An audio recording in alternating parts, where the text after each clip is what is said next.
Hey, hey, hey. I just wanted to let you know that we are kicking off this stream with a musical performance from a good friend of mine, Paul, and his band, Negative Bliss. So here we go with that. Enjoy.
How's school going? Good. Any projects? Yeah, project in math. When Amir and I first met, he was only 6 years old. 8 years later, we've never had a problem, any situation. It's just been a lot of fun. When I first met Tom, I went to this place and I was really shy. But Tom was a nice person and he was very funny. We play sports together. We go to the batting cages, or sometimes we come to his house and just sit and watch sports TV, like the games and everything else. I think that Tom and Amir are the perfect match because Tom has taken the time to understand Amir and get to know him for the person that he is, and he has never tried to change Amir, and that's what makes their match very unique. I have learned so much from Amir. This kid appreciates everything in life, and he doesn't have half of what other people have. Tom teaches me different things. He's nice to me, and I didn't have a male figure in my life, and now I do. Like, he's very nice to me. He's like a brother to me. We might not be able to change the environment of the families or their stories, but we're here to help them even just a little bit so that they reach their fullest potential. And it's exactly what Amir is doing. He's following his dreams, and Tom has never stopped believing that he's able to do that.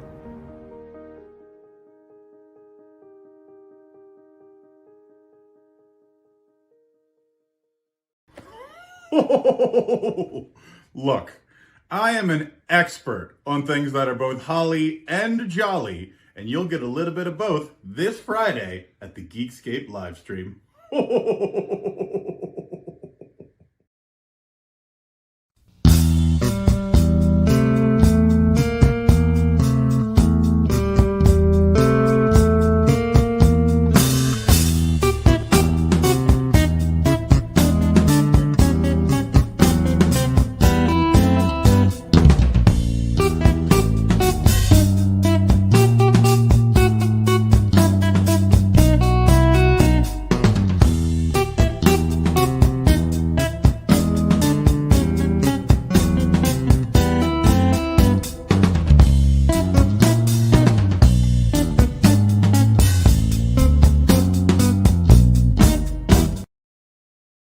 Hey, we're back. This is stream part 3. That's a number 3. Thank you so much for everybody who has donated already to Big Brothers, Big Sisters. We are currently at $335 of our $2,000 goal, which is nothing to sneeze at.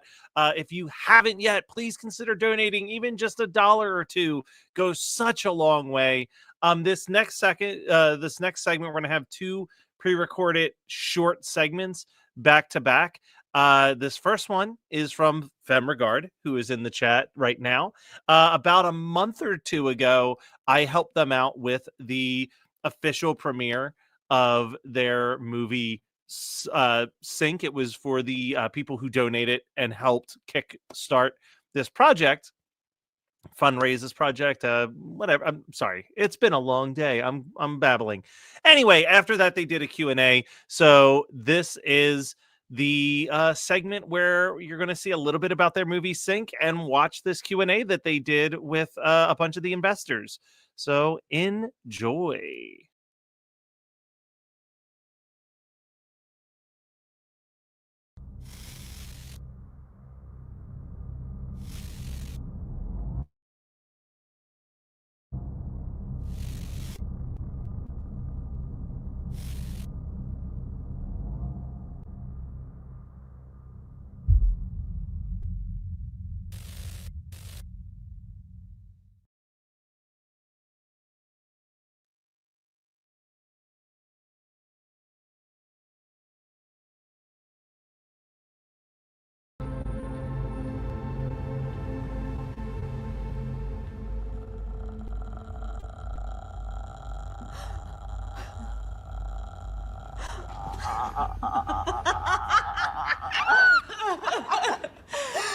Yeah, I was a nightmare to my parents, but The Grudge is my absolute favorite. Oh my god.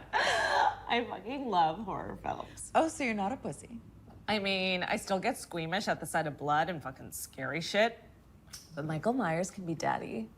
I guess what I'm trying to say is I probably like thrillers more.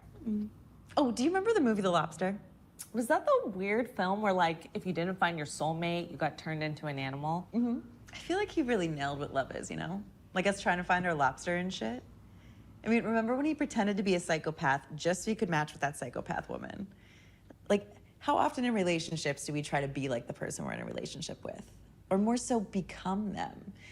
Like, it's interesting in that movie that you had to have something exactly like the other person or you wouldn't match. Unity in relationships is so important. You should, at the core, be like your partner. I mean, otherwise, what the fuck are we doing? I mean, the Christian and the atheist, the Democrat and the Republican, it just doesn't work. I think you're being too black and white about it. No, it doesn't work or someone has to change. It's better to be the bigger person and leave than try to change someone. What about challenging perspectives? That's what friendships are for. You're impossible. No, I've just been there and done that, and it sucks. There are repercussions to relationships. Ooh, that's deep. Who's broken your heart? First love. First fuck. Sorry, I don't mean to pry. Yeah, you do. Fine, I want to know.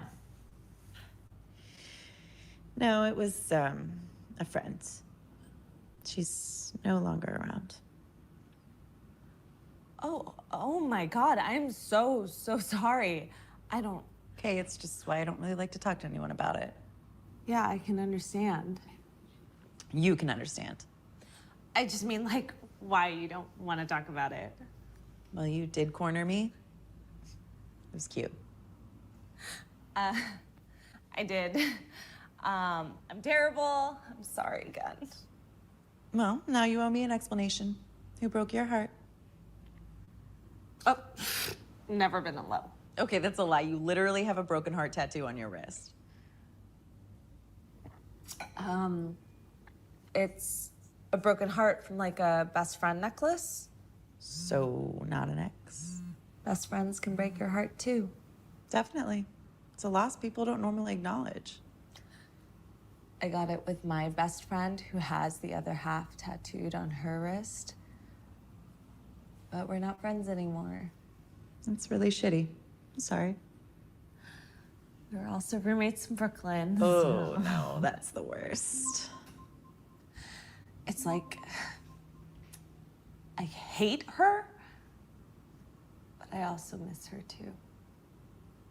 Well, best thing we can do for ourselves is to try and move on. Yeah, you're right.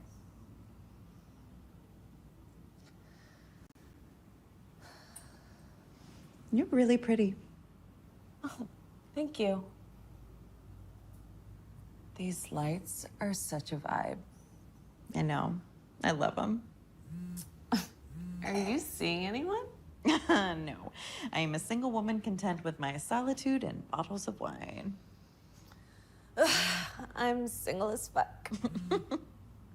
Oh, yeah? I mean, it's nearly impossible to make any connections these days, like real ones. Oh, yeah. You should see my DMs. Dude, in this city, I mean, everyone's so stuck inside their heads. Like, I don't really mind that much, but it doesn't hurt to be acknowledged. Give me a good old-fashioned Brooklyn fuck you or something. Yes, a little aggression to get the blood pumping. Yes. Okay, what's going on? Do you need to take that? No. Is it the cyber marketer from earlier? I mean, you seem pretty tense about it. It's her, the friend I was just telling you about. She won't leave me alone. Okay, give me your phone. Mm-hmm.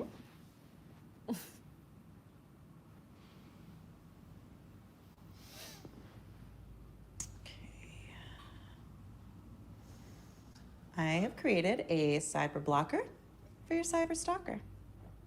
And now, I think you should download this.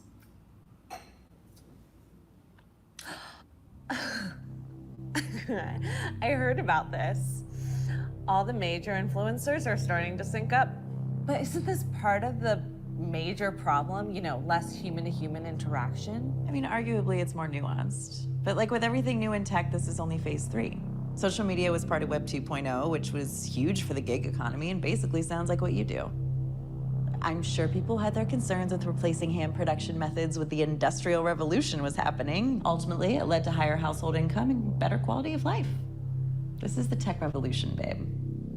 Never thought of it like that. Anyway, fuck those bitches. You and I should do it. A new chapter for us and a reunion for old friends.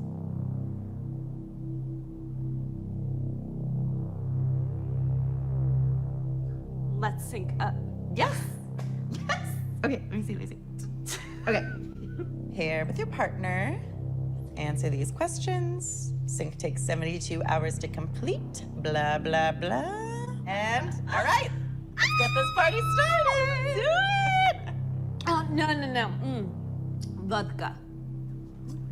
Polish. We do proper shot, okay? Mm-hmm.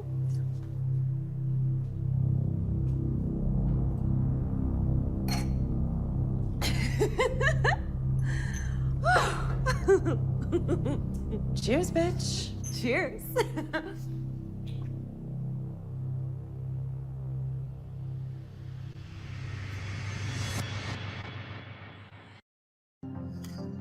Hello, guys. Thank you so much for tuning in. Did you guys like it? I didn't realize we were back on live. I'm like, let these credits roll because they all deserve their time. We got them rolling while we're chatting, so we got it both. Yeah. So we do have a couple questions. Carolina, this one goes to you since you're the writer. What was your favorite scene to write? That's a really fun question. I have not been asked that before. I've been asked like what was our favorite scene to shoot, which I dropped in the chat, which was our like nightmare scene where Tessa did such a good job being super scary. But now that I think about it, I think my favorite scene to write was during the pancake scene. All of Devin's like dialogue about kind of being very sharp-tongued about her opinions on psychology and how the brain works. I did a lot of kind of research on the brain and narcissism, and it was really fun to play with Devin's character because I'm sure we've all met those really pessimistic, narcissistic kind of people that just shut you down. And it's always like, whoa, did you really just do that? And those moments I thought were really fun to play with Devin's character. So I really loved like writing that scene, and just even our opening sync night scene, we call it, where Tessa and I on the couch, again, like playing with, you know, that kind of dialogue, but also finding like fun things that girls just say to each other. And Tessa and I definitely used like fun moments from our conversations, even where we would just like poke fun at each other, and it was fun to bring a little bit of ourselves, not all of it, to those characters. So yeah, that's what I would say. Yeah. We have a second question. Thank you, Robert, coming in with the questions. What was the most difficult scene to shoot? The knife scene with all the blood. Yeah. Guys, we thought that was our last one in the apartment. So we were like very short on time. Like we had to nail it. Plus with all that blood, like we did not have multiple chances to do it. Yeah, the blood was really tricky, and we kind of ended up improving the handheld moments that you see when we start to walk around the island.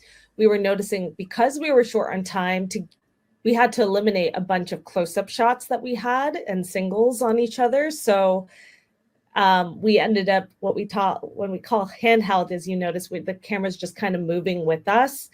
And so we also had such a short amount of time for us to nail the focus and the movement. So again, shout out to our AC who's in the chat for getting those moments down, because it was really tough because there's a lot of movement between us and then the blood, and only at the end, that microchip moment, we can only do that twice. We, I think, only had time to kind of get it right on camera. And it's a big moment, so no pressure. But it was, we got it done. We had to, and we did. We did. We have another question. Was it obvious from the start who would play each role, or did you both try it on to see how it felt? I mean, these roles were written for us. Like, literally, as Carolina said, they are us, just, you know, with some extremes. I mean, I don't think I'm quite an actual psychopath, but like they're literally pulled from life. Like, they are based on our actual real life selves. And like Carolina mentioned, also some lines like actually have happened in real life as well. Yeah, I mean, I straight up asked you, Tessa. I was like, you know, who do you feel more pulled to, the protagonist or antagonist? Because it was still like, you know, whole development thing, and I didn't want to just label in case, you know, just to stereotype ourselves. Even like, where do you really feel you want to go? And who doesn't love an antagonist role, right? So I felt like, based not on top of just how fun that was, but I agree, like I feel like just it made sense to naturally pull ourselves into those two buckets, right? And just kind of have fun with that. So yeah, great question. Thank you. We have another question, Carolina. You can definitely answer this. Was there any real life bad roommate stories that helped start the story before you pushed it towards a more crazy direction? Oh my God. So to start, when writing this film, no, I was pulling from like real past bad relationships and controlling friendships I've had. And that's why I really was passionate about, you know, yeah, I had been in a domestic, not abusive situation, but I was also then but I wanted to tell a story really from a female perspective. And what's a area on screen that we don't typically explore is friendships, and how platonic relationships are hard to bucket into what is crossing the line and what's going to turn abusive later on, because you can't even get, you know, a restraining order against someone if it's not in a domestically romantic situation. I mean, you see that all the time. It's really hard. And so so that's where it started. But funny enough, I did end up, while shooting this film, in a situation with a roommate who turned out to be doing like really weird stuff on IG, which is why I was passionate about also showing how tech, and with even Instagram, it can be very invasive. And, you know, they were like, I'd ended the friendship and tried to set boundaries, but they were still like tagging me in past photos like we were still friends, like very weird stuff where you're like, that's not normal. And this is why we need to like separate and like not put on this facade. So I thought it was just kind of creepy how life kind of started reflecting that. And actually, in one of the scenes where I'm literally on the phone writing, like, it's when you guys remember, I just poured myself some coffee, like day 2 in the apartment, and I'm like putting a little coffee post on my story.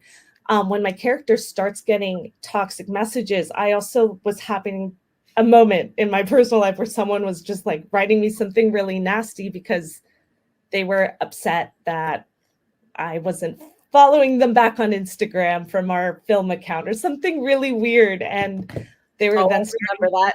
Remember, because then they went to email us, and I was like, wait, whoa, this is actually scary. So I'm going to screenshot it, but I have to delete it because I'm working. Like, we're on set. I can't. Again, this is where tech can sometimes get really invasive, and they're finding our emails now and trying to write nasty messages. So it's weird how film does that. You're like, wow, okay, now, you know, life is art, art is life. And I think it just made me feel more passionate about telling this story. For sure. We have, what's the overall message that you'd like people to take from this? And why is it never get in a knife fight? I think we've said from the start, it's twofold. It's a story about, you know, toxic friendships and, you know, trying to understand how to put boundaries there when there's like all these gray areas in friendships and how close you can get with someone. But I think for your own mental sanity, that's really important. And I think we only get better at it with age, personally, like how to navigate that. And then, you know, with technology, for us, it was a world I hadn't really dived into until making this film and learning how quickly it's evolving, and that we really do need safeguards in place. And I don't think our system is really keen on building that. And I think it's an important message to keep putting out there, like this stuff needs to be looked into, because there's some benefits, of course. We are both not like anti AI or tech, but it's like, where can we put protections? And I think, I mean, Tessa, if you want to add to that, but that's kind of what I think we were like, this is like showcasing how if we go to an extreme, how invasive that could be. Yeah. I mean, I just echo that. And I think that it's so crazy that, you know, while we're writing all of this, like so much is happening in the technology front that like some of it we weren't even aware of. Other people like brought it to our attention, like your movie's like kind of mirroring real life. And we're like, oh shit, even more than we realized. So yeah, that just goes to show like how quickly it happens and how, you know, it can evolve to a place where, yeah, we're not being careful of how it's affecting us as human beings. So I think that, you know, it's like the message that we're getting across is really important and pertinent right now. And we have another question. Yay. Was there any part of the story or world that you wanted to explore more for, you know, Sync the sequel? You know, it's funny, you know, you work on this for like so long and then you put it up, and then just the other night, like with my partner after the screening, you can now start to have a different perspective. And I was thinking, like, wouldn't in an alternate version of Sync, would it be kind of even creepier if you, Tessa, your character Devin, had synced even for a longer period of time, and you had like all these trapped like roommates in the black void, like really bringing in that like horror side to when I get there, and then I just see all these trapped like women. I thought that was a funny like other way of taking the story, or just like, you know, really building up the Sync. If we had more funds, you know, and time, is like showing off more of that tech side. And you know, that's why we made a what we call it in the industry, a grounded sci-fi, not like, you know, getting into a whole Star Wars land where it's a completely futuristic different world, but keeping it grounded kept it affordable for us, which is what we were trying to tell you guys to start with, like, you know, making it really relatable. But I think, you know, for a Sync sequel or something is being able to have the technology built out further, showing that more, I think could be really fun. Yeah. Yeah. I think that was something that, you know, it would have been really fun to play with had we, like you said, had more time and money, is just playing with the futuristicness of it even more. Because when we were writing it, you know, we had that in mind of our budget and everything. And we said, well, let's just kind of set it ambiguously in the near future, so that things look familiar, but you can tell like it's just not exactly, you know, quite right now. It's sometime in the near future where things have evolved. But like we're saying, like stuff evolves so quickly that like it would have been really cool to be able to play with something like the VR headsets, for example. Like if we didn't actually have to have headsets, but could still convey that we're like doing a VR thing, fun things like that. You know, I don't know where it could have gone, but I think that would have been fun to play with. Yeah. So we have what's next for Femme Regard. Well, a vacation. A vacation. Well, in particular to Sync, you know, Tessa and I, we're going to go through the film festival circuit. So stay following us for those announcements, because if you loved it in this setting, wow, wait till you see it on a big screen. That was really special. So if there is a Sync Fest, we'll have some announcements going out soon, coming your way into your city where you could see it live. Like, please go. That it's such a great experience. And we are also hoping to find a distribution home for Sync and coming up with all the avenues for that is a lot of work and research. So Tessa and I are glad to have a bulk of the project done now to a point where we can really put focus on that, because it's a whole other work.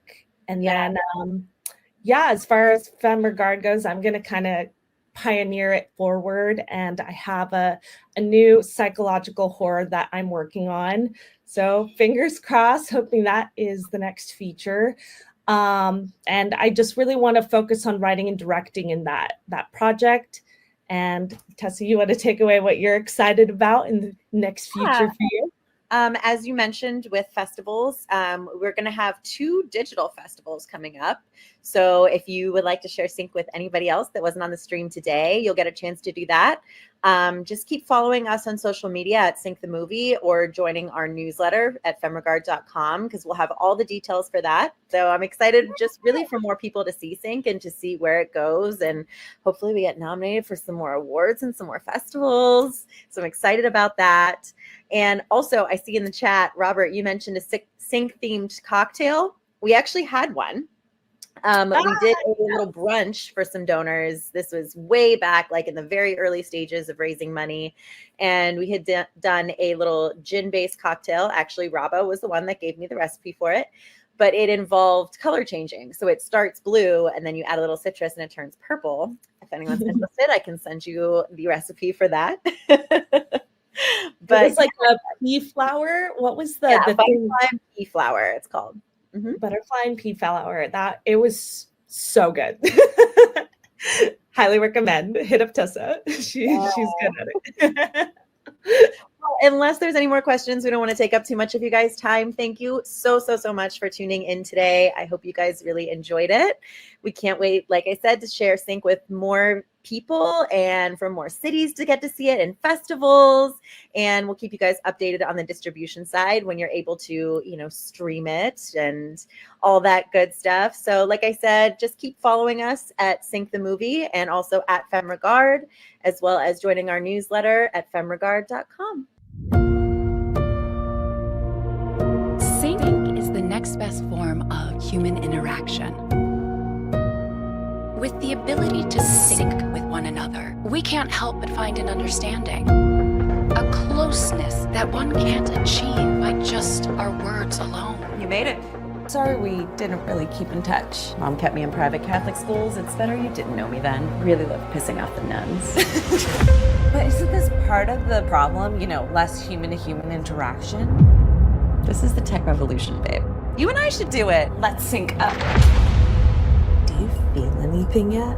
It's definitely a gradual process. You're really pretty. It's nearly impossible to make any connections these days. Breathe. We're syncing. Are you okay? You should be here. Without honesty, our relationship here is meaningless. What have you been seeing? For those that have left us, they can only really exist in our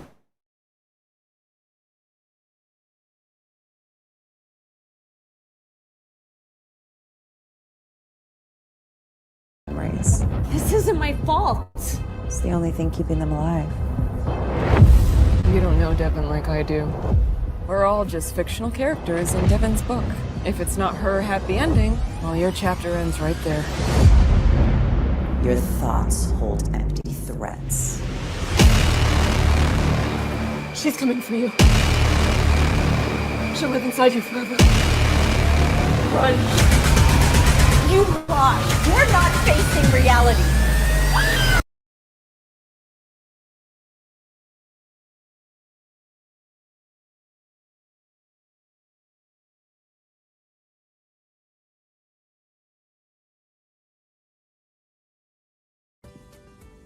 Oh, Rebel, what's the weather like today?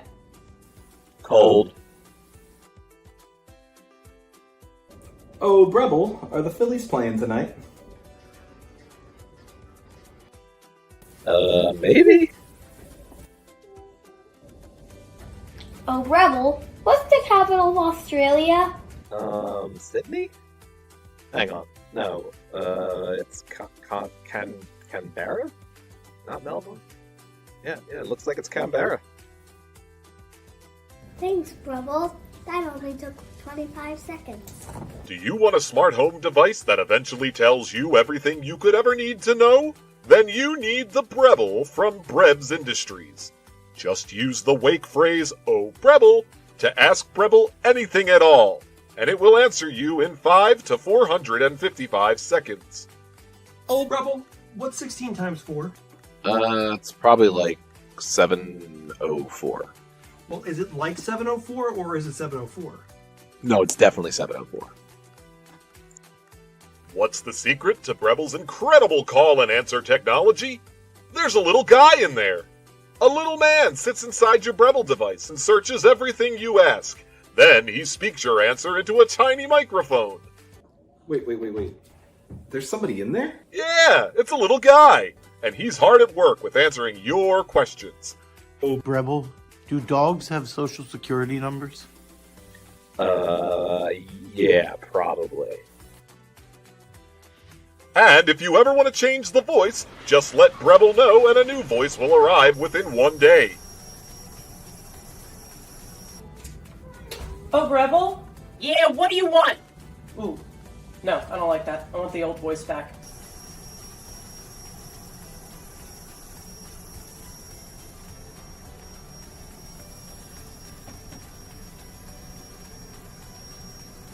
How'd we get all these little guys? Mind your own business, that's how. The guy's little, don't worry about it. Just buy a Breville today.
Christmas, bitch.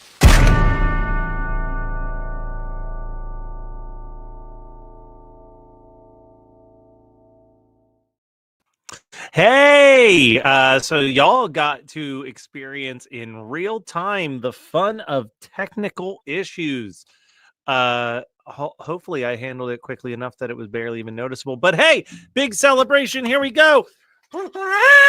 We are at $373 of our $2,000 goal, thanks to a very generous donation from Eric Connor of Marvel Movie Talk. Thank you so much, Eric. If you're still watching, that is very much appreciated and very, very gracious.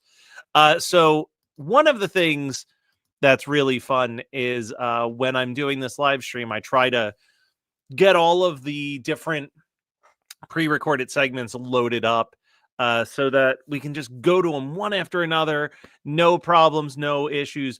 But when all of that stuff just kind of happened at the very end of the sync segment, I lost all of them. So I have to re-upload them in real time now. So this is a little thing that we call stalling. And you know what's a great thing to do while I'm stalling? Head over to Geekscape Gives and donate. Donate to the big brothers, big sisters of coastal and northern New Jersey. Geekscapegives.com is the quick and easy way to get there so that it's logged as a donation because you were watching our live stream. That really does matter. It looks like I've got everything up that I need. So this next segment is from our friends at Superhero Stuff You Should Know. And this is a 17-minute video that they made about all of the changes from the original script for Batman Returns leading up to the movie that we know and love today. So enjoy. No, Lizard Bunny.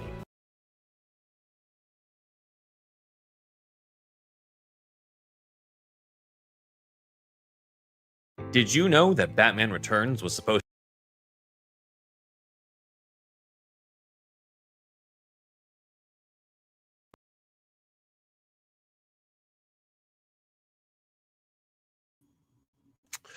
Well, not sure what happened. Like I said, we've been having a few technical difficulties on the last couple minutes here. So my sincere apologies to Superhero Stuff. You should know that the video kind of just started to glitch out towards the end. I was trying my best to keep that going at its normal rate. And again, I apologize. But thank you so much for donating that video to us. We're going to go to a brief, we'll go to a slightly longer break. And when we come back at 4 o'clock, it will be time for the Geekscape portion of the live stream. So stay tuned.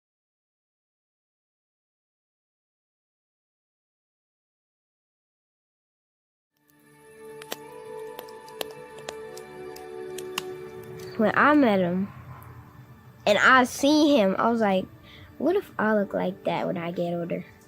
He looks like me when I was little. So it was just cool, like almost seeing your younger self and just thinking about what was possible. We talk about things that's just going on in our life, like feels like Eric is part of my family.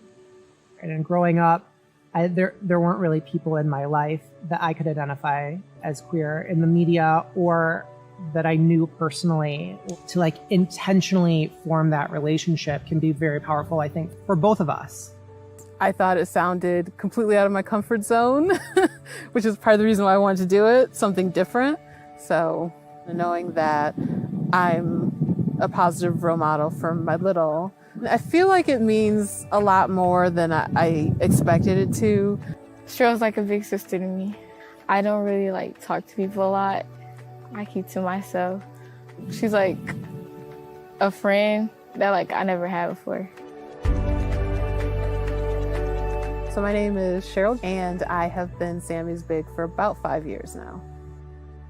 I'm Javon and I've been matched with Javion for a little over 2 years. My name's Eric and I've been matched with Levi for about 2 years.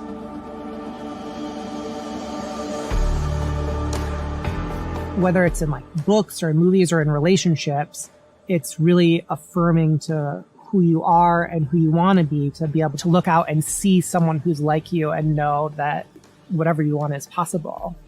I definitely wish I would have had a big growing up. Just to have somebody to just kind of take me away and do something different. And it feels really good to do something that like Sammy has never done before and just to see how much she loves it. I think Javion has the potential to be somebody who's very impactful, not only in his family, but in his community. Just the imagination that he has makes me proud to know that like any circumstances aren't hindering him So I'm proud of the vision that he has for his future.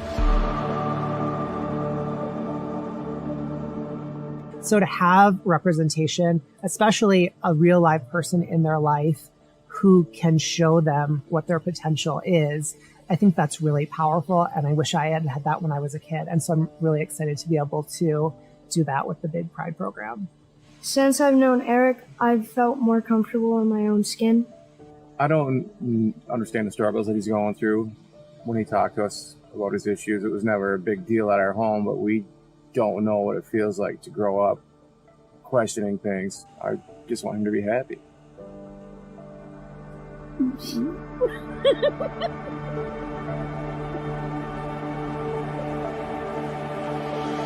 You know, I hear people say if you can see it, you can be it, right? Representation matters because we're not used to always seeing people like us do certain things. They just need that quality time, those words of affirmation to have an example and to know like I can make it. Cheryl made it possible for me to think I could make it out of college and get a good life and a good job. I think it's because of the way that she's grown, because like she went to college and stuff and she made it out perfect, so I want to grow up like that. I don't know, like ever since I met her, I just love school. He's the only one that listens to me when I speak. I think it's special because I don't tell nobody else about that stuff but Javon. He's like family to me. I've seen other organizations like, you know, talk the talk, but Big Brothers Big Sisters has really walked the walk and lean into their values and being able to do it not only within their programming and their mentorship program, but also within their organizational structure, really challenging themselves to lean into that potential that they're seeking, to lean into equity. So I've appreciated that.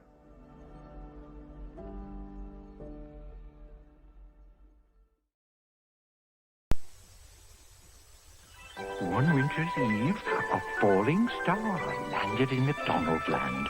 You'll make the perfect gift for Ronald. But when it was given, Twinkle, it didn't. You see, Birdie and Grimace, a star can never belong just to me. It belongs way up high for everyone to see. So let's wish him home where he'll twinkle and glow. And up, up the star flew, thanks to his new friends below. Happy holidays from McDonald's. I'm not crazy. It's Christmas Eve. It's the one night of the year when we all act a little nicer. We smile a little easier. We share a little more. For a couple of hours out of the whole year, we are the people that we always hoped we would be. It's a miracle. It's really a sort of a miracle. You have to do something. You have to take a chance. You do have to get involved. There are people that are having trouble making their miracle happen. There are people that don't have enough to eat. There are people that are cold. You can go out and say hello to these people. You can take an old blanket out of the closet and say, here. You can make them a sandwich and say, oh, by the way, here. And if you give, then it can happen. Then the miracle can happen to you. It's not just the poor and the hungry. It's everybody who's got to have this miracle. And it can happen tonight for all of you. If you believe in this spirit thing, the miracle will happen, and then you'll want it to happen again tomorrow. You won't be one of these bastards who says Christmas is once a year and it's a fraud. It's not. It can happen every day. You just gotta want that feeling.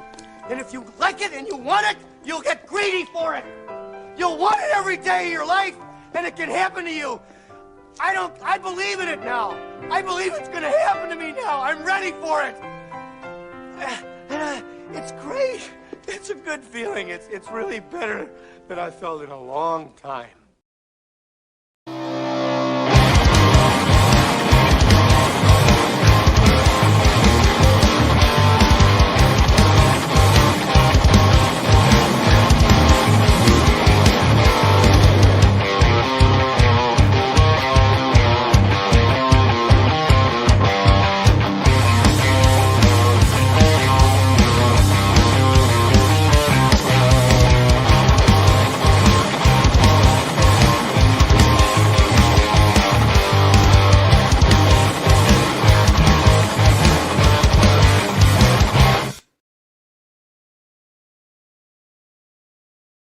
hello and welcome to Name That Guy, where, as always, our brave contestants will see a picture of a gentleman and they'll try to name him.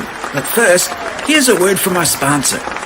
Experience the authentic sounds of vaping. Well, that was really something. Now let's get to our contestants. As always, here's our returning champion, Chris, from Greensburg, Pennsylvania. And welcome our latest and greatest celebrity guest challenger, the stunning Southern Susie Lynn. Reminder, this is a winner-take-all lightning round. Jeremy, Kevin, Zach, Derek, Carl, Bobby, Jim, Jimbo, Freddie, Evan? Jaron, Kent, Jensen, Rick. Oh, man! That's incorrect. Oh, boy. Susie Lynn with the chance for the steal. Alan, Bill, Chris, come on, Jacob, Uncle Douglas, Bruce, Colin, that one's easy, Seamus, Alex, Starboy, Jarrett, Garvin, Gael, Garrett, Jarrett, Garrett, final answer. Oh boy.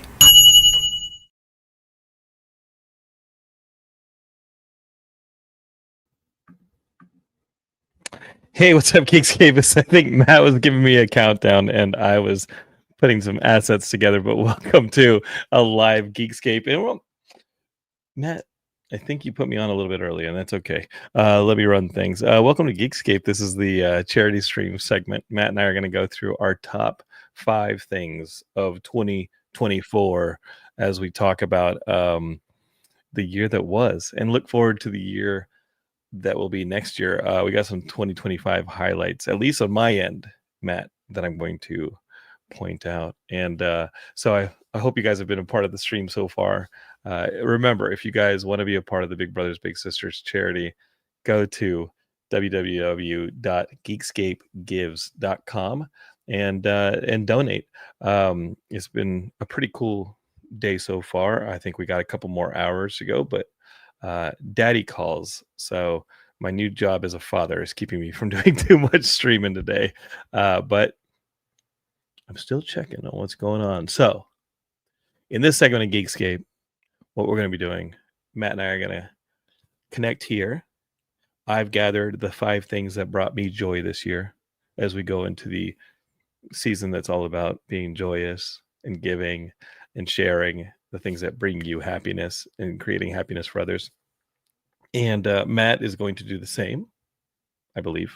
I'll bring Matt in very, very soon to talk about this.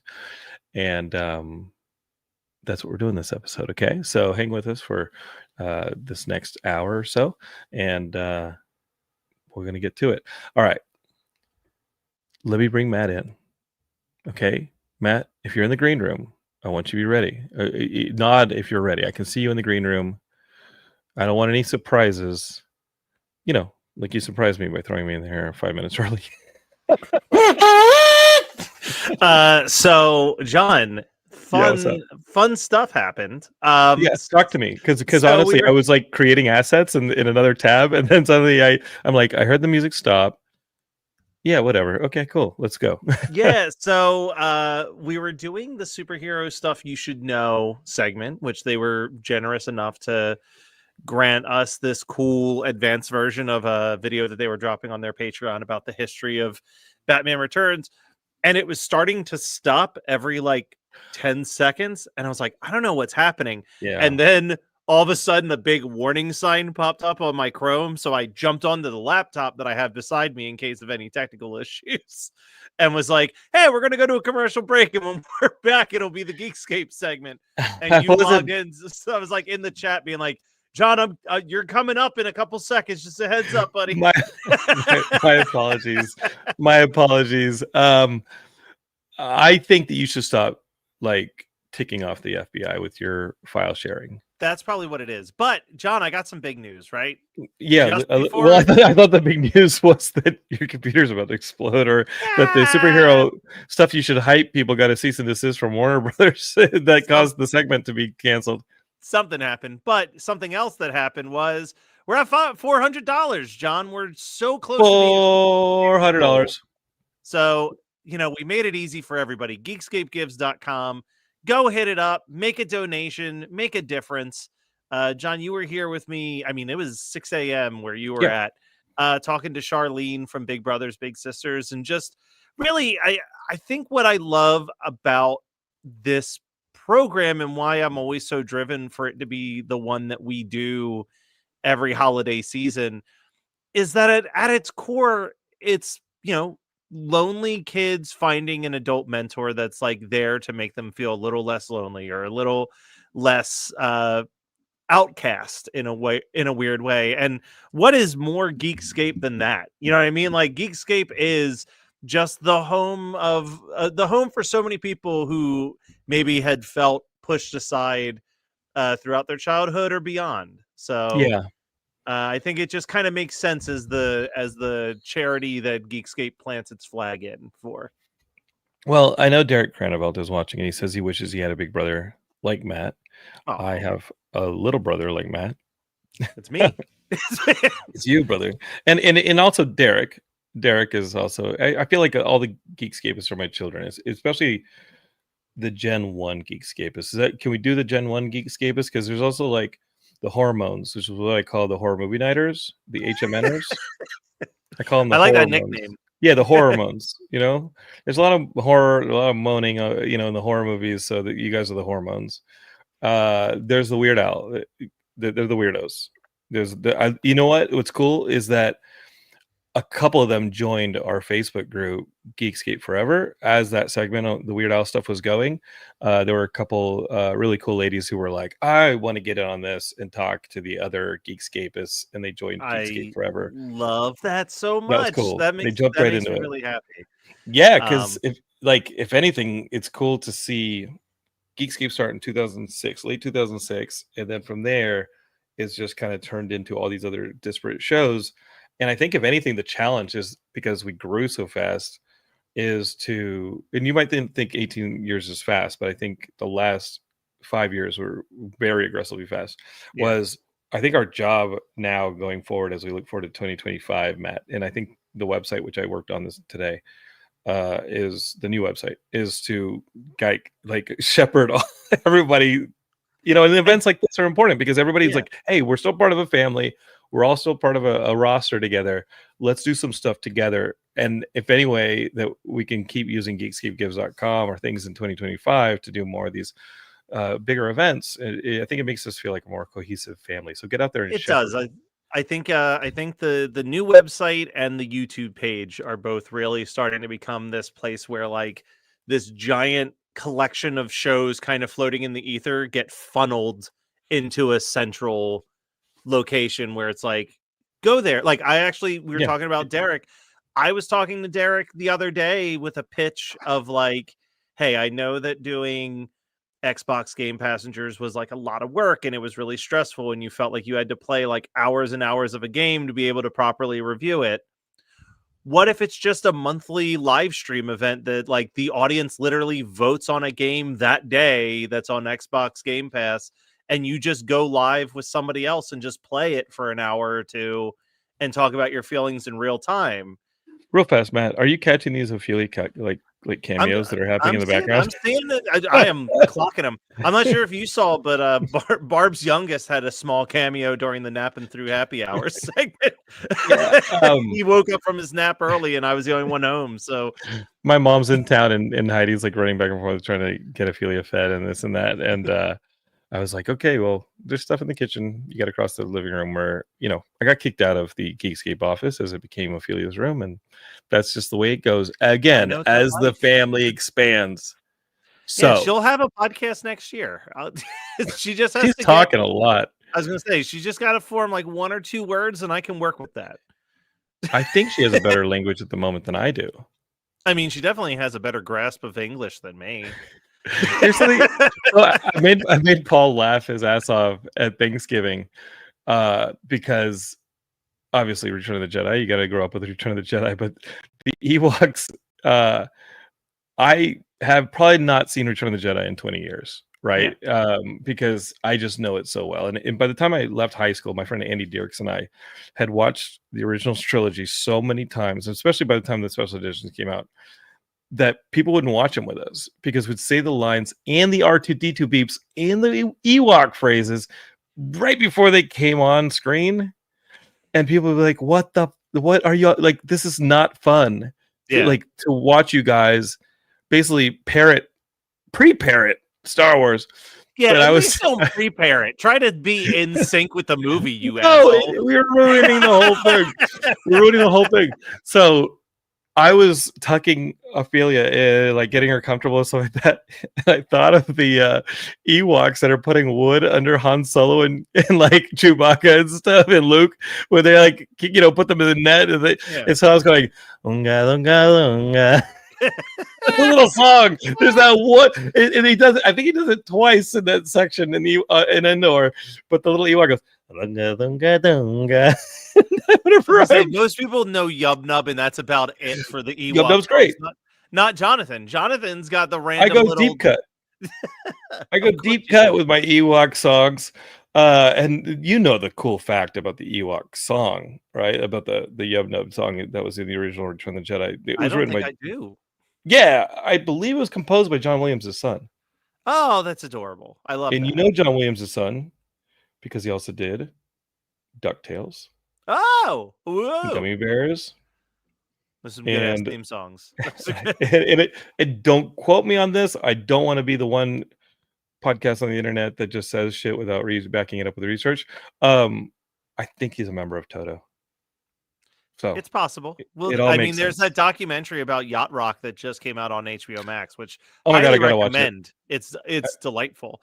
But I gotta tell you, I wanted to watch it, and Mickey Rapkin, who was one of my guests this past year for Anne Frank Gift Shop, the guy who created what's the acapella stuff, the acapella movies. Pitch Perfect. Pitch Perfect movies. Yeah.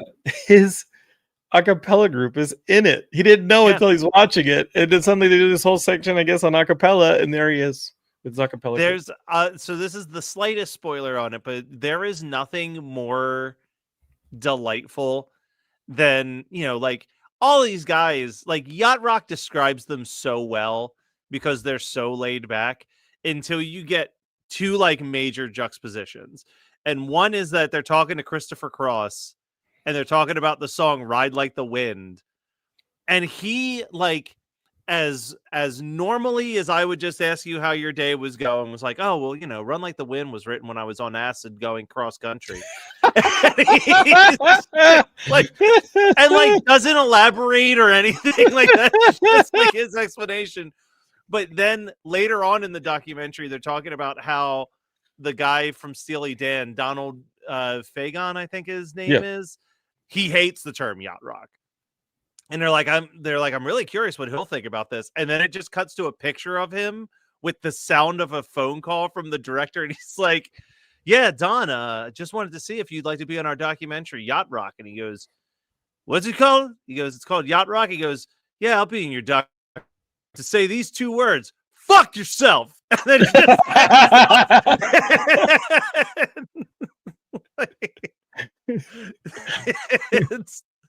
they're amazing. True to his word, he's in the documentary. All right, Matt. I've collected. This was hard. This was very hard. These are 5 things across the spectrum of pop culture. I narrowed it to 15. Well, I hope you bring your top 5 because even if you started me early, I don't know. We got time. I'm gonna make a big decision right at the front to keep myself from being obvious with these. I'm removing I'm removing my daughter Ophelia from contention because she's not just I mean, she's clearly my favorite thing of 2024, but she's not pop culture related yet, and she's probably going to be my favorite thing of many years. So I'm just Ophelia is like all time ranking. She's already in the Hall of Fame of things that make me happy. Barb and her kids are off my list too. Okay, but all right. But they were never on the list in the first place. So what? And you said pop culture. You said pop culture. Okay, you're right. Okay. All right. So Matt, I'm going to start with a number 5. If you want to go first, like this is a number 5. no, you go first because maybe there's an off chance that you take something off my list. Okay, I'm not going to with this one. I'm definitely not Okay. going to do this one. I'm gonna share. I'm gonna present. But basically, this one was one that surprised me. Dude, when the strike happened, I jumped into some high schools to make a little extra money. I'll go in and I'll sub maybe 1 day a week. Maybe I'll take all 5 days a week. It depends on what I have open. I want to make money every single day. And you know what? I kind of love it. Yeah. Kind of love being with the youths. You know, they're kind of Yeah. skibbity cool. And they brought me in and they just kept playing this damn game. And I'm into mobile games. Oh, and I God. really hadn't religiously been doing one since Pokemon Go. As you know, Pokemon Go was a fever. And before that, there was another game that was a fever to the point where I heard the music in my head and I had to just quit it cold turkey. That was in 2015. That game was Clash of Clans, and I swore off ever playing a game from this company ever again. And I lied because number 5 on my list is my addiction to Brawl Stars. And I'm going to say Brawl Stars is my favorite in number 5, not Squad Busters, which I also love. But the thing about Brawl Stars, especially with Ophelia, I can play it in 3-minute increments. Each round is about 3 minutes. I can play it and put it down. And it's a lot of fun. And I actually really love not just the competitiveness of it, but also being able to, by the end of the summer, these high school kids had put me in their club, the Super Sigmas, and they had made me the president of the Super Sigmas. And that became a problem for all of them because you started having club events. And the next big club event that came up was this one, where if you hit certain markers, you get club benefits. And it was the SpongeBob event. And I wanted to unlock as many of these SpongeBob skins as I could. And so if kids didn't start hitting their quotas on wins and getting involved in these team events, I started cutting people aggressively. Yeah. So here's the thing. As soon as you started talking about playing a mobile game, I knew it was going to be this because the 3 days that I got to see John before San Diego Comic-Con, he basically was either playing this or telling me about this. Like, this was definitely his obsession. And then, like, earlier, I think, like, literally a month ago, you called me really angry about something that was Geekscape related. The conversation started as, and then slowly it just turned into, so yeah, anyway, in Brawl Stars, I got this. Dude, it is a game played by like 14-year-olds, and Heidi has to remind me when I get frustrated with my teammates, and I'm like, go for the ball, or I'm like, dude, what the heck are you doing? She just goes, Jonathan, that kid is probably 12. Yeah, got to learn the youths. That's all I'm saying. So that's what I'm picking for one of my top 5s, and that's number 5 right there. Okay. Is the squads. The squads. All right, I'm gonna go with a podcast. One that's not on Geekscape. I feel like we'll be unbiased in that sense. Okay. So arguably my favorite podcast of all time was this Gimlet show called Reply All that was hosted by 2 tech guys, and they would do like tech support stuff. It was really, really fascinating how they would do their show. They called their show a show about the internet, and it was. And the show ended a couple years ago, and now both of them have their own separate podcasts. This is the one hosted by PJ, and he does a podcast called Search Engine. And the concept of Search Engine is that someone proposes him a question that they are struggling to find the answer to, and he does like a deep dive into that answer. And he put out an episode this year called "What is the best phone to use for crime?" And holy crap. I was so hooked to this fascinating story that he weaved. But now you have the FBI shutting down our live stream. So well, thanks, no. So the way they went about the answer was that it's basically this amazing story about the largest crime bust in global history, which was that criminals, like true criminals, not like the criminals that politicians try to make you scared. Yeah, not Shane. No, like people who run like giant drug lord level criminals. Yeah, they don't use like normal phones. El Capo. El Capo doesn't use that phone, right? Yeah, they use like burner phones. So basically, it's this story about how there was this brand new burner phone that could do everything that a normal phone could do, but it was untraceable. It had like voice activation where like if you were getting pulled over by the cops, you could literally yell phone wipe yourself and the whole phone would just wipe its data automatic. Like it was like this super phone for crime. And all these criminals bought it and they started using it for 2 to 3 years. And then they all start getting arrested because the US government created the phone and was tracking every single text message that was being sent for that entire period of time. And he just goes through the entire story of how that like sting operation took place. And it is, I was like, I could not stop listening. It was like one of those things where I went to Starbucks and I was listening to it in the car. And then I just kept driving around the neighborhood because I'm like, I need to hear how this story ends. Like I was hooked. So that was the only time all year that there was a podcast where I legitimately would not stop driving in the car until I got to the end of it. So I had to put that somewhere on my list. Okay, Matt, I'm gonna pivot us to comic books. Okay, something I know nothing about, but that's great. You're about to be educated. So, I don't read DC comics that much. There's some Mark Waid books like Batman, Superman that I'm into, like World's Finest. He writes this World's Finest. He did like some good stuff. Mark Waid's a pretty good writer. I know the name. Yeah. I know that if I pick up a Mark Waid book, he's just gonna write a nice sound story. Right now, he's writing a Batman and Robin Year One that's really good. The second issue just came out. I'm about to read that one. He and Chris Samney, who's like a really cool artist, those guys are doing like a really nice comic. And I know that if I read one of his books, I'm not necessarily going to get like pulled into a giant crossover. I know I'm just going to get a sound story. The X-Men books burned me out. The whole Krakoa thing, it became a massive crossover. I got really burned out. I started dropping almost all but like 3 maybe Marvel books, and I found myself without a whole lot to read. And then DC started this new initiative, like this whole all-in thing, and it includes an absolute version of Batman, an absolute version of Superman, and an absolute version of Wonder Woman that are outside of like a continuity.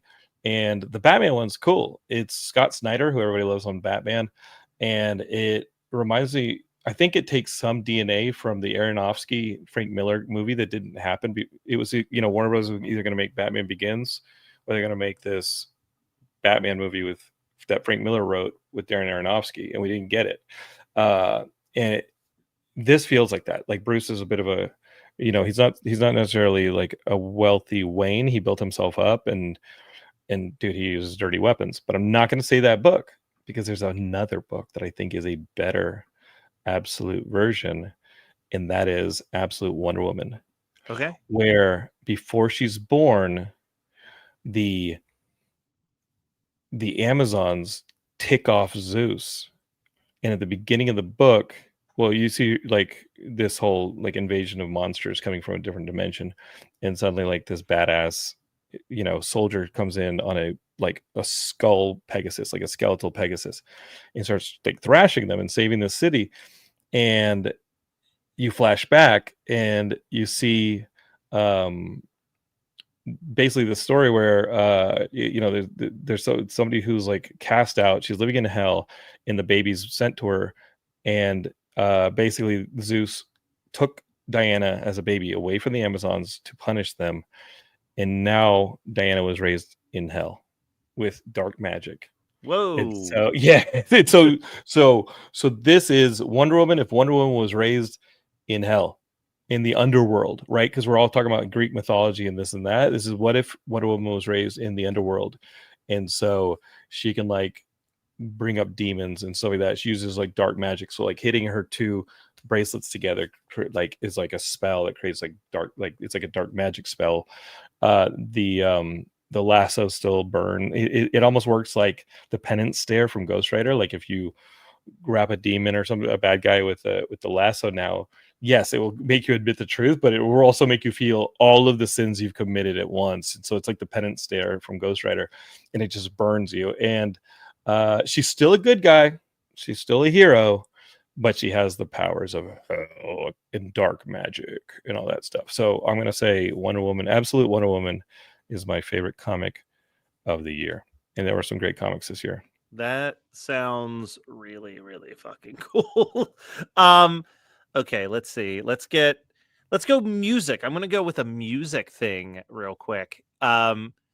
So we had a musician guest on One Hit Thunder as well as Weird Algorithm to promote this. I actually got to meet her in person at the Weird Al get together thing that you and I went to the night before San Diego Comic-Con. And she's a very funny comic named Allie Gertz, but she's also a super talented musician. And this year she put out an album called Peeled Back that is her covering Nine Inch Nails songs with just a guitar and an orchestra and a drum machine. And it's like these, like, think of what Johnny Cash did with Hurt and think of that for like the much angrier, darker Downward Spiral songs, like equally stripped down, but like way more produced and orchestrated. Not just like a person with a guitar, but like imagine like a person with an orchestra and like a band backing them. And it's just so haunting and cool and interesting.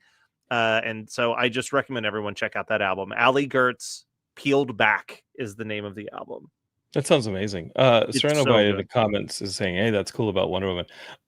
And the first 2 issues are out, so and there's only 5 issues in the first storyline, so you can probably wait for it to be collected in 5 issues, and you'll have a nice little story. I don't know if they're ongoing or not, but the Batman one kicks ass too. I'm gonna go music too. Okay. And the music has been awesome. You guys have Joel Reeder as a guest on One Hit Thunder. He's been a guest here on this stream, or will be. Joel was in the Mr. T Experience. I first met him in 1998. He has the band The Fatal Flaw. They've been putting out some great singles. You also have a pretty awesome album, Trailblazer, from our good buddy.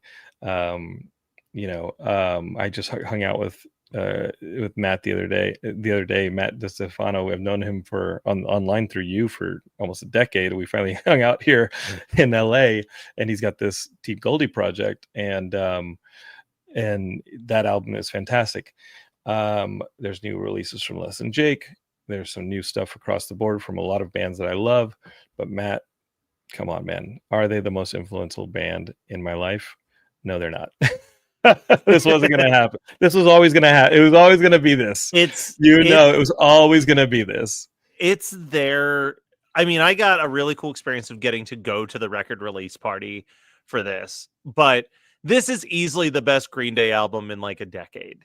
Like, it is so good. I think it's a little long. I feel like there's 3 tracks in a row that all feel like they could have been the closer. That was Matt Kelly, everybody. Thank you very much. We'll see him later on the live. Listen, I have no problem. Like, I still would put this, if not in my top 5 Green Day albums, just outside of it at like number 6 or 7. I think that's valid. Yeah, it's a really solid record. I just think it's front heavy. I think the front half of this record is so good that when you start to get to like track 13 or 14, I feel like the album's over, but there's like another track or 2 left to go. Well, I was in a complete, just like, it was a lot of like riches for me in music this year, because Billy Joe also put out with his bandmates and Pinhead Gunpowder, the first Pinhead Gunpowder album in over a decade, maybe in 15 years. And Pinhead Gunpowder is a great Green Day side project band that developed at the same time Green Day did, alongside all those Lookout Records, Gilman Street bands. And with as prolific as Green Day's been, I was like, we're never going to get another Pinhead Gunpowder album. But not only did we get one, we got a great one, and it was very close to competing with Saviors for this. But it is a Pinhead Gunpowder album. It is very much a punk album, and it's if you're a Pinhead Gunpowder fan, it's fucking awesome. But Saviors has the variety that I look for in a Green Day album, and it reminded me of some of the risks they were taking in some of the songs. Not too far on some of the risks, like where it breaks, maybe like their album before this, which I do love a lot of the songs on, and not as safe as like a 21st century breakdown, if you can call it safe, right? Yeah. But it felt like they were taking, if you'd have done Uno Dos Tres and taken the best songs from Uno Dos Tres and put them on an album, it felt like that kind of variety and quality here. So it reminded me in a way of like Warning and stuff like that. Like, I really enjoyed this album, and I like the variety albums. It's got Nimrod's my favorite one. it's got those songs like Bobby Sox just like punches you in the face with how good it is. But then like Dilemma, which I think is the best song on the album, like Agreed. It is that like they do cover both sides of the Green Day coin that you've come to expect, which is like some real punch you in the face punk rock songs and some like genuinely sentimental, beautiful like Billy Joe Armstrong probably writes better melodies in punk music than anybody before or after him. So definitely got to give credit to that. Looking forward to 2025 though. And because Chris Falios entered the chat here in the comments and said, "Are you guys going to talk about Mick G?" I think it's McGee. I think it's pronounced McGee. Dude, I don't know what the kids listen to. I don't know what the kids listen to. Jonathan, I need to tell you this because it's fascinating. We did an episode on our Spotify Wraps. Yeah. Chris just discovered McGee when he was announced to be on Saturday Night Live in the last month. And hey, Matt, I just discovered McGee when Chris left a comment in our section. I clearly didn't even know how to pronounce it. Well, Chris listened to so much of McGee in that 1 month that McGee was his most listened to artist.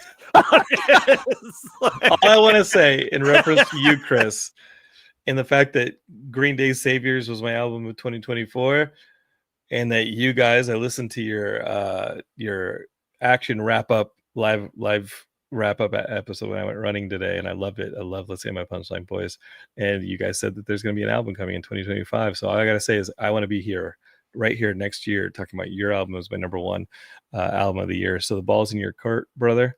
You guys have Green Day's shoes to fill. You guys will be fine. You guys will be fine. You guys will be fine. Punchline will be fine. Punchline will be fine. They can fill Green Day's shoes. I know they can. And then they'll open for Green Day on a global tour. I'm putting that out into the universe, Matthew. Into the universe. Yeah, let's put that into the ether. I support that. Yeah. Chris says, yeah, that's true. I want to do that. You can do it. You can do it, brother. But I think PJ has to play a couple of those shows because he was a good luck charm, I guess, on that live. Dude, that show was wild. That was a great time. It's stuff like that. And Houston Calls playing they're playing a New Year's show. It's stuff like that. And Houston Calls playing a New Year's show that is like, man, I wish I had the cash to just be able to jet over to the East Coast or the Central Coast with the Yinzes and check out some of these. And Chris, I was going to text you, but I was going to take a photo in traffic. Yesterday or the day before, I was behind somebody with a Steelers like license plate frame, and it said LA Yinzer.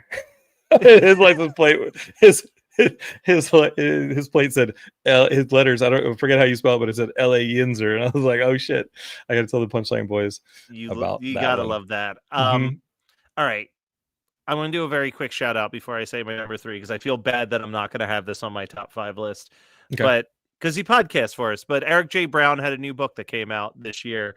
Only Light Left Burning. It was great. I read it while I was at San Diego Comic-Con. It just fell short of my list. This show was technically a 2023 show, but the final episodes aired. The last 2 episodes aired in January, and the last 2 episodes have not left my brain since I watched them.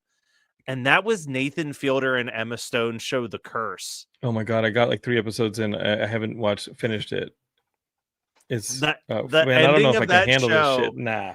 The ending of that show sat in my brain.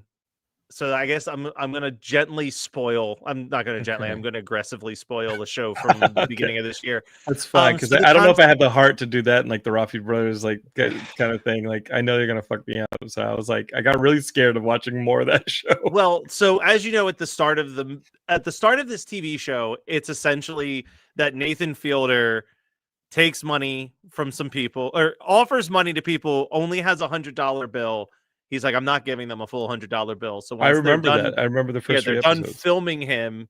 He takes that $100 bill back and promises to find change. And the little girl puts a curse on him, and he becomes so scared about the fact that like this girl may or may not have been able to curse him that he starts like destroying his own life basically. Yeah. And then the show ends and you think, okay, everything's fine. The curse has been, there wasn't ever a curse. They're all good. and then out of nowhere, Nathan Fielder wakes up and he's on the ceiling, and he no longer has a center of gravity, and it's them trying to keep him from floating away, but they're unsuccessful at the end. And the last shot is his body frozen in outer space because he just floated straight off of the earth. Holy shit! That's so fucking horrifying.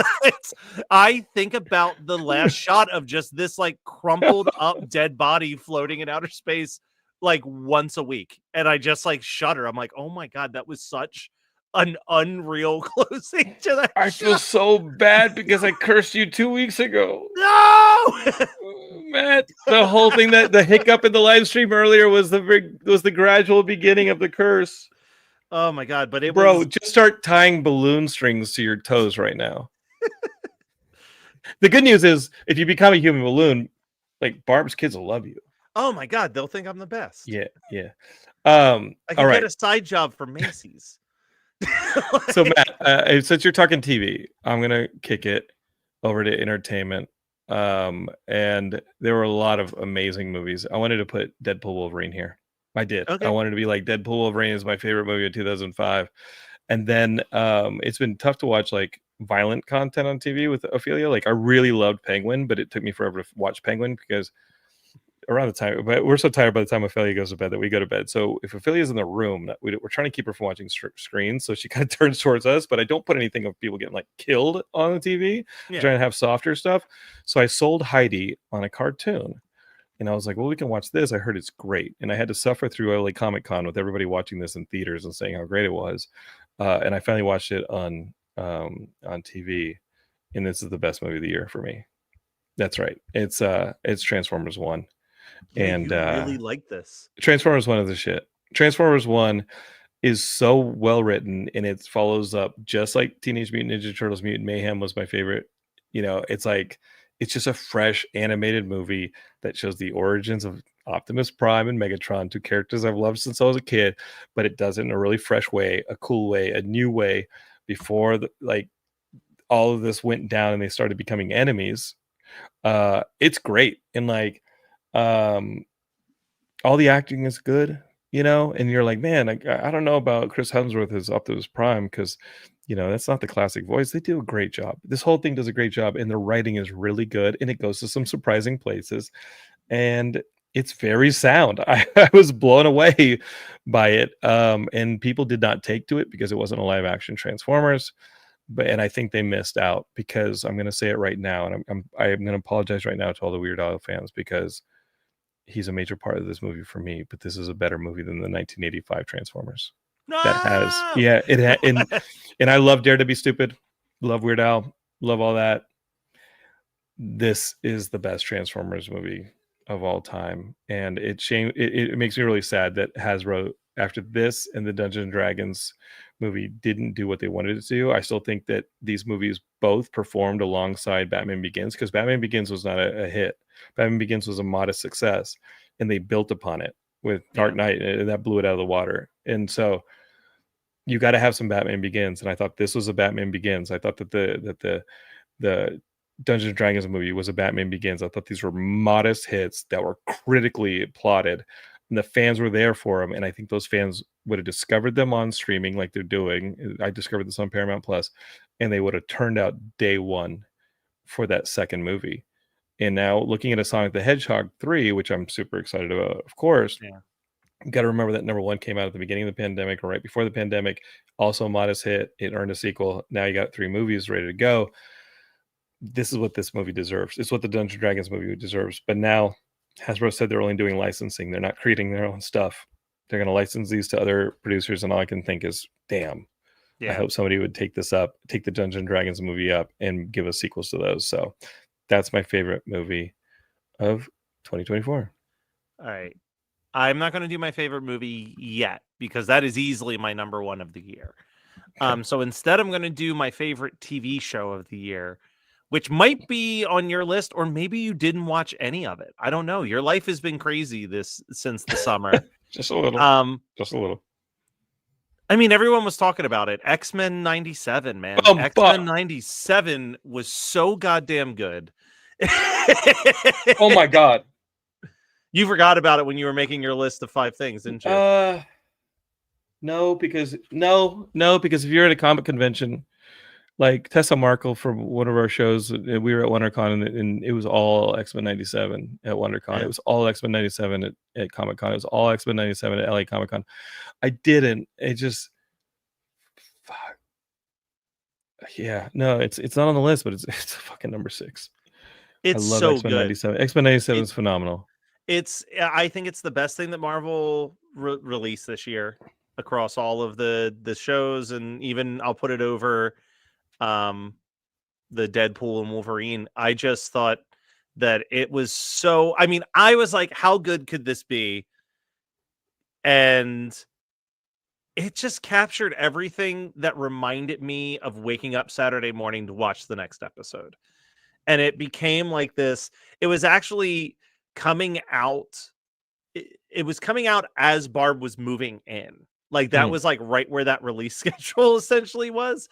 So it was like we had this weird dynamic of like she would come over and just watch the new episode of X-Men 97. Wait, you like this because you had sex to it, is what you're telling me? No, that's not what I'm saying, John. She would move some stuff into the house, and before she had to go back to where she was living at that time, we would sit there and watch X-Men 97 to see the newest episode. And I mean, there were so many fun episodes. They even made an awesome Mojo episode. Yo, they made the best Friday 13th since like one of the original Friday 13th. Like that Madeline Pryor episode is a fucking great Dream Warriors kind of style. Like that would be Nightmare on Elm Street. Nightmare on Elm Street. My bad. Daddy brain. Nightmare on Elm Street. And I voted in the Nightmare on Elm Street one. My favorite is the one with Corey Feldman. No, I'm kidding. Yeah. My favorite is the one where the guy gets killed in the porta potty. My favorite Nightmare on Elm Street is the one where the guy. It's like that's Friday 13th, you idiot. The X-Men 97 and Bo DeMeo did a phenomenal job, and talk about big fucking shoes to fill on the next 2 seasons of that without him. I think he scripted through the first 2 seasons before he's let go, but and maybe a little 3, but yeah, that was just such a above and beyond accomplishment that I was like, I can't believe how good this is. Like Tessa Markle was dressed as Rogue at or Jean Grey. Jean Grey. She has it written there there in the comment you put on the screen. Yeah. Her friend was, sorry, Tessa. Your friend was your friend Jessa was Rogue, and we just walked around WonderCon, and there were so many Rogues and so many Jean Greys. Not as great as them. No, not as great as them. But having Jessa and Tessa meet the original Rogue voice actress was like so big for her. It was cool to witness that. And Geekscape is Tessa's part of our family at Femme Regard. They have a brand new movie coming out called Sync, right? I get this right? Sync. We just played a couple clips of it about an hour ago on the stream. God, the daddy. I should not be podcasting with Daddy Brain. It's very dangerous. It's okay. It's very okay. dangerous. I said Friday the 13th when I met Nightmare on Elm Street. Nightmare on Elm Street is my favorite franchise. Yeah. Well, you know what's the great thing about Nightmare on Elm Street, John, is in about an hour and a half, we're going to be debuting our next YouTube video, which is the definitive rankings of the Nightmare on Elm Street franchise. So you're definitely going to want to stay tuned for that. And also, while we've got a captive audience commenting, just a reminder, GeekscapeGives.com is a great place to go and help support the Big Brothers, Big Sisters. Make sure you throw a donation out there. We're at $400. Our goal is to get to 2,000. And Chris just said Dream Child is the best, and that is the most psychotic take I've heard in a very long time. I love Chris, but I feel like there's a little bit of edgelord in Chris, where he's like, I'm gonna throw a stick in the spokes, right? Just to fucking, I just want to watch the world burn. Yeah, he's like, everyone's having fun. Let me mention the worst one. You know what, Chris? You earned that Benny Hill theme song to come out to on Punchline. You yourself, the Punchline Boys had an intro with the Golden Girls theme song, and then the guy running the sound let the CD play or the track play, and it went into the Benny Hill song, and the hell had to come out to the Benny Hill song before he caught wind and cut it off. But like, Chris, that was your curse. If I'm gonna curse people, I'm gonna curse people in like really small, weird ways. That would be how I did it. Chris says, no, Dream Child is my favorite. I love any show, movie with pregnancy. Go through a pregnancy, Chris. What's stopping you, baby? That's the Let's horror do it. movie. Let's do it. Let's do it. I gotta tell you, the most fucking badass moment of my 2024 was watching Ophelia get born, and it was the most metal, badass fucking thing I've ever seen a human being do in my entire life, because I love Heidi to death. And she wants to be like part of like my running culture and do this stuff. So she'll do these races and like she'll be like, I'm gonna do a 5K, and there's like a little bit of walking and stuff like that. And I'm like, okay, cool. So she ain't there yet. Like, you know, she's building up to it, or she'll run at like a slower pace and this and that. So like giving birth is such an intense physical act. She fucking was doing this shit. And I'm like, how is she doing this? It was the most badass effing thing ever. Ophelia defeated Kruger in the womb, is what I learned. Yeah, and keep in mind, Ophelia was born with a mohawk that she still has. So my baby has a mohawk. Chris says, I'm not interested in birth, really. No, it's the pregnancy we're talking about. The birth is the last part of it.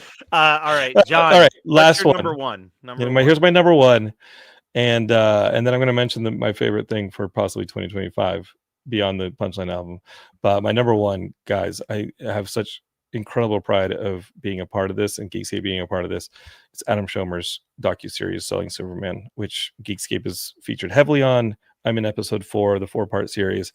This thing is such an incredible, moving docuseries about a family's trauma and inheriting one of the most valuable comic book collections of all time, and then having to deal with letting go of it or selling it while processing the trauma that this father enacted on this family. And you guys, Selling Superman, go find this documentary. It's on Apple TV. It's on all these different digital platforms, and watch this 4-parter. It's going to take you a couple hours, and it's fucking great. You're going to be so moved. I loved being a part of it. I'm super proud of Geekscape's a major part of it, and I'm so proud of it. And I told Adam, I said, what are we working on next? Let's go. Yeah. Well, that's not on my list.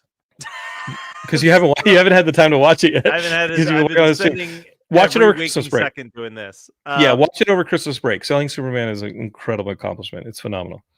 This is gonna be the least shocking thing that I put at number one. It's a new ska album. Yeah. With Muppets and some Disney characters. You got my one warm thing blanket correct. of a childhood. There's one person who is undeniably my creative hero, and Ron Howard knocked it out of the park with a documentary about him this year. Jim Henson, Idea Man on Disney Plus, was so freaking good. Like it kind of captures everything I've ever said and looked up to Jim Henson about, and it doesn't shy away from the negatives of Jim Henson. Like, he was kind of a shit father in a lot of ways, and an even worse husband. Not in like an abusive way, but in a neglectful way. He put his work above everything. But the way it captures his creativity and that like that screaming voice inside that makes you just have to keep creating.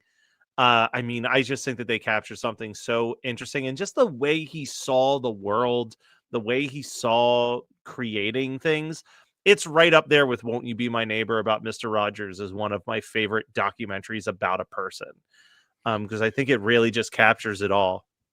Well, I got to tell you, I creeped Brian Henson out at the Newport Beach Film Festival way back in 2005 or 6 when Gay by Dawn, my movie Gay by Dawn, was playing Newport Beach Film Festival, and he was a guest of honor to, I think, screen Labyrinth.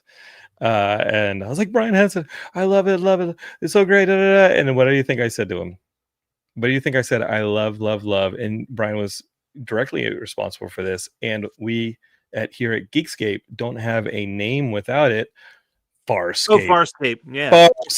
Farscape's the shit. And Geekscape is named after Farscape. So it always comes back to Henson. But Matt, you're talking about the fire of creation. Yeah. And how it possesses us, and it possesses me and frustrates me, and it drives me all the time. It led me to create Geekscape and keep talking to people on the internet, and that's where you came along and all of my children. So next year's no different. Geekscape's gonna keep creating, and so I'm gonna show you guys right here the cover to Hero of the Prophecy #1. This is a comic that we're releasing early next year, and it's the first issue of the story that I created as a love letter from my brother Paul. You guys know him as a former WWE wrestler. How many W's is in there? And Paul, when he left the WWE, he was like, "What do I do now?" And we started working on this project called The Hero of the Prophecy. There's a video version of it. We took the sizzle around. We tried to raise some money on it. I actually talked about that process on this last Geekscape episode with the Invisible Raptor folks. And then during the pandemic, I finally said, "Hey, this story is just going to sit on my effing hard drive if I don't start telling it." So my Geekscape partner in crime with Matt, George Callert, and we gathered some artists. We started making some comics, and we invested in the first Geekscape comic of several. Is going to be Paul London, Hero of the Prophecy. Can and you this is issue number 1? Can you zoom in on where that number 1 is? Check this out right there. You like that? There's a little logo. Geekscape Comics number 1 right there. And then this is going to be coming to a crowdfund platform early next year. I had to go and have a kid, so it kind of delayed things. But it's all written, and that's art by Vittorio Stone did the covers. He does Canto for Dark Horse. You know, the artist is awesome, and we're just super stoked for Hear the Prophecy. You know, yeah, and it's fun. Like if you like Willow, if you like what else, all those 80s Beastmaster, all those 80s fantasy movies. Imagine my brother as a pro wrestler getting galaxy quested to one of those worlds to deal with an evil wizard because they see pro wrestling and they say, "Oh, look at that they don't know it's fake. They don't know it's fake. They say, "Look at that guy. He's fighting 5 people in an arena at once." And so they summon a pro wrestler to deal with an evil wizard, and he shows up and says, "You idiots! I'm a freaking pro wrestler. I'm pantomime fighting, not fighting." And now he's got to put the big boy pants on and save a kingdom from an evil wizard. And I sent this over to Doug Jones, who played him in the Sizzle, and he was like, "This is amazing." So well, that's coming from Geekscape soon, and then of course I'm working on that Super Action Man comic next. So Geekscape Comics 2025, baby. That's what's going on there. I want to give a couple quick honorable mentions to some stuff that I so badly wish I could have put on my top 5 list. One other podcast, there's a true crime podcast called Who Shat on the Floor at My Wedding. They had their 2nd season this year. There's more shitting at weddings? No, this one is now the case of the tiny suitcase. About how someone left a tiny suitcase on their front deck and they don't know who did it. So these girls they tried to solve the case. It had a tiny little suit inside of it. Listen to find out more. The other really great documentary about a person that came out this year, Butterfly in the Sky, about the making of Reading Rainbow and LeVar Burton. Highly recommend. Are you shoehorning in all 15 at this point? No. I got 2 more. You effing cheater. John, did you ever watch Acapulco on Apple? Yeah, I watched. Yeah. The newest season this year was great. Acapulco, I think it's a very slept on Apple TV series. Highly recommend. It's just cute and fun. And then, John, you and I love a movie where we can text the other one and say, "This looks really badass," or "This was really badass." This looks really badass. At Creature Feature Weekend, I got to see the premiere of The Mutilator 2, which is oh my god, the long-awaited sequel to The Mutilator from 1980. And you only text me when you're flirting with freaking lawsuits that might result in me getting pulled into some lawsuit because you and Scott and Kyle over at Horror Movie Night start like reprinting other some people's artwork and giving it out for free and violating copyrights. And you're like, "Hey, let me just warn you about this happening." It's water under the bridge because we love this. Well, I can't speak for Scott, but Kyle and I love the director off because you reproduced his poster and you started giving him out, and the guy came over and saw you guys doing this and was like, "Listen, this is bullshit." Bud and I are like this now. So then you chummed him up on the panel, just like I taught you to. Yeah, we became best friends on the panel. Mutilator 2, best movie of 2024. It is the most insane movie I've ever watched, John. And like, here's the thing. Chris Mathias is like, "I didn't know Matt got in trouble." Okay, yeah, because I helped him assuage the damn thing. Yeah, I was like, "Matt, go up on stage and kiss his ass and tell everybody to watch his movie." So this movie is amazing because it's a movie without a third act. And we could not believe what we were watching. Um, it should be showing up on streaming at some point. I am telling you that this movie is going to be like in that same conversation as like a Troll 2, a Room, a Birdemic, because I don't think that they intended for it to be this weird. But there's so much brilliance in it at the same time. It's like a love letter to making movies, but like in the hands of a person who made one movie in 1980 and then did nothing for 40 years and then made another movie. So it's like, it's not like, oh, over 40 years, they like learned their craft. George Lucas. Yeah. Like, it's like, who did A New Hope and didn't do anything else again until episode 1. Like it's what I could not believe. I was like laughing and screaming throughout this entire screening, but like having the best time. Like it's not my number one movie of the year, but it is the best theatrical experience I've had in 2024. So I had to give that one a shout out at the end. Well, Chris Vivalio says, do you think there's brilliance in Birdemic? No, but it has Whitney Moore, who's a friend, and yeah, it helped us. John, do you remember watching that Whitney with Moore. me when I lived in LA? We watched it on your couch while we were trying to fix the old Geekscape website at that point. We looked at each other and go, every article to a new website. Okay, we're about to do it again in 2025. So can't lose that SEO, man. You gotta keep those links, you know what I mean? Like, damn, man, we've been through some stuff. We've been through some real stuff. I gotta tell people right now, if you guys are hanging around on Geekscape, this is your first actual Geekscape episode, the Geekscape podcast. I have a episode coming up next week with the filmmaker behind Chasing Amy. So if you guys are fans of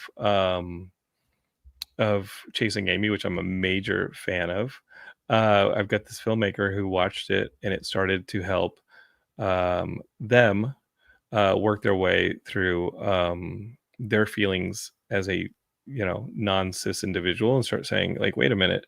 So Sav Rogers, who made this movie, is going to be joining me on the next Geekscape, and we're going to be talking about how they started developing their feelings for women as teenagers while watching Chasing Amy, which I get to watch this weekend and put together. So remember when Kevin Smith was the guy who was like, I don't know how you do this podcast stuff, and he came on Geek Trove and I told him how to podcast, and now he's off and running with the podcast stuff. Well, we can't go too far from Kevin Smith and his influence. So it'll be cool to sit down and talk Chasing Amy again, because I love that movie. And that's coming up on the next Geekscape. It's, those of you who are brand new, it's coming up on the next Geekscape. Those of you who are brand new Geekscapists. Well, John, you've got a little bit of daddy brain happening, and that's because you got a little baby that needs you. And I think that baby still needs you. It's you. And you're talking about you. I'm talking about me. I'm the little baby. But what we also need are those donations. Geekscapegives.com. Go over there, even if it's just $1 or $2. Everything helps. Help us hit our goal of $2,000 today. We've got a pretty cool thing coming up next. This is another band that appeared on One Hit Thunder this year. Actually, literally this week, we had the lead singer of the band on. This is a band called Lo-Fi Ho Hum. Sent us a nice little set. So we'll have this. And then immediately after this, John, is the debut of the newest show on the network, Christian Cringe, hosted by myself and Katie Hampton. So I love it already. I love it already. Like all of my children. I love it already. Thanks, Matt. Thank you, John. Thank you, John. Of course.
Disqualified. Points off for knocking over the mic. What's up, everybody? How we doing?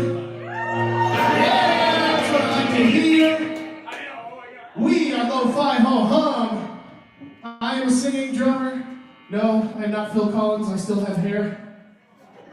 Bunch of Phil Collins fans out there tonight.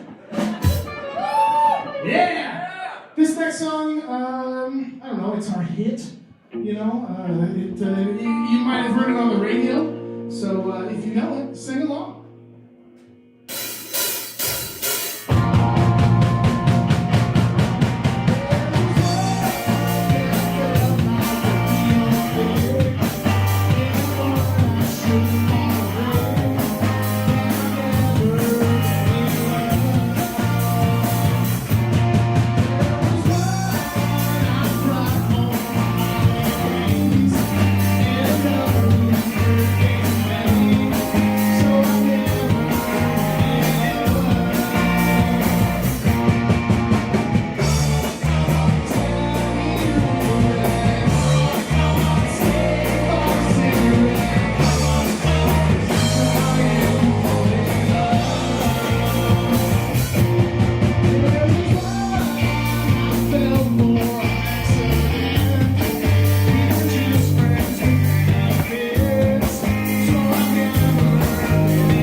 Far away, think I made a big mistake, 'cause I'm sure that it was love.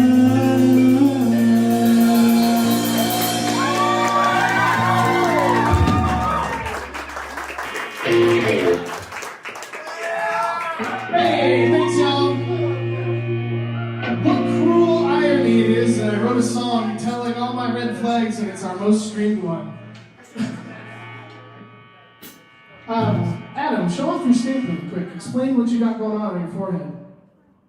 Yeah, I get to brag a little bit. Today I got licensed for my A license in skydiving. This is how they stamp you when you finish up. So, yeah, I'm stupid enough to do that. You should come do it too. Let's have one lead guitar, everybody! Woo! I workshopped some jokes with the band before we came tonight, and they told me not to tell this one, which is, it's great to be here at the coast. Why is it called the coast? I don't see an ocean. Hooray! This next song is called Maybe. I said maybe I'll stop telling jokes. Maybe we can get better. Maybe we can be happy.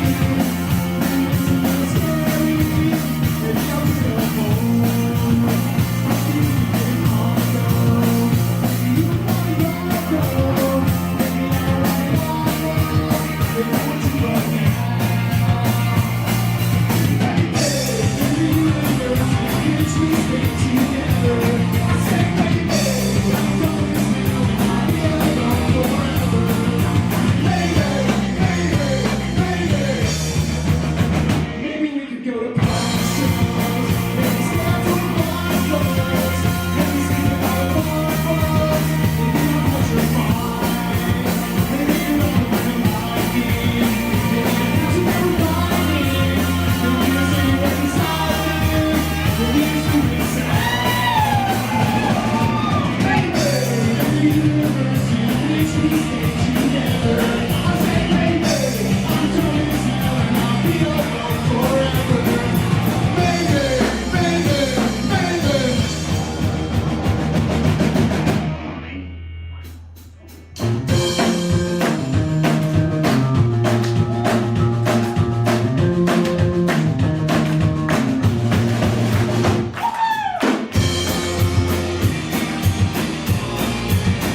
I'm here as a student at Rutgers University, and I was a little with my big brother Joe. My first major is labor studies, and my second major is human resource management, so I'm a double major here. I didn't originally come here first. I went to Monmouth University first, and I transferred. When I transferred, I double majored here, and now I'm in the Big Ten. Big Ten. Mentoring matters because, like, when it comes to children, and even sometimes adults, that you can gain something from both having being a mentor and being mentored. It's just this connection that you kind of have, and that little extra, or that second place or that third place that you can kind of, you know, be you. This is who you are. Get to know yourself even more. Like, I've got to know myself so much more since my time in middle school to high school, of what kind of person I am. I like to talk. I like to speak. Also, sometimes be to myself, but also kind of gauge and kind of interact with the world in a different way. Thanks to being with Joe, he taught me some things. He taught me a lot of things, actually, not some, a lot of things about that.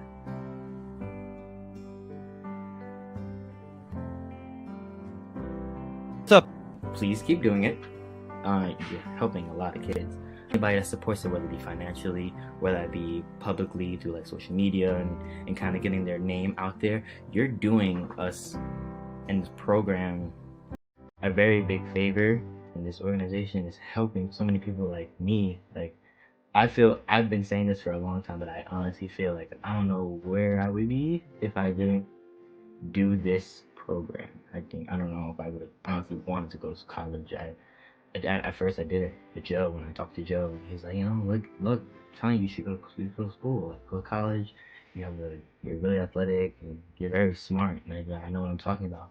Because at first I didn't really think I was the smartest, but when I was able to express myself in a way, I can kind of see, no, I'm not as, you know, academically, I'm gonna have to put more effort, and kind of gave me that drive too. And that's what the bigs do, and that's what the littles can gain from this. But if we keep that support going, you're going to be able to keep building a bunch of people like me.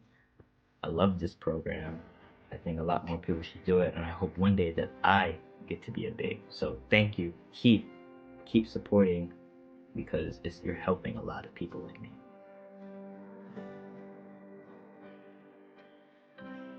Oh, I can't promise that watching the Geekscape live stream will bring peace on earth and goodwill towards men, but it might.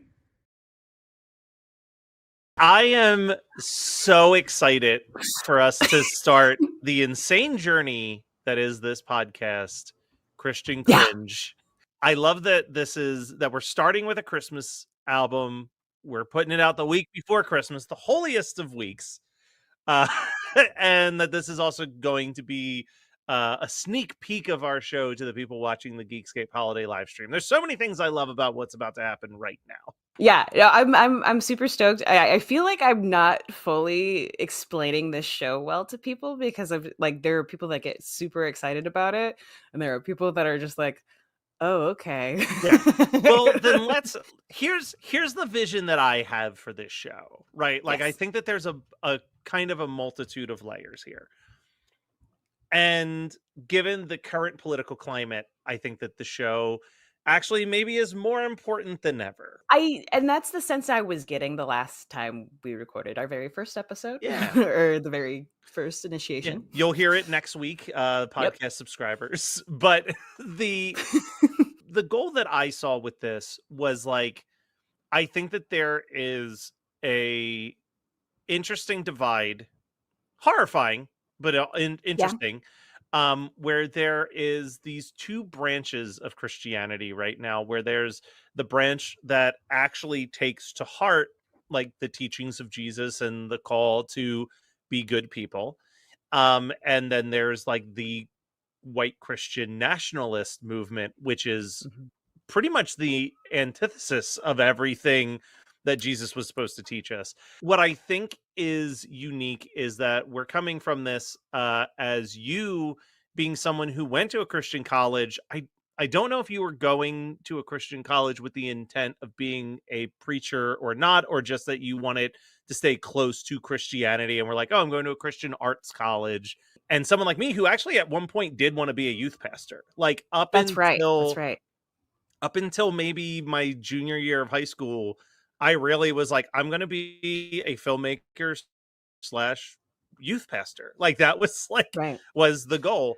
And I'd say that both of us have strayed from those goals. Very much so. Mayan has strayed a little bit back onto that path in a very like wobbly kind of way, while yours is like continue to go in your own path. And my goal with this show is that I want people to be able to hear, I guess what I'm trying to get at is we're going to be analyzing the content that was a giant chunk of our growth at that time in the like mid 90s into the mid to late 2000s. Like that's going to be our real bread and butter. We'll absolutely look at stuff newer and stuff older than that, but I think like that 94 to like 2008 is definitely going to be like our main area of expertise that we're going to be playing.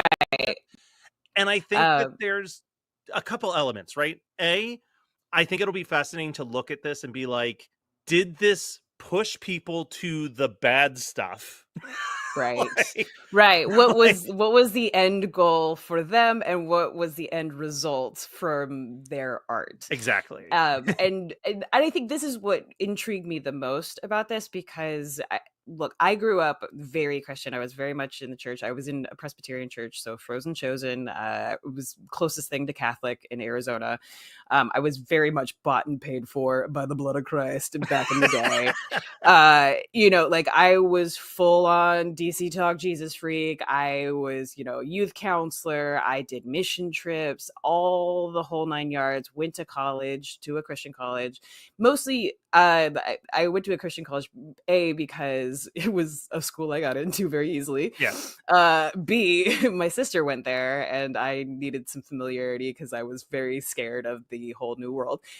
C, it was in California, where I wanted to go and try this acting thing out. Okay. And it was a liberal arts college on top of being a Christian college. So I figured it's that not was even the most bad of the Christian colleges you could go to in the grand scheme. It's actually it's actually very shunned in the Christian community because there's dancing on campus. And there's like what live the footloose music. are they trying to do over there? 100%. No, I remember, and I have so many different, like, there are many stories to why my view of especially American Christianity has changed, and my relationship with Christianity has very much diverted. One of them being that when I was in college at APU, I had two roommates who fell in love with each other, and that was very much against all rules and regulations, then they could have been kicked out had they revealed themselves earlier on in their whole educational career. Seeing how a lot of that kind of panned out, and seeing how some of the art that came from like all this stuff, I realized how much I was indoctrinated, and how like there are some things that I'm like, oh, I really love this. So I don't want to prompt the audience to believe that I'm just going to be here hating on everything. I probably will hate on a lot of things because there's been a lot of growth and a lot of therapy in my life, which I think has helped me become a little bit more of a wider open view, that a lot of some of this content had kind of skewed me into a narrower side of things. And when faced with reality and with real situations and real people with real circumstances that had very realistic consequences, that's what made me divert away. And I think what'll be interesting is we're looking to have a plethora of guests on this show. And like,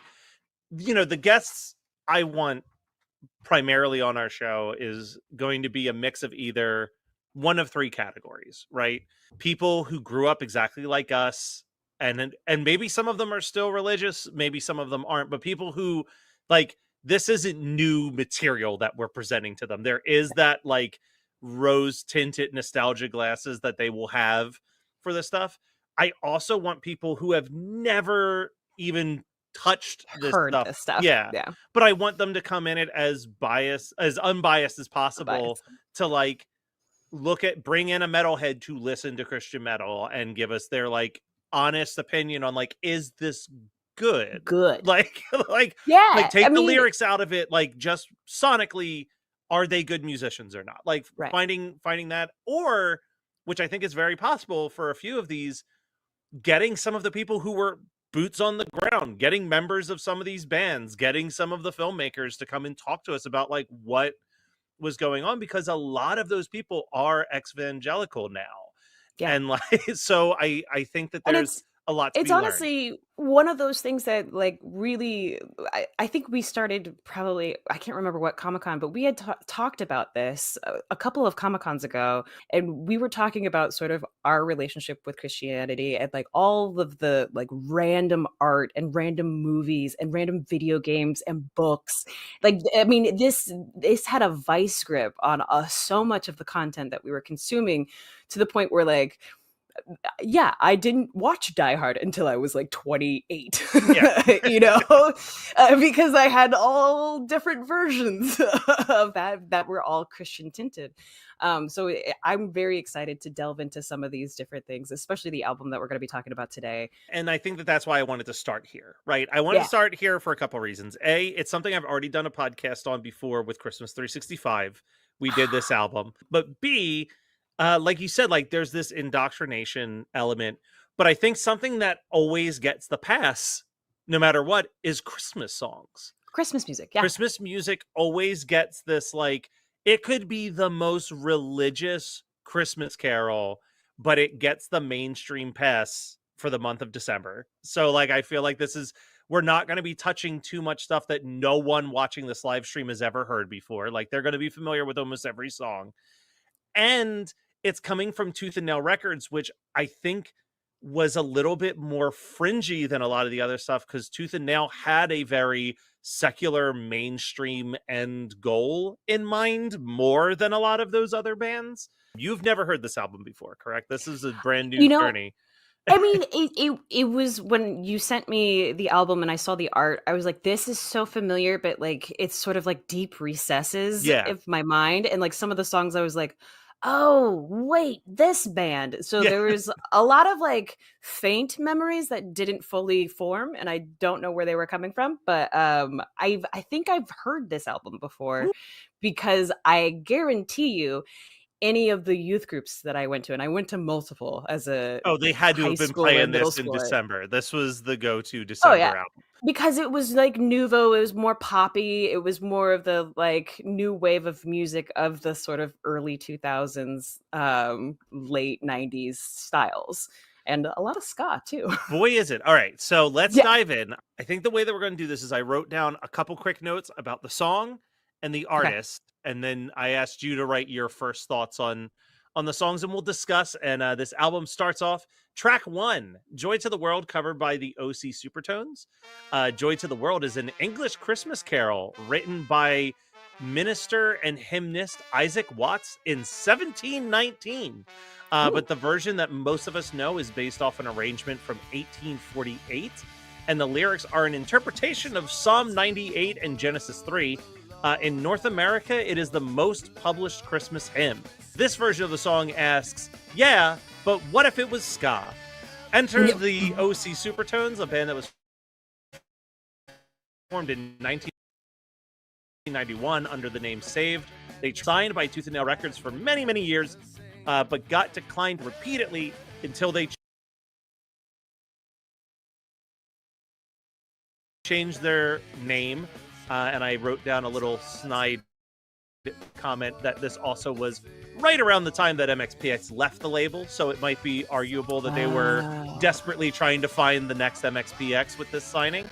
And this particular cover would come out just around the exact same time as their second album and their biggest album, Supertones Strike Back. So, Katie, I have to ask, A, what is your experience with the Supertones? And B, what are your thoughts on their version of Joy to the World? You know, this was one of those bands that I was like, wait, I know this band, because this was definitely one of those bands that you would play in, like, the bus going to, like, Christian camp. Yeah. Or, like, playing, like, you know, as everybody was gathering for worship or whatever. But this it brought back some like odd memories that I was just like, wait, where did I hear this song? And I like faintly remember being like in a Baptist church hearing this song, and I was just like, oh yeah. Like I think a lot of this stuff was also played. So at Azusa Pacific, the college that I went to, you had to go to chapel 3 times a week. So it was live music, it was a live preacher, and it was usually televised. That kind of stuff. Yeah. So like my closest, I guess, experience with like a big church type of mentality. And these were the kinds of songs that they would play before the worship got started. Love it. And, yeah, and like honestly, I feel like it was Christian ska that got me into ska. Oh, I mean, there's definitely they were so close together in my discovery of that genre of music. It's even it's a real chicken and egg. I genuinely don't know which I found first, but boy, did that genre work for me. And I think the Supertones, I think this is a very fun version of what is usually a fairly dull Christmas song to me. They have a good time with it. Yeah, it's way more up tempo. It's got a lot of horns. Boy, horns aplenty on this one. And it's fun. It's a fun version. It's definitely one of those that I feel like in the back recesses of my mind, I was like, oh, this is when I was like, oh, you can make like slow, trudgy worship music a little bit more fun. Well, this was right around when a group and album that we will certainly cover in the near future, the Insiders, had the Scalaluya albums where they would just oh my god, what that name, holy shit. Next up we have Winter Wonderland by Joy Electric. Winter Wonderland is a song written in 1934 by Felix Bernard. Due to its seasonal theme, it's often regarded as a Christmas song in the Northern Hemisphere. Since its original recording by Richard Hamper, it has been covered by over 200 different artists, and its lyrics are about a couple's romance during the winter season. This cover is by Joy Electric, which was a brand label for a series of electro and synth pop productions from Ronnie Martin. Martin began producing under the Joy Electric moniker in 1994 after the demise of his previous band, Dance House Children. This recording would have been around the time of his third and probably the breakthrough album for Joy Electric, Robot Rock. I've seen Joy Electric live at many a Christian music festival in my youth, and it was always kind of interesting to see because it's just one guy who would go on stage and he'd have synthesizers all over the place and a loop pedal, and he would create the songs in front of you with the loop pedal. He kind of fell into one of those categories where like his songs were very overtly Christian. But I think he also was like wanting to be taken seriously as like he really passionately cared about the structure. He wrote overtly Christian songs that could have made him billions of dollars if he had written them as praise and worship songs, but he wrote them as these very like genre pushing bloopy bloppy electro synth songs that no church would ever adopt into their ministry. So you could tell there was an artistry there that he was trying to achieve. It definitely was. And I like when this song came up, I was like, ooh, don't know this band. Ooh, don't know how I feel about this song. This version, it starts a little bit like, what's the song? The Simply Having a Wonderful Christmas Time. Yeah. It's a little like it's very reminiscent of that start, but it's just an odd combination to me. Like this one was a total miss, and I was like, I don't even remember the band Joy Electric. This was like completely out of left field. I was like, I don't know who this is, and I looked it up and I saw that it was a one-man band, and I was like, okay, well that makes sense. Don't worry, Katie, before this podcast wraps up, you'll learn a lot more about Joy Electric because there's at least 3 albums of theirs that we need to dive into throughout. Good to know. And I have to also just state that like Matt is way more well versed in the music realm than I am. I was like tooth and nail to the core. Like this was my label. Like this was my label. All right, we moved to track 3, O Come Emmanuel by Chasing Furies. Come O Come Emmanuel is a Christian hymn for Advent season, which is often published in books of Christmas carols. The text was originally written in Latin, and in 1851, a translation from the hymn's ancient modern became the most predominant English-speaking version of the song. Chasing Furies was an American Christian band from Fort Worth, Texas. The band consisted of 3 siblings. This actual release predates their debut album that came out the following year with Abandon. And the band broke up immediately after their debut album came out. So this and their debut album are the only recordings of this band. Oh no! I was so this song is very familiar, but like I was like, this band is not familiar. No, so that makes sense. That's why. And just one and done. I'm always baffled by a band that breaks up after their first album in general, but a band that breaks up after their first album entirely made up of siblings is a whole other weird thing. That that is the cringiest part of this story, because I mean you're putting a lot of layers on top of everything, like being a Christian band, being a sibling band, and like I guess trying to do the Brady Bunch style, like let's make it big, all of us together. And then with this particular cover, I feel like they took a song that's already kind of haunting and boring and made it more haunting and boring. Yeah, but this is definitely one of those songs that it was just like, oh, midnight services around the holiday. Yeah. Oh, candle lights, nothing else. Yes. Yeah, like dim lights, or no lights at all. Like it felt like almost forcefully and intentionally put on to be like, now it's time to be somber. Yeah. Track 3, time to be somber on our Christmas album. I always remember like around the Christmas time, whenever anyone wanted to be like serious, I was like, it's not Easter, you guys. Like, we're not mourning right now. Like, why do we have to make this so serious? We got our first original here at track number 4, a holiday song by Starflyer 59. This was fascinating to me, this song. I looked at it and then I looked up the lyrics and I was like, were they trying to be more secular? Well, so here's the interesting thing with this, right? I'm pulling a lot of the band descriptions straight from Wikipedia. This is the first one that does not define the band as a Christian band. It says Starflyer 59 was an American alternative rock band from Riverside, California, and was founded in 1993 by Jason Martin, the brother of Joy Electric's Ronnie Martin. What? Yeah. So this was an original song written from Jason and recorded at the same time as his 4th album, Fashion Focus. Now, from what I know about Starflyer, and this is like a little bit of a snapshot of Tooth and Nail. Tooth and Nail Records is by all accounts a Christian record label, but that was never, according to the founder of the record label, never his intention. He just wanted a record label for bands he found interesting, and if they had like a Christian lean, even better. And I think Starflyer was one of those bands where, the vocalist was probably of a Christian upbringing and probably wrote the occasional spiritual songs, but he more just wanted to make music.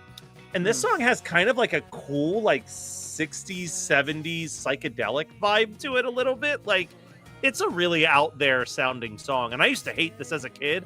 Now it might be one of my favorite songs on the album because it's just so different. It's just so different. It sticks out on this record in a big way.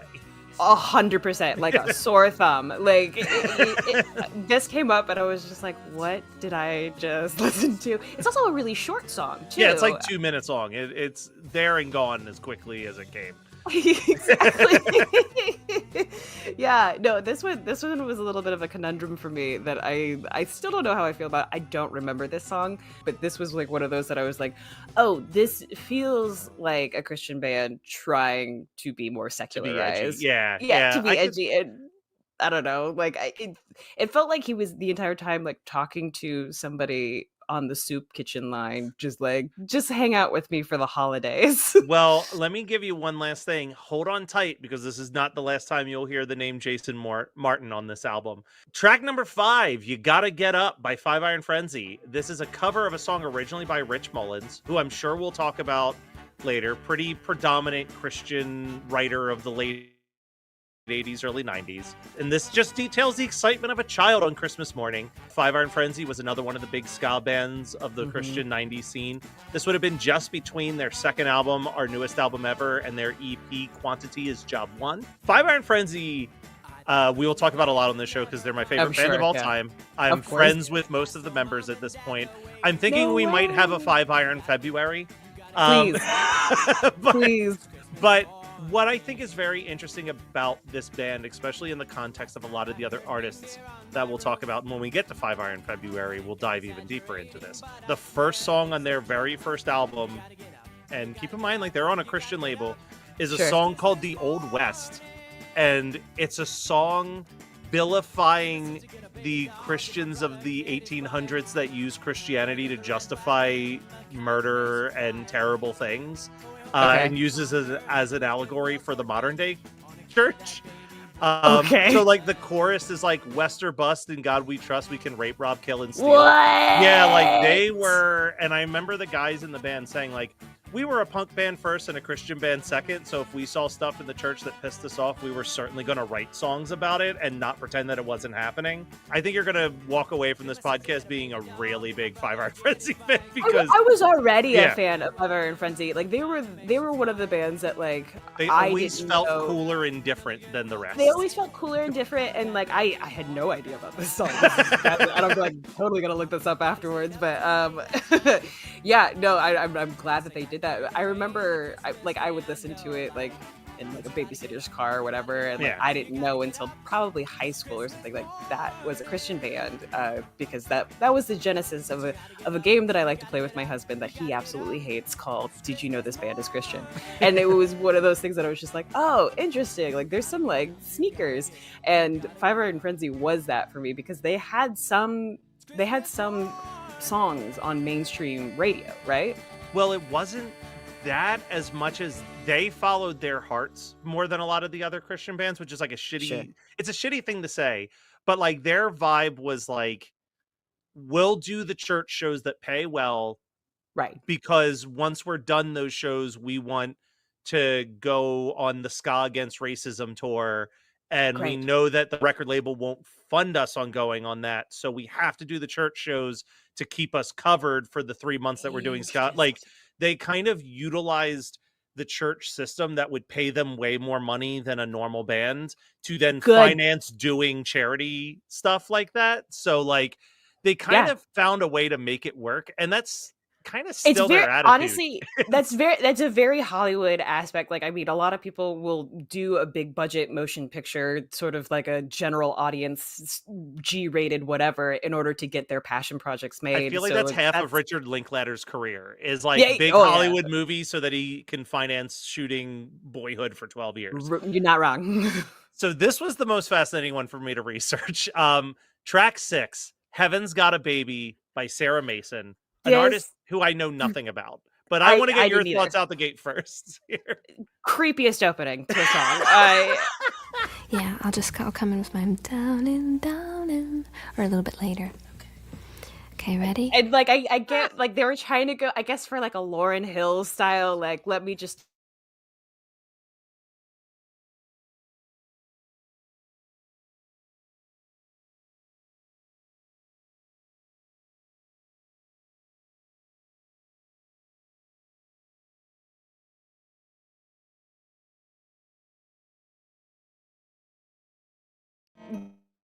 like this is the kind of saccharine stuff that like icks me out. All right, so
We've been really focusing on a match. It's Big Brother Tom and Little Brother Wyatt, and they've been matched for 1 year. So we get to see that $2,000, what it went towards to make this match for 1 year. Wyatt he lives at home with his single mom. They had a really rough past with their father. He's no longer in the picture. He's been in it for 1 year, and we've seen amazing changes in Wyatt. So Tom's the big brother, and he shared that I've never done anything like this before. I never had kids or had this sort of responsibility where I need to show up over and over again. I've learned a lot. I've learned patience, how to be calm in situations that I never thought I'd be in. And I've just grown to build this great friendship with Wyatt.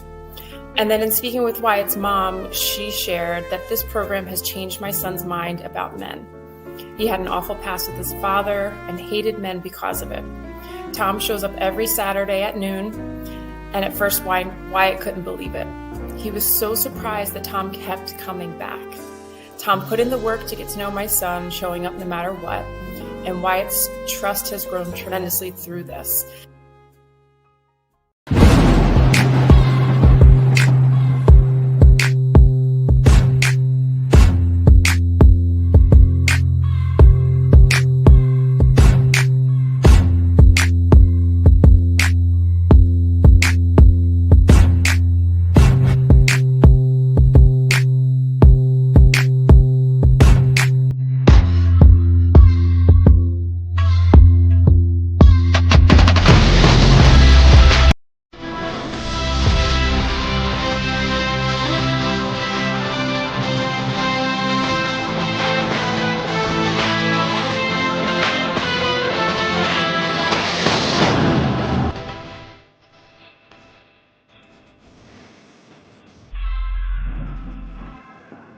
I would like to have a big brother because I didn't really have my dad around when I was younger, and I didn't really have anybody to do stuff with. I would like to have a big brother because I would like to explore more than what I already know. I want to have a big sister because, see, I'm the only girl, and it's really wonderful when I can get away from my brothers. I think my big brother would be nice, kind, have nice clothes, and play with me, take me places. I would like to go bowling, skating. I would like to take some walks. I would like to talk about what I'm thinking about and just have as much fun as we can do. With my big sister, I would like for us to just hang out, go to the movies or get our nails done, girly stuff. I would like to have my big brother help me find a college. I want to do with my big sister, make donuts, cookies, and dinner.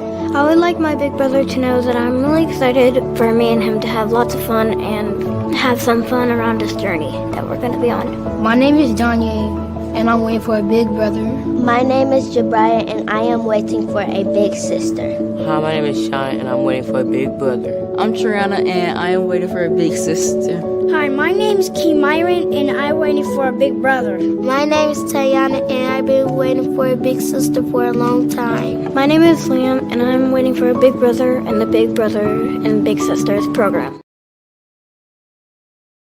Is big Hollywood movie so that he can finance shooting. Yes. No, and I think that's really what it is, because I remember in the early aughts, we had this weird my dad finally was able to afford a house, and we bought this house, and it was just the most it was such a random house. It was very weirdly put together, but we had a system that we could listen to a radio station throughout the house. It had a speaker in almost every room. It was a very weird house, and we would turn on the radio station for the holidays or whatnot, and Santa Baby would come on, and I would always be like, I wish I could skip this, or I wish I would turn it off for that song, because that song alone just weirds me out. But this gave me that same feeling of just I need to skip this song. Yeah. Nope, so hard. Totally fair. There's just something not intentionally sexual, but sort of leaning into that. No, it is. It is.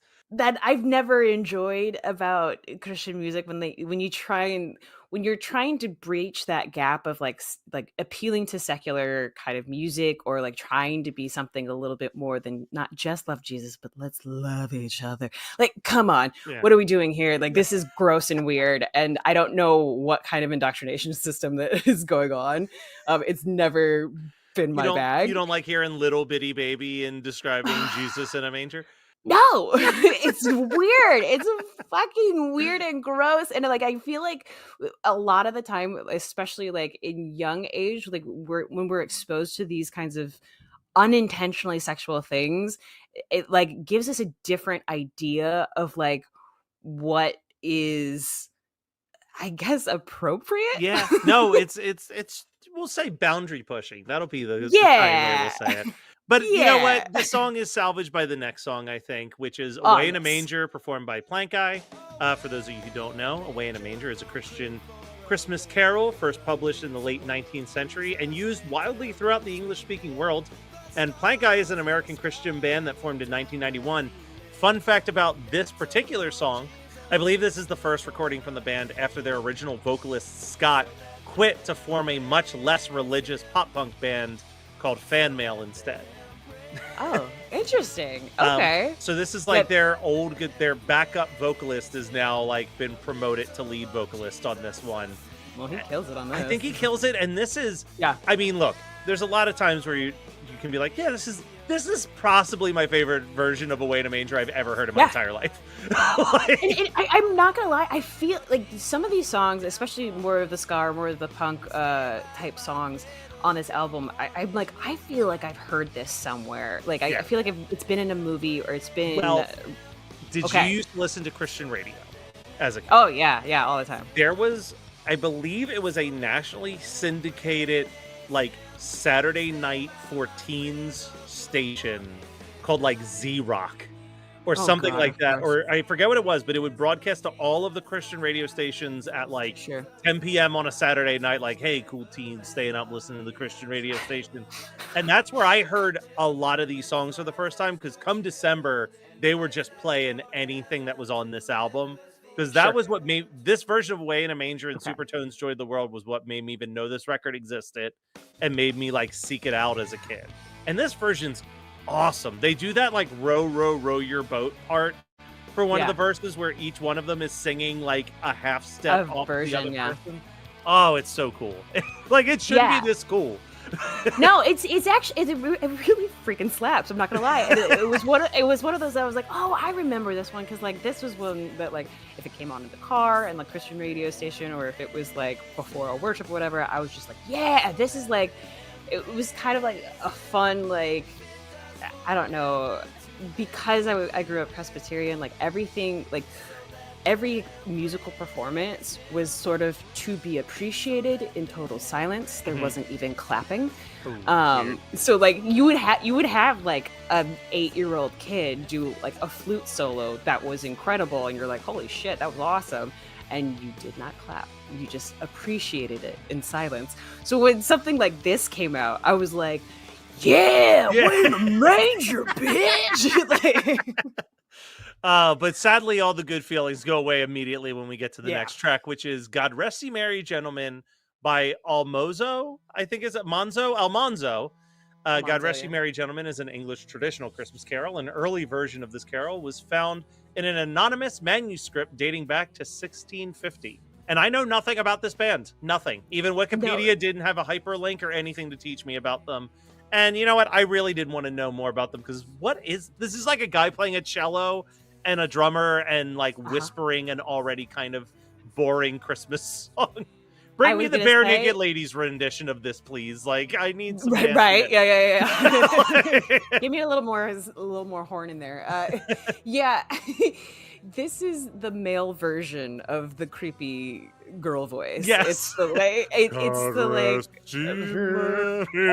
wanna be sort of that like Celtic, I don't know, like choral type sound, but at the same time like a little bit harder. This one I did not remember. I think it was another one of those I wish I could skip this type of thing. And then I almost wish it was an instrumental. I bet if this was like a really cool instrumental where you got like an electric guitar playing the melody line of it, I'd be like way more into it. But that voice just detracts anything that might be cool happening with the instrumentation of it entirely. Almanzo, we hardly knew Zo. Almanzo sounds like a Muppet. Like It does. Almanzo, you know, But it it's sounds like the name of Gonzo's my lost least brother. favorite Muppet. Like I'm like, oh great, 100%. Oh, that Almanzo's guy's back. here. Yeah. This album, if nothing else, whoever was putting this track list together knew how to bring you back up from a low. Yes. Because here we are, track 9, Feliz Navidad by Pep Squad. Feliz Navidad is a Christmas song that was first written and recorded in 1970, which, excluding the Rich Mullins cover, makes this the most modern Christmas song that's covered on this album, I'm pretty sure. Yeah. Pep Squad was a very short-lived band. I believe they only had one album that was called No Doy that I purchased and have like real no memories of this band. I think they had a female vocalist and a male vocalist that would like trade off on songs. But this is not a ska band, side note. This is a very ska feeling song, but I think they just had a guest trumpet player to like give it a vibe. But I like this version of Feliz Navidad. I really enjoyed this version. This was a delightful surprise, especially after the last one. And it was one of those that like I was like, oh, what a great name for a band too. Like I was like, I had no idea who this was. I was like, oh, but this seems like a fun like. Oh, I would totally be interested in hearing more, and that's such a shame that they were short-lived. Yeah, like literally, like I think there are 11 songs that exist by them, and one of them is Feliz Navidad. Interesting. I wonder where they all went off to, scurried out to. Yeah, no clue. But Nepotism returns on track 10. Holly Jolly Christmas by Bon Voyage. Now, Holly Jolly Christmas was written by Johnny Marks in 1962, and Bon Voyage is a musical duo consisting of Jason Barton of Starflyer 59 and his wife Julie. And this would have come out the same time as their debut album. Take this how you will. Having heard other songs by Bon Voyage, this is the best Bon Voyage song. I didn't listen to Bon Voyage. They were not something familiar to me. As soon as I heard the twang of country music, I was like, nope, absolutely not. In their defense, if there was a Christmas song that calls for maybe a little bit of twang, it's usually Holly Jolly Christmas. Or Santa Baby. No. Oh yeah, no. Well, that's when you're singing to Santa, and he's also your cousin. Yeah, no. This was a little bit of a okay. Yeah, at least hey, you know what? At least it's short. But then we get one of the longer songs on the album, and I'm curious what you're going to say about this one. So this is track 11, "Oh Holy Night," performed by 7 Day Jesus. The carol of "Oh Holy Night" is derivative of a poem written in 1847, and 7 Day Jesus was a Christian rock band formed in Huntington, West Virginia in 1994. The band disbanded in 1998, which means that this was their last ever recording as a band, was this version of "Oh Holy Night." I mean, it is one of the more religious of the Christmas traditional songs. It's also kind of considered one of the more vocally challenging songs to sing because it has highs and lows. Very high register, yeah. I have always liked this version, but I also totally understand why some people would hate having to sit through the 5.5 minutes that is this version. So that's why I'm curious where you land. The length does kind of belabor it, but the sound of it is actually quite lovely, and it sort of reminds me of like, I mean, it makes sense that they're from Vermont. Like it feels like a little bit more of that folk type of music that kind of has a little bit of just beautiful harmony, like beautiful vocalization, and then like a really nice thread of music, but the guitar strum is a little bit monotonous. it gets old. You know what it is though? When I was re-listening to it this time, I think what I like about this version is like, when you're listening to a vocalist, I'm going to use this as a prime example actually. In Nirvana Unplugged, when Kurt Cobain did the 3 Meat Puppets covers, he intentionally put it in a key that was just slightly out of his range so that his vocals would strain when singing those because he thought that it would make it sound more passionate. I like that you can tell that the vocalist is really straining to hit some of the notes, but it feels like authentically passionate because of that. Like, sure. Like, it doesn't feel like, I don't know, I feel like I get more... It doesn't feel overproduced. It doesn't Yeah. feel over, like, worked on and, showing off. Yeah, I feel more hearing this guy sing this than if I heard, like, Celine Dion hit it with precision for, Right. the same amount of time. Or like a little eunuch boy who is singing at the front of the choir type of thing. Exactly. Which tends to be what Oh Holy Night always is. It's Yes. sort of it's another dredging sort of standard, especially around this time, and it's a show-off song. So it was an interesting. I still don't. I love that you were wondering how I felt about the song. I was like, I still don't know if I know how I feel about this song, because it's well done. It's just a little monotonous. I enjoy it, but like with a little bit of squinting eyes. Fair. Very fair. But I'm sure you had a lot more fun with track 12, Mili Kaliki Maha from 180. So Mili Kaliki Maha is a Hawaiian-themed Christmas song written in 1949 by R. Alex Anderson. Boy, 180, we're going to have fun founding. Because it would say like they formed in 1989 or 1998 and immediately got a record label. Later on, it would say they formed in 2000, despite the fact that their first album came out in 1998. Like, it was confusing. I feel like we're the culmination of many Wikipedia entries on this band is what that sounds like. But it was so hard to follow. I think that the band put out 3 okay albums throughout their career that we'll definitely talk about all 3 of them and compare and contrast the sounds. But all of that aside, this is a fun version of Mili Kaliki Maha because it's ska, and they do a cool little piece of trickery where it starts off as like you hear the ocean and it's a guy, like a guy really off key singing while playing a ukulele, and then sort you of get that this like schmarmy thing that you expect from this song, sort of like an Elvis Presley type of like yeah, it's perfect, and then you get that ba, ba, ba, da, da, ba, ba, and then right into like the most fast-paced, fun version of the song, which, like, I'll be honest, I have no opinion on this song. Like, this is like not a Christmas song I seek out ever. No, I never. And like, I feel like of the version of this song, like this is the most fun to listen to because of that switch up. This was also another band that I wasn't familiar with, and the description totally matches the name. Yep. But like, I like first listening to this song, I was like, "What is with these waves? I can't even hear the singer."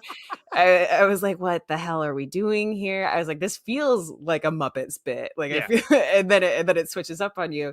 And it's a fun song. It's not one I seek out by any stretch of the imagination. Look, my hot take, if not for Christmas Vacation, I feel like this would have been a song that we forgot existed as a Christmas song. I feel like Christmas Vacation kind of put this song back into people's memories and so on and so forth.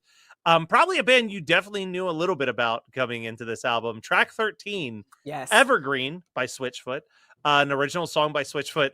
And I just wrote this down as a fun fact. It appears to be the only Christmas song that Switchfoot has ever written because this song, Evergreen, appears on 5 different Christmas compilations, including a later Happy Christmas album. Exact same recording, not a re-recording.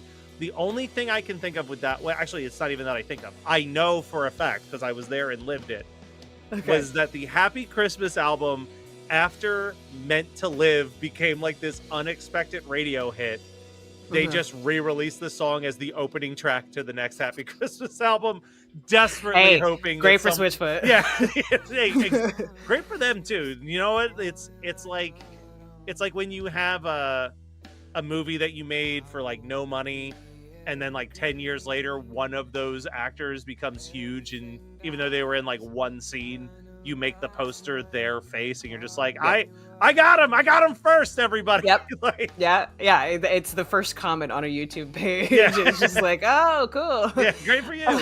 That's exactly. And this is like, not for nothing, this song is not good enough to be on 5 different compilations. That was what I was just thinking. Like, that was the exact thought process in my head. I was like, it's a fun song. And listen, I'm a big Switchfoot fan. I've always liked their music, and I didn't realize just how much like they were deeply ingrained in sort of more secular music, on top of being a very, like, this was the band that I, like, when I was trying to bring people to Christ back in the day, like, this was the band that I would have them listen to. Yeah. This song, I was like, oh yeah, I remember this song. And it's like, it's a well-constructed song. It's but it's really early nice. Switchfoot. You can tell that Yes. this is like early Yes. before they've really honed their writing skills. Their skills and also just like their entire tonal sound of like what they were. So I have a very quick fun fact about Switchfoot.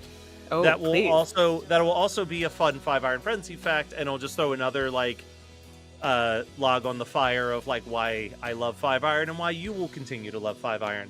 I believe is 5 Iron Frenzy was on tour with Switchfoot as their Uh-huh. opening act when Switchfoot was like a fairly new album. Think like New Way to Be Human era of Switchfoot, like very early in their career. 5 Iron Frenzy was playing Cornerstone, and Switchfoot was not on the bill. Oh. And 5 Iron was like, you guys are making a huge mistake. And 5 Iron was supposed to headline Saturday night. Like, they had an hour set. So 5 Iron played for 15 minutes and then got off stage and let Switchfoot come during their set to play 20 minutes, and then came back and finished out their set because they're like, you guys, That's so baller. it was a real That's like so Marty, baller. it was a real like Marty McFly, like, you guys might not enjoy this, but your kids are But gonna your love kids it. will. like it was like they just saw something in that band of like, no, this is the band that's going to blow up, and you guys are idiots for not seeing that already. Almost as big as House of Wires. Dude.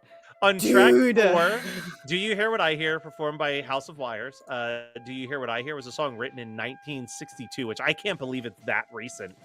I don't believe that either, but through this song and this rendition, I do believe. Maybe. And House of Wires was an early example of Tooth and Nail, very briefly and failed, attempted to have an all techno and electronic music subsidiary.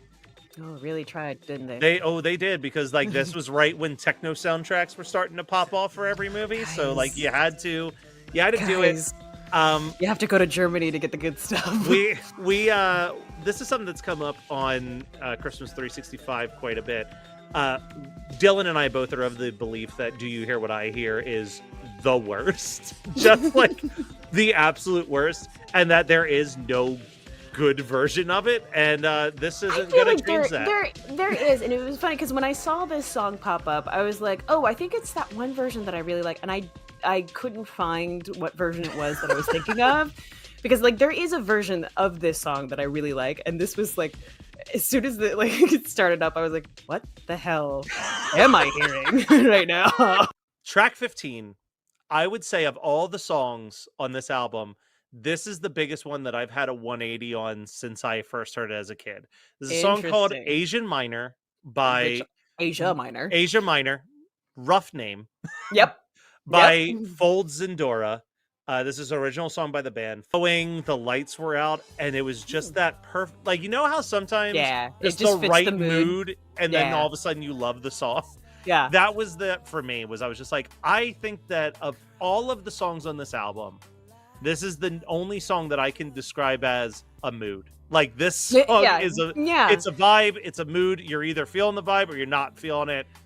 But it's not really a song to me. It was, the one word that I kept thinking was interesting. Yeah. Like, because that's all I could. First of all, don't really understand the title of this song. I don't either. Okay. So if you search Asia Minor, which I Okay. did, Okay. it is a peninsula in a region of Turkey. It's a peninsula in West Asia that makes up a majority of the land area of Turkey. Okay. So, Well, then I mean, again, that word comes back. Interesting. Interesting. Yeah. All right. Okay. Okay. That is information I now have. Yeah, there we go. We can live with that. We're in the final 3. Here we go. Track 16, another original. This one, It's Always Christmas at My House by Huntingtons. It's an original by the band.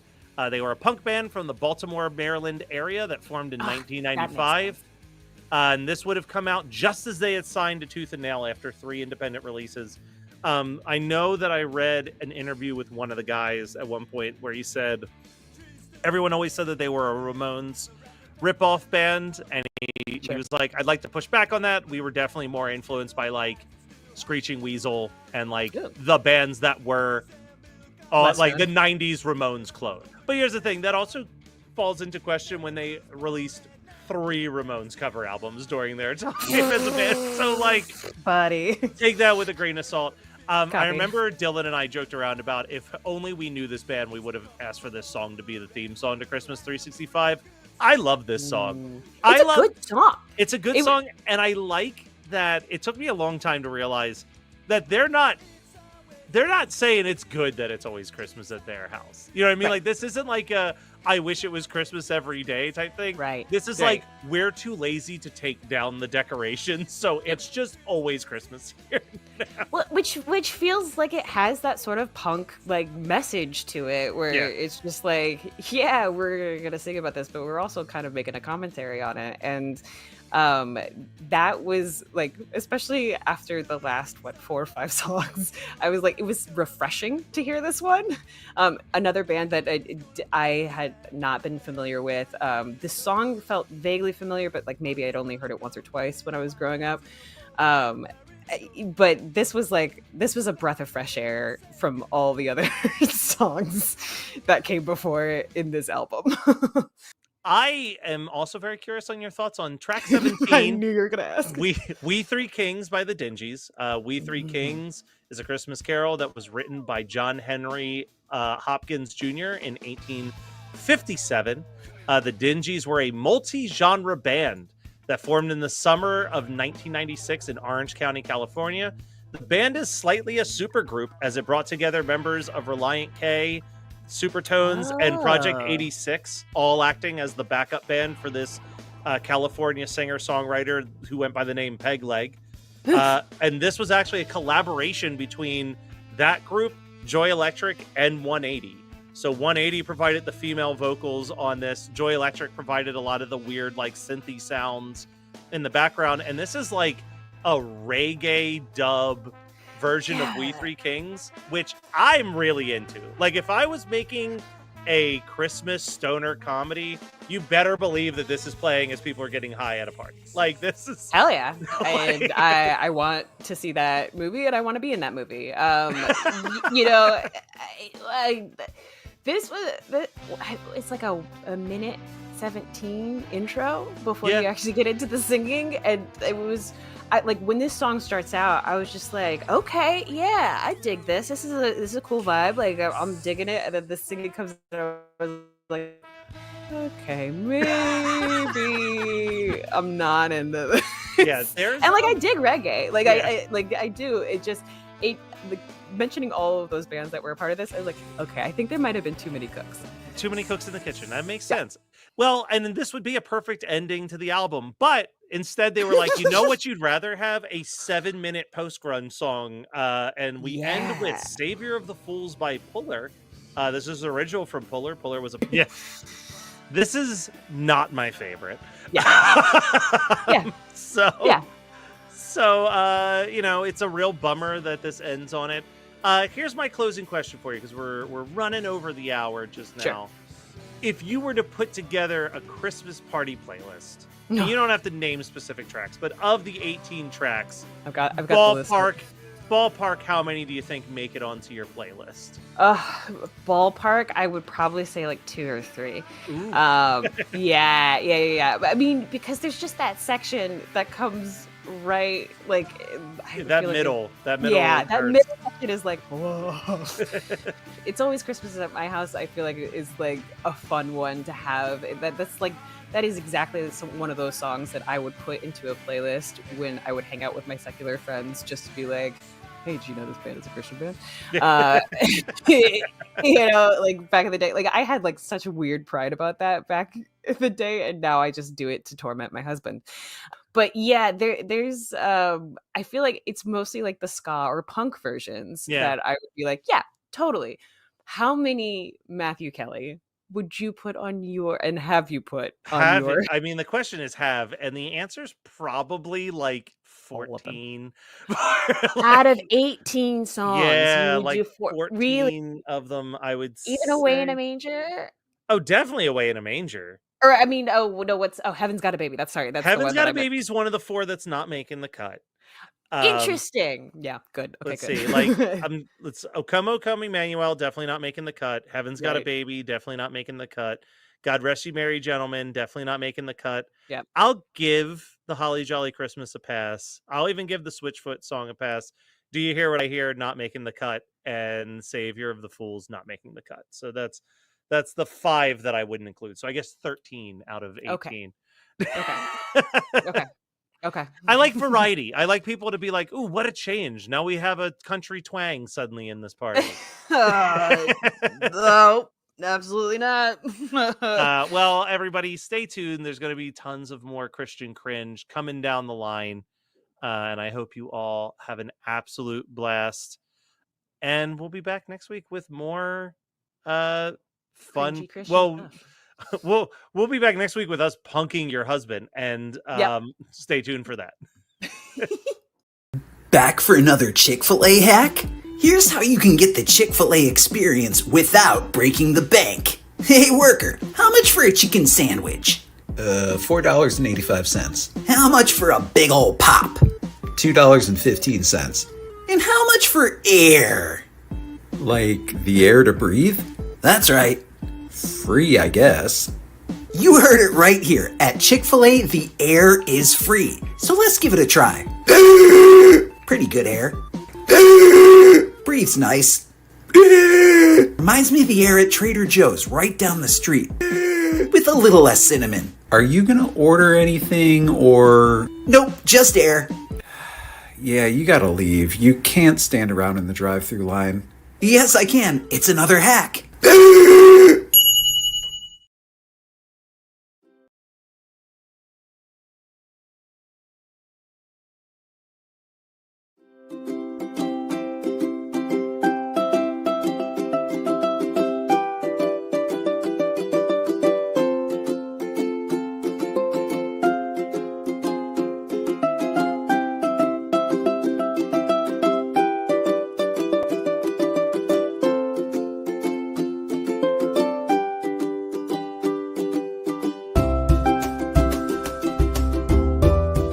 Mentoring is more than just arts and crafts. It's inspiring creativity. Mentoring is more than grabbing coffee with your bestie. It's building friendship. Training is a great way to pay back and pay forward the blessings that you've received. A donation today is more than a gift. And it's believing that my future is big. 1972, Wes Craven released Last House on the Left and immediately became an exploitation icon. Over the next decade, he released Hey, we are back. As you can see, we're continuing to have our running technical difficulties, but Dylan is of other side mirrors. Dylan is here. Dylan, I have terrible news. Because of all the technical difficulties, we're definitely not going to play Home Alone on the Super Nintendo. That's what I wanted to do. That's why I'm here. All right. Well, bye, guys. See you next Yeah, year. it was good seeing you. But in the meantime, everybody, we are going to debut the next video that's going to be dropping on our YouTube channel. It has nothing to do with Christmas, but that's fine. And it's the definitive rankings of the Nightmare on Elm Street franchise. So I.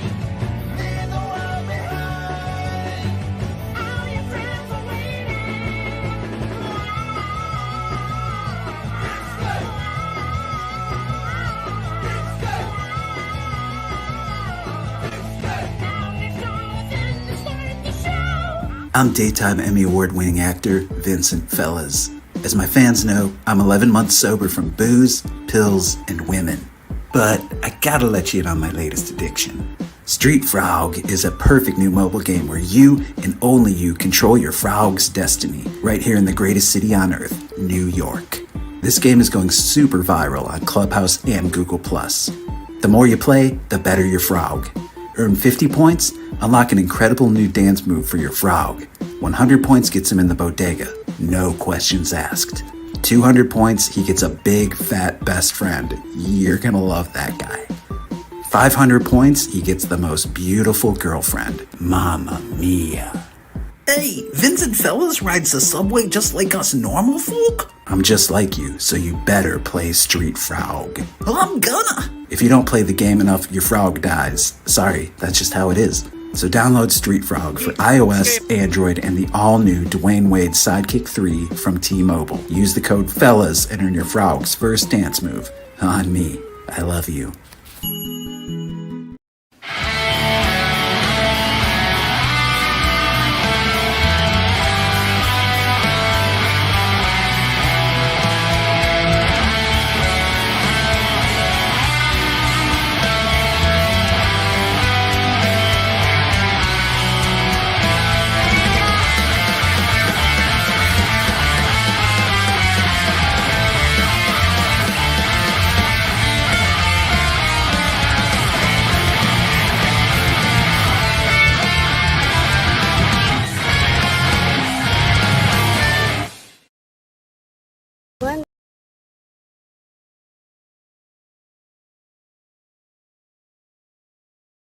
One day.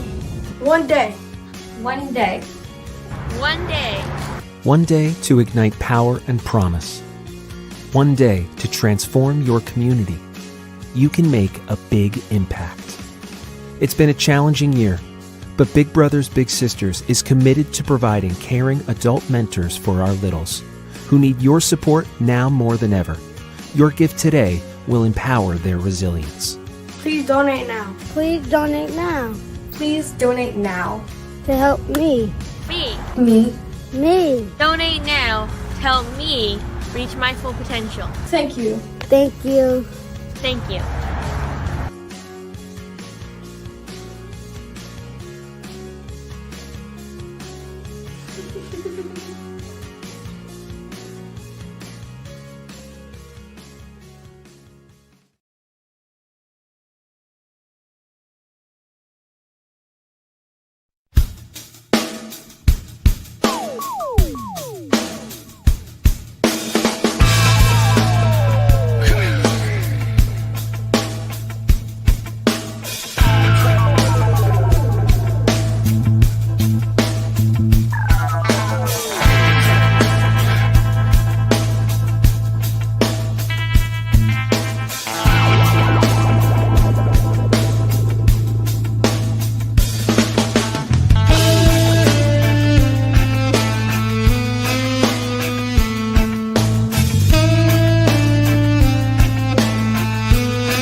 Dylan's here. Oh, hey, I'm here again. Also, Barb's in the back. If anyone ever wanted to see Barb, that's what she looks like.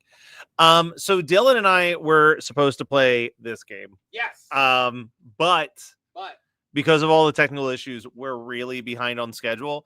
I mean, we're actually spot on. It's 6:30 when we were supposed to start playing, but there's a lot of cables that we have to plug in. Oh no. And you know what? I think that we need to remember what this event is all about in the first place.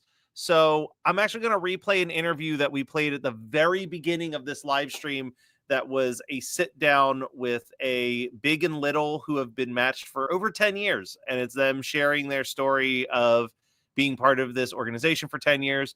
And I hope while you watch it, you feel that little tug that makes you say, hey, I'm going to go donate at geekscapegives.com and help you guys reach your goal of $2,000. So here we go. This is a very exciting thing. This is our 5th year doing this 24-hour charity live stream, and this is the first time we get to actually sit down with a big and a little from the Big Brothers Big Sisters that we're helping out. I'd love to introduce Bill and Jaden, who have been matched for 10 years, a huge triumph. Bill, Jaden, introduce yourselves. Sure. My name is Bill King. As Matt mentioned, Jade and I have been matched for 10 years. I been born and raised in New Jersey. I kind of got introduced to this program. My now wife, when we first met, I had mentioned my interest in doing some volunteering, but didn't want to just, do the traditional thing. Had always kind of been interested in being some kind of mentor, but I never, I heard of Big Brothers Big Sisters, but wasn't really into knowing all the details about it. And she had mentioned, after I kind of explained what I was looking for, that this opportunity and this program's out there. And so I looked into it and just kind of went from there. The ball just kept rolling, and Jaden and I got matched. I'll save I remember our first outing, but I'll save that, as we kind of start talking. But then, here we are 10 years later, much older, and well, so am I. But that's where You're we're not at. old. So. You're 30. You're not that old. 30. 10 years ago I was. Okay. Well, my name is Jaden. Well, I'm a senior. I'm about to graduate this year. It's been a long school year already. I joined this program I think about 10-ish, maybe a little younger. No, I lied. I was 7 when I joined this program. I was very small when you first met me. That was crazy to think about it, how much I grew in size. A few things about me. I do want to get into NJIT as one of my colleges. It's been hard to get in there, but I'm trying my best. I still have time. I do track. I love sports. I'm not a super sports fanatic, but I can definitely get myself into sports. And I love music. Music is something that's not a main passion of me, but it's also kind of a side. I love it, but I think I can't perform it, sing it. I just take me to a club and I'd be dancing, that's all I'll be doing. Let's jump to you, Bill, if you don't mind saying, but you can choose not to. How old were you when you first signed up? What was your life like at that point? And when you look back at where you are now, do you see how Big Brothers changed your life being a big brother? Sure. I was, not married. My now wife and I, as I mentioned, just started dating. You want to kind of branch out. You've gone through, kind of the growing phase. You're now a working professional, and you're just kind of looking for other things in your life. And one of the things is volunteering, and some people find value in writing checks and whatnot, and there's absolutely nothing wrong with that. It goes to great good.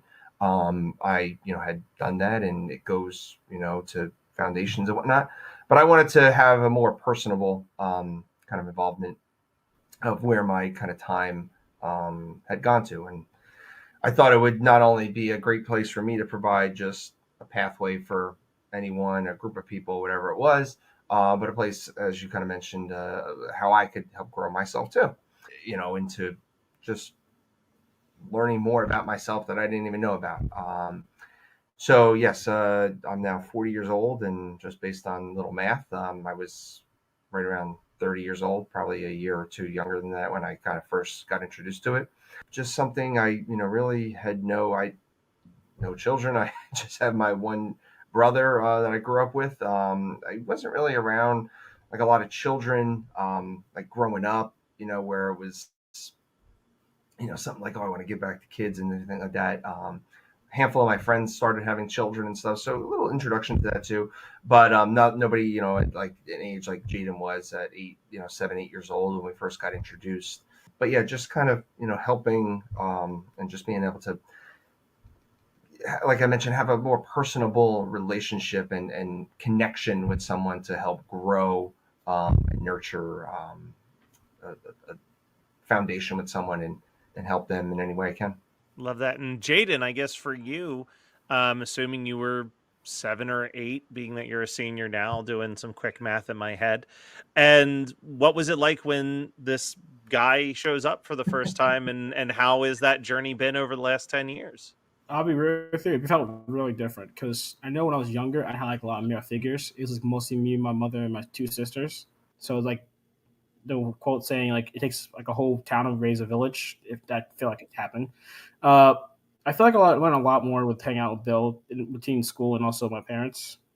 I feel like that was probably my best years of my childhood, actually. Until Really? COVID happened, but that's not part of the conversation right now.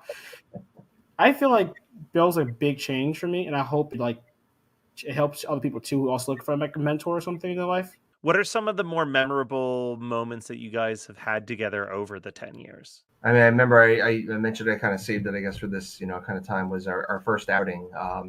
Going back to, I'm sure Big Brother still does something. They want to do something kind of special for your first outing, just to help, break the ice and not be like, hey, it's just an awkward thing. But they set us up with tickets to go to the Yankee game. And I want to say it was like the second or third game of the season. Jane and I are both in New Jersey. We know April could be fantastic weather. It could also be or the worst. Having today, where it's 30 degrees and raining. Well, we got one of those kind of 30 degrees and raining days where it was early spring, not exactly outdoor baseball weather. But hey, we had tickets to go to Yankee game. This was exciting. Now, at the same time, I'm saying, man, we're going to Yankee game. Here I am taking. Essentially first time meeting Jay. I think Jaden, we might have met one time. I think we had at the place at the facility or the office there. The first time meeting and kind of the first meet and greet, but the first kind of outing of just us two. Now we're going up to the Bronx, the Yankee Stadium, and I'm sure it was nerve wracking for him. I'm sure it was nerve wracking for his mother, saying I'm entrusting this essentially stranger, right? That hopefully build a nurturing relationship with. To take him up, on the train, on the subway, up to Yankee Stadium and hang out with, and, everyone makes it back safely. And I just remember that kind of moment of like saying, wow, it's not just, paperwork and phone calls and talking to people. It's actually, hey, this is somebody I'm going to kind of, help build a relationship with. And vividly remember going up there and it being like a misty, just cold kind of raw day, but we had great seats and it was just a great time. It was really great that Big Brothers offered that, like I said, to kind of help just get over that hump of that first meeting, and being able to have an outing we could both look forward to. So that was great. Just that's one right off the bat that comes to my mind. How about you, Jaden? Do you have a particularly memorable experience over the last 10 years? I know it was like I was like 10. Like it was like we went to like a bakery, and then it was like we were trying to make cookies, and there's this one chef dude that me and Bill like making fun of because how you say dough. It was just very yeah, nothing malicious. Obviously, it was just that kind of just insider connection. Yeah. We had gone to a few like golf outings, I guess you'd say, and Jaden was asked to present to the group that were playing golf, or just tell his story and whatnot. And he even told a story. He was like, oh, I learned a lot, and one of the things, even changing a tire, and I kind of, I guess, put that in a compartmentalized that thought, that memory, but then it kind of triggered me again when he mentioned it. And I guess it was probably last year. It was last year at Seton Hall. Yeah, or this winter, like either this year, but it was last winter during the college basketball season, and we went to the Seton Hall basketball game in Newark. And on the way home, the road we were taking, there was something in the road that every car was hitting, and everyone was getting a flat tire, and we were just another one of the cars that, as we were driving, I remember saying, man, look at all the cars, and we had gotten a flat tire too. I remember we pulled over and it was late. I want to say it was probably a school night. It was, 10 o'clock at night by then. And, here we are with a few flat tires, and, Jaden's helping me out with the flashlight, and we're, so it was a stressful thing, but Jaden was great with it. Just, not freaking out, just made the situation, much, much more, easy to deal with, helping me out. And, working through the situation. And, he got to see a little bit of a life experience of changing the tire and kind of what it takes, and on the side of the road, and getting home, and the challenges around that. So, but yeah, that was just something that, recently kind of racked back in my brain as well. So even things that, we don't even plan, that aren't part of the plan, it just kind of brings together. I guess the big question that I have then is, Jaden's school year is going to be done in a few months, and then it's off for college. And the question is, what happens next? I guess with with Bill and Jaden, I'm assuming 10 years is a long time. They say if you stay friendly with someone for more than 6 years, you've got a friend for life. So is it safe to assume that even when the Big Brothers program officially ends at the end of his senior year, that the relationship and the bonding between the two of you is going forever, correct? Yeah. Yes, I see no like ending unless we're like even far states, but like I will be probably close.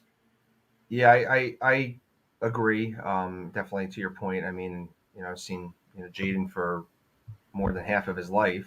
And I don't see a pathway where I'm just gonna walk away. We've built an outstanding relationship, not just between the two of us, but I know my wife is actively involved with helping things out with Jaden in his life and his family as well. So it's grown than just the network of the two of us, but outside of that as well, which is fantastic. Speaking for his family as well, just that they're willing to entrust us with different aspects of his life outside of this program as well is great. That very warmth and fulfilling on our end as well. I know I've reached out when I talk. We have our quarterly connections with the Big Brothers, our match specialists, and I've asked that question too because the program that we're part of effectively ends when Jaden's 18 because he effectively becomes an adult and it's not through his family anymore. But they Big Brothers, and it's really amazing because I didn't know of all the different aspects of Big Brothers outside of just what we do. They have bigs in the workplace, and then they have programs where they try to get kids introduced as like mentors within the high school to like younger schools, or they might go and meet like colleges. Kids go together and they go and talk to younger kids in like different school systems and whatnot. And things like that. So now they're also looking. There's I guess an adult program that they're looking for, which I guess it sounds like it's similar, where it's also between the two of us still, or it's still a connection between the two of us, but now it's more directly through Jaden instead of through his family than through Jaden. So I guess there's some opportunities that I haven't gotten too much into the weeds with that yet. I guess that's something for Jaden, but yeah, that's definitely something. Even if we don't continue through the Big Brothers, it's still just something that we would stay in connection with. And it's just so seamless now with technology. Even if we weren't living relatively close to one another, it would be something we could still easily communicate and stay in touch with. One of the things that I love about this charity live stream that this is a part of is that we do help raise money, and raising the money is really important for making matches like yours happen. And this year, very excited that we have our own URL, geekscapegives.com, where people can go straight to the donation page through that. But something that I've been told happens time and time again during the live stream is even if people don't donate money, there's always one or two people who tune in that decide to sign up. And if you could have one thing that you could tell, either one of you, that you could tell someone who's watching this live stream, watching this moment, and they're this close to go into the Big Brothers website and filling out an application, what's something that you can tell them to give them that final push to just dive in and do it? Probably initially when you're looking at the times and committing, that it's like, man, can I commit to that? And I would say, yes, you can. I, had a very social calendar. I, like to do a lot of things, outside of my own and with my wife, and now with my daughter, we do a lot. But we still find time, for Jaden. And you at first might be like, oh, I gotta go and do this, but then you start kind of building that relationship, and the clay kind of builds and grows, and you start molding into a relationship, not just like I have to do something, but I want to do it. So that just getting over that initial kind of fear of, oh man, I don't know if I have the time and I could commit, it might be one of the biggest challenges, I think, just people to get over. The second thing I would say is just you might want to do it as a way to give to someone, but then you're going to actually realize you're getting something back as well, that you didn't even maybe go into it knowing that. And that's an added bonus because you're not volunteering to get something in return. I wanted to volunteer to give something back, but you'll realize you're getting something back in return as just the values you're going to see and different things that you're going to learn about yourself outside of, what you may already think you know about yourself. Yeah, like it doesn't have to be like every day you have to go out with them. If you like once a week, once a month. The thing is, this program is amazing because after like this whole year of my mentorship program, I learned this. You learn you can get other things for other people. I think you should sign up because it's a good chance for people to give back. Almost like Bill said, almost. I feel like I met people who worked for lawyers for the big program, also work for doctors and stuff. Like that's a time to, you should get in there and actually like learn some skills. Because there's many kids in like an opportunity like this, like having another male figure or a consistent figure in their life, and people don't get that opportunity. And this program changes that and allows them to also get certain aspects. Pick a woman to teach. Like I don't expect my mother to teach me how to like shave or hit the tires sometimes because I don't. I mean, she probably knows how to, but it feels different. Like you get from some of the other gender, almost. Yeah. Well, Bill, Jaden, thank you so much for your time. Thank you so much for being a part of the live stream this year. And I appreciate both of you so much. And I really hope that everybody watching, go make a difference. It takes 2 seconds sometimes to change somebody's life. Go to geekscapegives.com and just keep enjoying the rest of the live stream. We're going to be here all day.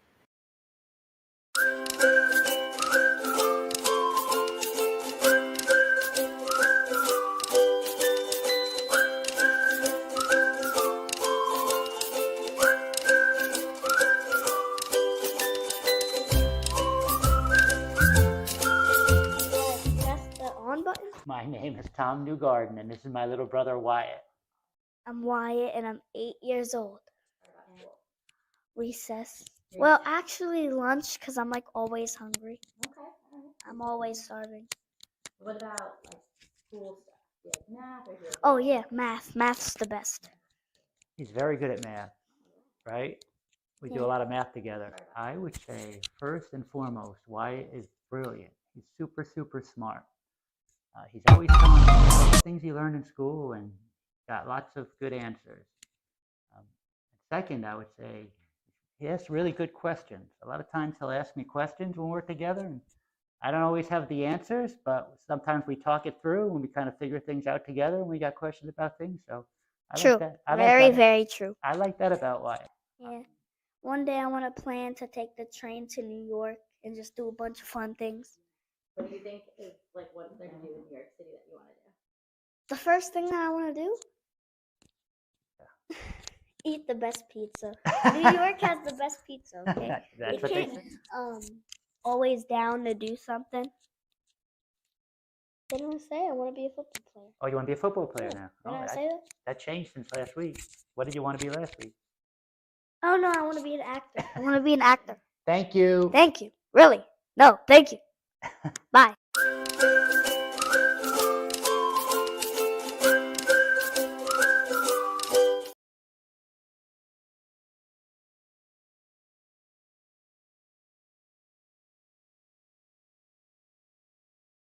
I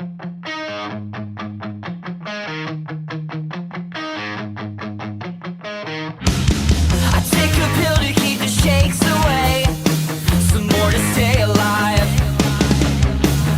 Others pour outside validation, just more and more with time. Medication emits a messaging, just seeing where it ends.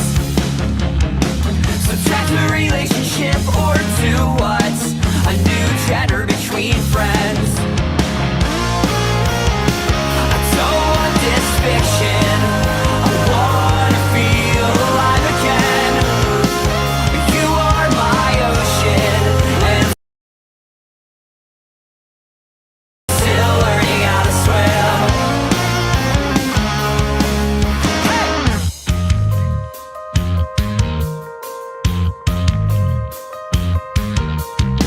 So here we are, beginning again. I swear I'm good, I'm fine. My therapist said I'm good at coping, but okay, that's a lie. Is it really though? I wanna be your biggest regret. I wanna be your one mistake. We sleep more, we lose time, we let go. It's time to stay awake. Hey!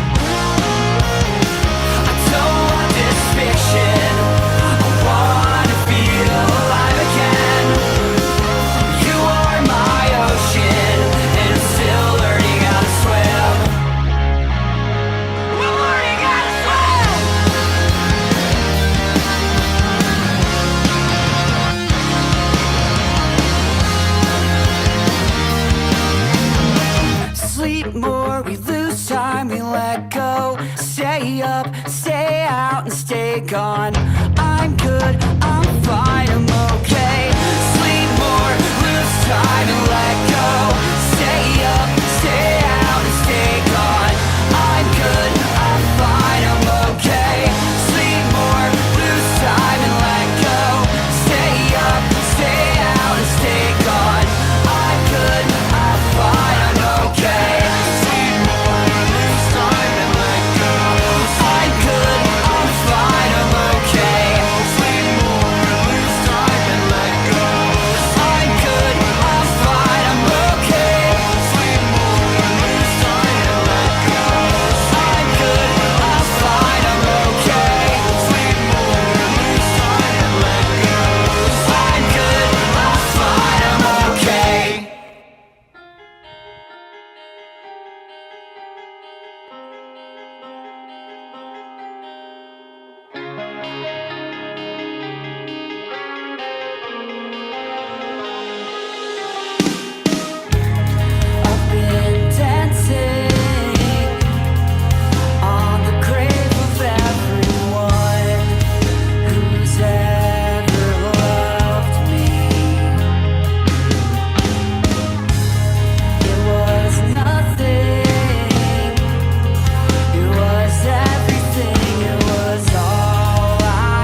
need some gifts for my girlfriends.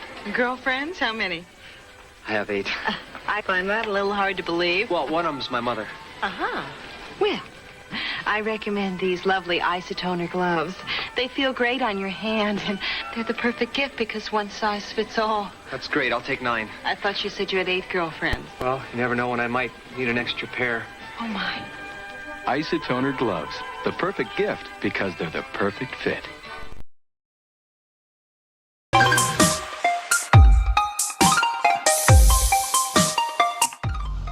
I'm just going to fade the music because it looks weird if we're on video and just like waiting for an intro to happen. But hello, everybody, and welcome to another episode of Dynamic Resolution, a video game show, and another segment in the 5th annual Geekscape Livestream-Tacular.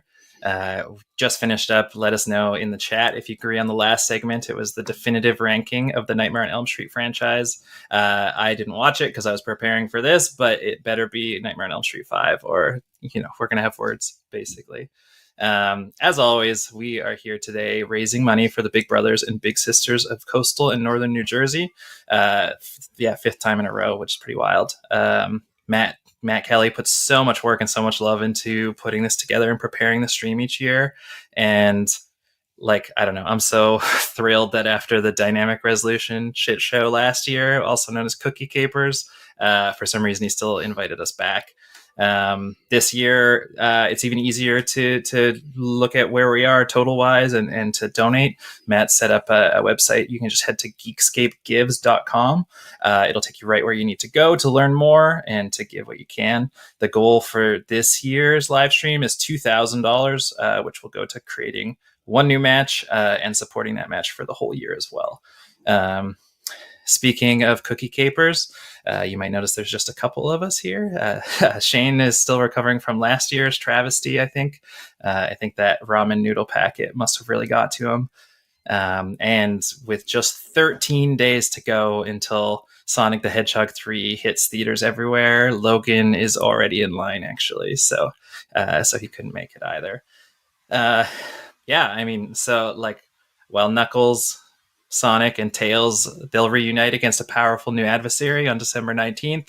Josh Jackson and I reunite today in Logan, Sonic, and Big Brothers and Big Sisters of New Jersey's honor with some Sonic-themed snacks and some probably punishing trivia. Josh, hello. How are you? And I'm so nervous for what's about to happen.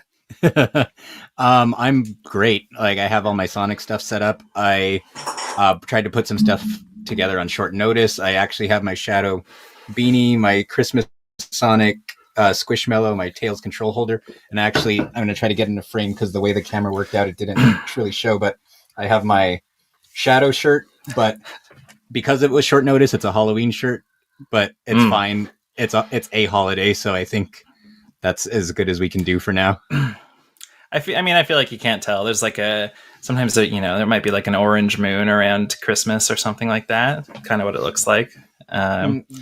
Yeah, there's usually not Christmas jack-o'-lanterns, but that's okay. You can't see them anyway. Oh, I didn't realize it was a jack-o'-lantern. We could start a trend. A trend. Yeah, no one, I guess there's no law that says that jack-o'-lanterns only have to be represented in Halloween. Yeah, that's true. I don't know, man. You have a great setup. That looks great, by the way. With all of that stuff around you, you must be ready for Sonic 3. Oh yeah, it's rare that I go to the theater anymore, but I'm likely going to try to do a midnight showing, assuming they do them. I've been a huge don't Sonic want any spoilers. Fan. Oh yeah, for sure. I don't want to know how Shadow's backstory is going to turn out with his human child romantic interest / sister figure or whatever they're going with. Remember when we almost had Ugly Sonic? Oh yeah, and he made a comeback in the Chippendale movie. Did you ever watch that? Yeah, that was fantastic. Yeah, that was hilarious. He was practically a main character. That was so weird. Yeah. That's one I keep meaning to. I watched it by myself and then talking to Michaela about it. Just it's the movie's absurd, but those segments are just so wonderful. It's one of those things I keep meaning to go back to and show her, just because it was this is a very unique movie. Mm-hmm. Yeah, I didn't know what I was expecting. I think I was kind of disappointed when I first heard that the Chippendale movie was a Who Framed Roger Rabbit type movie and not like an actual continuation of Rescue Rangers, but the way they pulled it off was so good.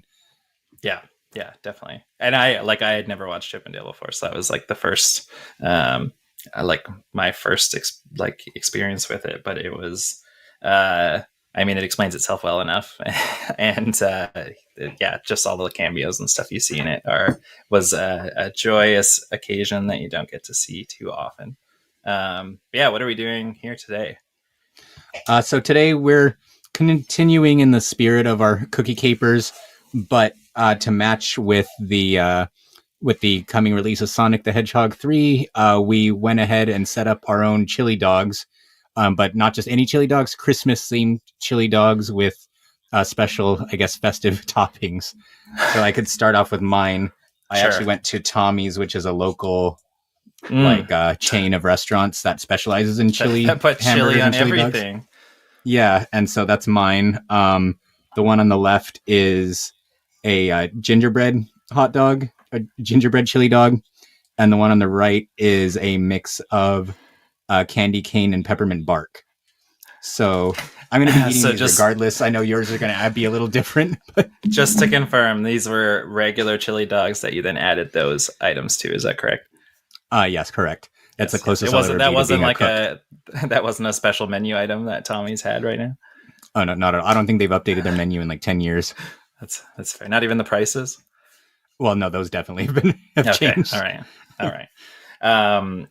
Yeah, that sounds terrible. And we're gonna be doing some. I think Sonic's really cool. Sonic the Hedgehog on Genesis. Those games were some of like the first games I really remember playing. But I don't know. The series like got bad at some point, and I hear it's back now. But I fell out sometime around Sonic Adventure 2, and I really, aside from getting addicted to Sonic and Sega All-Stars Racing on the Vita to the point where like I got like blisters. I like haven't played anything Sonic wise or followed Sonic. So apparently there's like, I don't know, crazy things have happened and there's crazy storylines. We're going to do some trivia. Josh is going to ask me some questions and figure out, if I can get them right or not. If I get an answer correct, I get to take a bite out of a standard chili dog, which Michaela picked, she ran over to Costco, grabbed a couple $1.50 Costco hot dogs, and then brought it home, and I put some other toppings on it. That one's just a normal one, so if I do okay, then that's what I get to eat. And if I get a question wrong,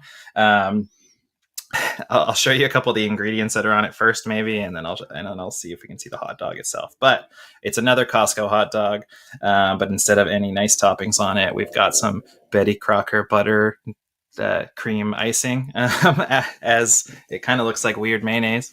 And on the other side, I found this limited edition Kellogg's Elf on the Shelf cereal. It's got marshmallows, red and green stars, very festive. And then I also sprinkled some crushed peppermint or crushed candy on it as well. So it looks horrendous, but very, very festive. It looks toxic. And I don't know if I'll eat a Costco hot dog after this, which I just realized and I'm sad about because they're delicious and affordable. So and made from the blood of their workers. But it's all worth it if you go to geekscapegives.com and donate what you can to the big brothers and big sisters of coastal and northern New Jersey. Let's do this. Awesome. All right, sounds good. So we'll just jump straight into it. So I kind of made a series of questions in the spirit of the movie. Some of them are focused specifically on like Shadow's history. Some of them are based off of like in-game lore. Some of it's based off of like behind the scenes history. And then some of it's just based off of like kind of their real life like release history and that kind of thing. So we'll start kind of easy and just pick our way up through it. So the first question that I wanted to ask is what are the items that Sonic has to collect to reach his most powerful form? The items, did you say? Sorry, you cut out a little bit. Yeah, like the items. Yeah. It's like the Chaos Emeralds, right?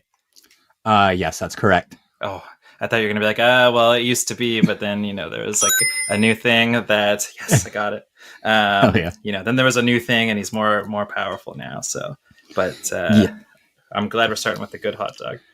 Yes, because there is actually a set of time stones that a different game had, but I mean, for the most part, it's always been Chaos Emeralds. That's actually pretty good. It's like, Costco hot dog with some like a Kraft cheese slice on it, like a processed cheese, and then some like random brand of canned chili that I warmed up, and it's like, I don't know. I think I got a chili dog maybe for the first time at the Sonic Speed Cafe at San Diego Comic-Con, which is a really cool place. And I don't know. I was like, chili dogs are kind of not very good, but this I'd eat again. Oh yeah, no, I love chili dogs. So when Sonic started, when that started up, did that start with the cartoon, or like when did that become a thing? Do you know? Yeah, like that started with the cartoon, and it took a very long time, but I think one of the Wii games introduced it to the actual game universe. But yeah, it initially started with the comedic focused one, which I was actually going to start. I was going to ask a easier question, but on the subject of that cartoon, like, you made me think of it, so it's a good way to segue. So Sonic famously had two different cartoons running at the same time in the early 90s, a serious one and a comedic one. Both had Jaleel White, aka Steve Urkel, voicing Sonic in both series. But the comedic one was so popular that it eventually got its own game on the Sega Genesis. But it was actually a pre-existing game that was rebranded for the United States. So which game was the Sonic cartoon essentially overtaking? Really? So they did like the Super Mario Brothers 2 thing where they just took another game and just reskinned it? Yeah. And then that's pretty, like, I know that's kind of a bit of a deep cut, so I have a couple options, so you might be able to guess if you don't know it. But the options would be Outrunners. What's the name? Oh, sorry, Alex Kidd, or Puyo Puyo Tetris, or Puyo Puyo Pop, I should say.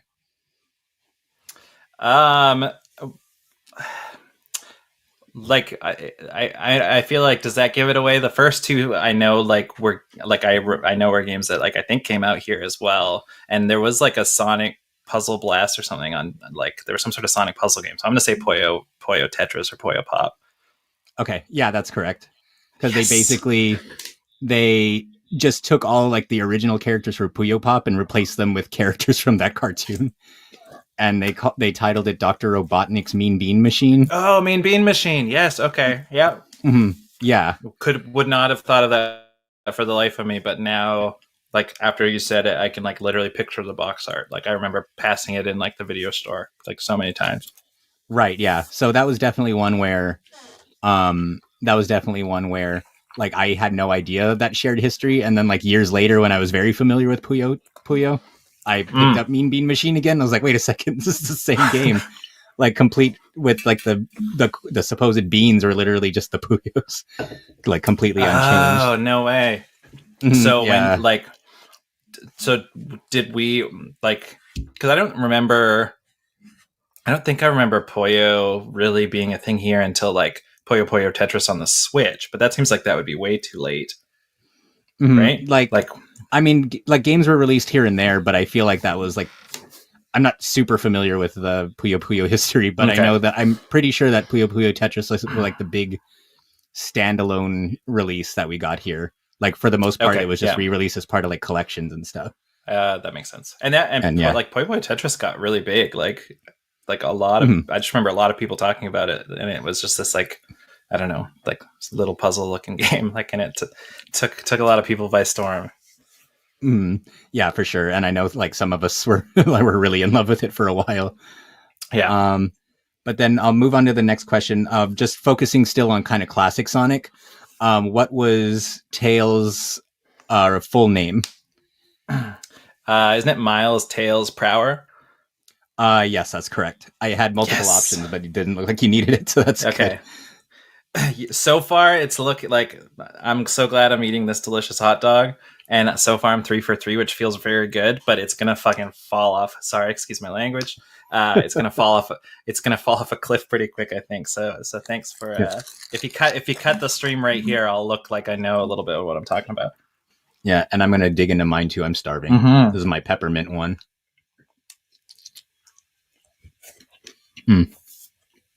I love Tommy's hot dogs. They're so good. Ah, that crunch. That crunch threw me off with the candy cane. Okay. So next question, still kind of in the same realm, but this might be, I'm not sure how it was advertised in Canada, so this might be a bit of a,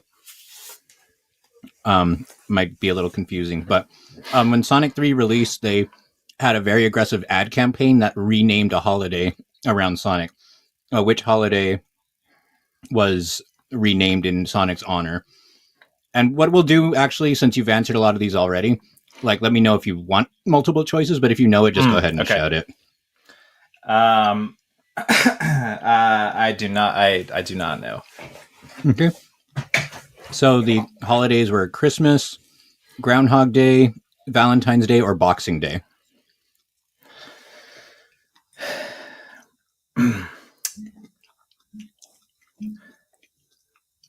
That's tough. I feel like I'm going to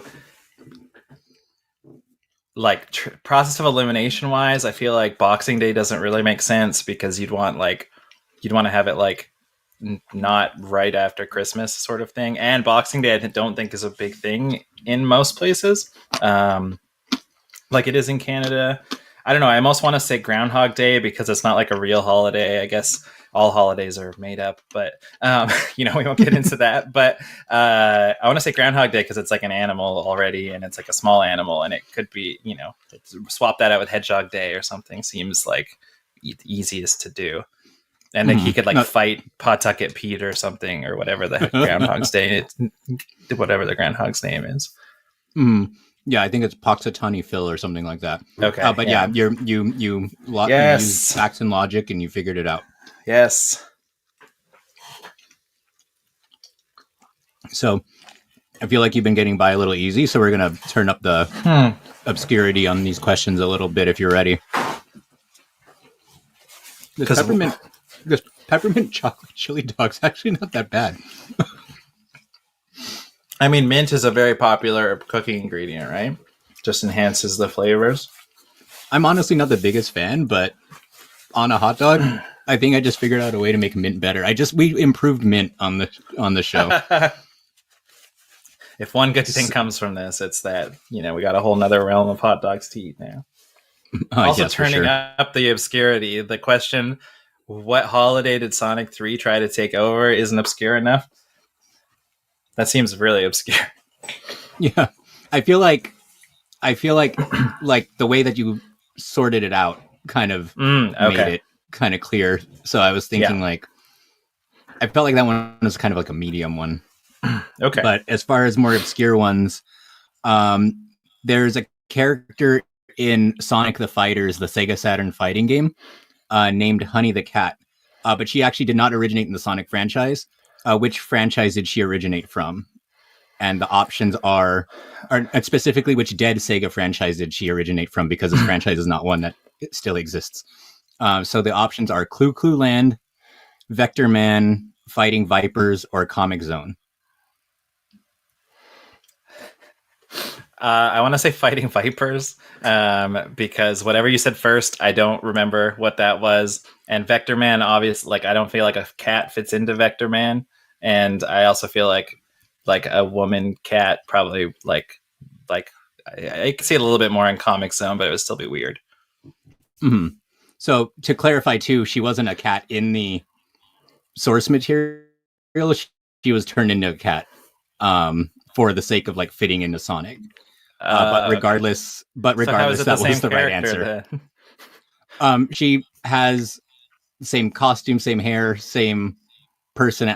She's just essentially supposed to be like a guest character who has since gotten second life in Sonic comics and stuff, because her home franchise doesn't exist anymore. But yes, that was the right answer. And Sony should start doing that with their dead franchises.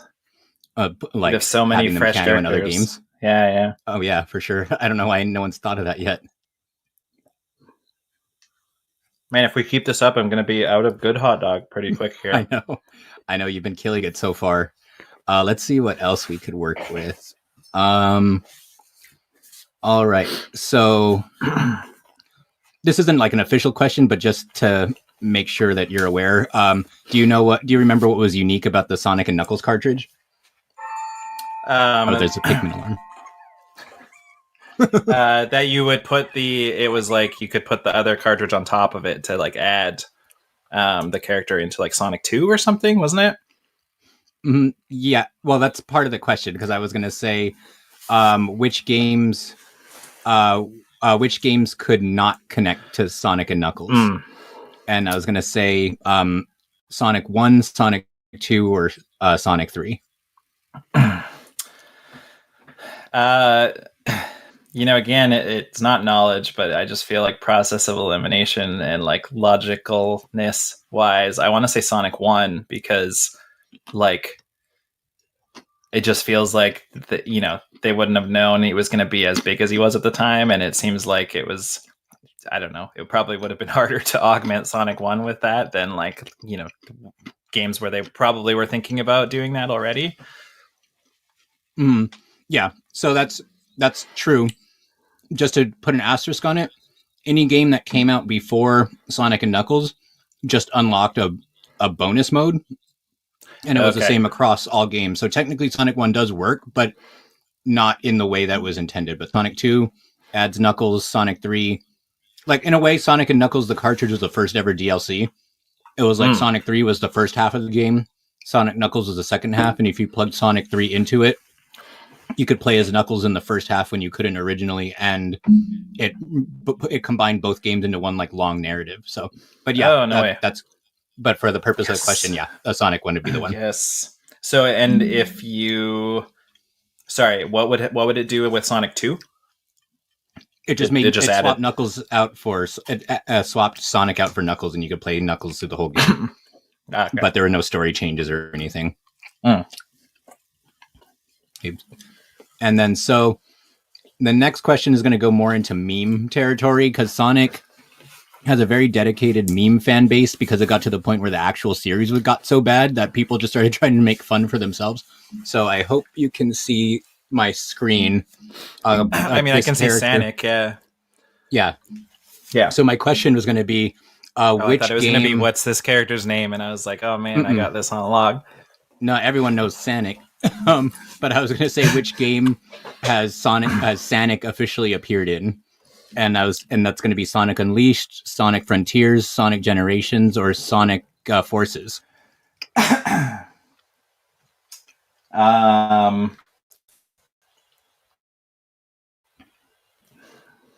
Let's say Sonic Generations. Okay, no, that's wrong. So I almost Sonic got through my whole other hot dog first. I wasn't sure how familiar you were with Forces, because I thought that might give it away if you knew, but Sonic Forces was the one where like Sonic essentially gets killed off in the beginning, but they very quickly bring him back. But the premises of it is everyone thinks he's dead, so they create a like resistance force, and then one of the people who joins the resistance is a create-a character. And you could pick what animal they are, you could pick what their clothes are, and then one of the t-shirts it was actually free DLC. So it wasn't in the base game, but one of the t-shirts you could download for your custom character was a Sonic t-shirt. That's amazing. And Logan pretends not to like this stuff. Like, what the heck? That sounds awesome. When did Sonic get good again? Like, and are they, now I want to play a new Sonic game. What's the best, like, pretty modern Sonic game? Well, it's Sonic Generations and Sonic X Shadow Generations is the perfect one to start with, because the shadow portion, which was added to it, is like, in my opinion, like the best 3D Sonic thing that's probably ever come out, especially from a gameplay standpoint. And then it's attached to a remaster of Sonic Generations, which a lot of people thought was the best Sonic 3D game up until now. So you're kind of getting the two best ones in one package. Well, that's pretty cool. Man, Sonic, I can't wait. December 19th. I'm going to eat a bite of this terrible thing now. And again, it's like,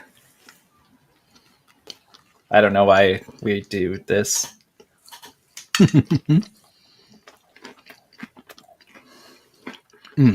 How is it? It's really bad.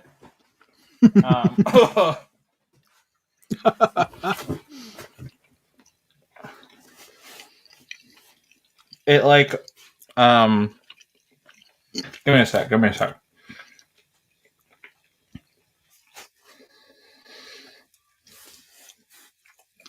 I think I took like an absurdly large bite for some reason too, so it's like taking a while to get through.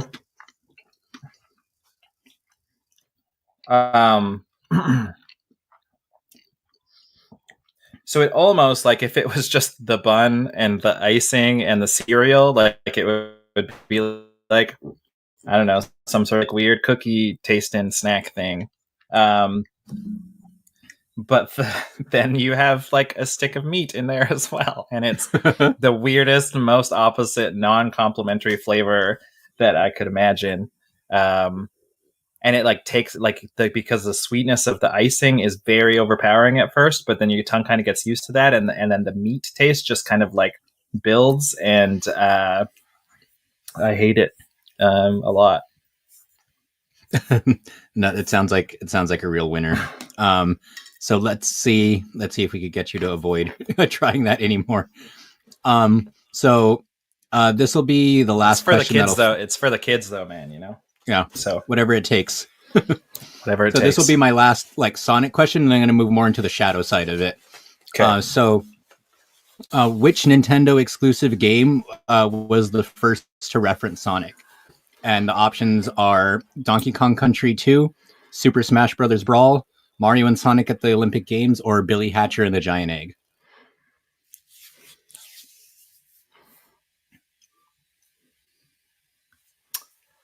Oh god, that's tough. Because Billy Hatcher feels like Billy Hatcher, I thought was a Sega game. So is that one a trick? I don't know.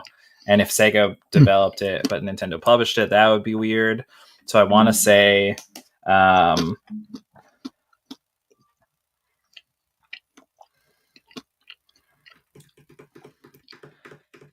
I feel like maybe he was like a trophy in a Smash Brothers game first before anything else, but then maybe that was just the first time he showed up in Smash Brothers, and then people were like, oh my god, maybe he'll be in the next Smash Brothers. But I'm going to say Smash Brothers.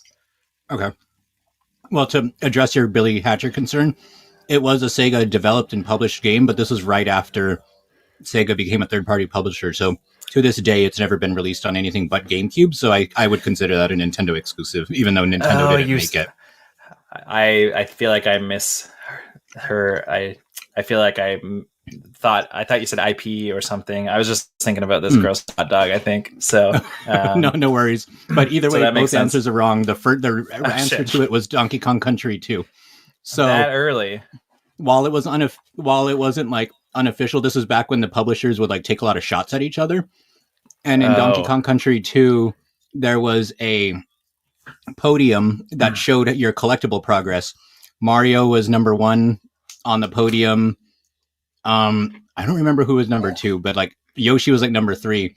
And then at the bottom of the podium, pushed off to the side, was a trash can with like Sonic's shoes and like rings next to it. And it basically said something like losers section or something like that. I don't remember the words, but it was like Sonic's shoes and Earthworm Jim's blaster were next to the trash can, implying that they both got tossed out. But yeah, that was the first like reference to Sonic in a Nintendo game. That's hilarious. Also, I forgot to be doing this each time, so. Oh, yeah. Perfect. So, but now we'll move more into the shadow side of things. So Shadow's backstory revolves around his, some say love interest, some say sister figure, but either way, she's a young human girl. Why not he both? has a very strong attachment to. Yeah, why not both? You never know. But her his motivation is inspired by her final words, and she plays a big part in his backstory. But who is she related to?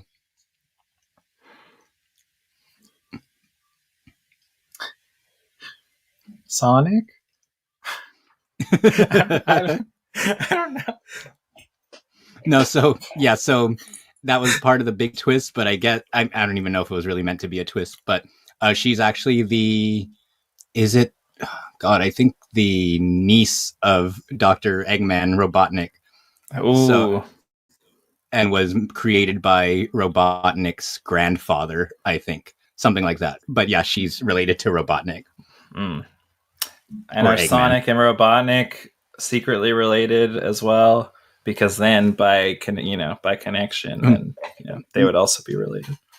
Not yet, but don't give them ideas. Okay. All right. I don't know what has happened, but like, I think the cereal has like drawn out some of the moisture of the hot dog, and it's just become like, it's so stale. And I bought this box of cereal today, so I don't know how that has happened, but it's not helping the whole situation. So, how are your hot dogs? I think most of the chocolate peppermint bark was pushed to the back of the hot dog, so I just got a big mouthful of chocolate. Are you okay? Yeah. I won't be later, but I had I had topped it with like a crushed candy cane, and some of it became like powder, and I think I inhaled a bit of it on that bite. So that's all that happened. Right. So like on the subject. Wow. This is like, I think this is worse, unless it's like a recency bias thing. I think this is worse than any of the cookie capers last year. Oh yeah, that sounds like a pretty big, because that ramen one is disgusting. But then the next Shadow focus question is going to be that Shadow's gone by a variety of names throughout the series. Which one of these is not a name that Shadow's gone by? Lancelot, the ultimate life form, the bringer of chaos, or the coolest? Holy, all of those seem like they're legitimate. I feel like it's probably not Lancelot, because there was a weird Sonic game where they were like knights and stuff, weren't they? Probably called Sonic Knights. And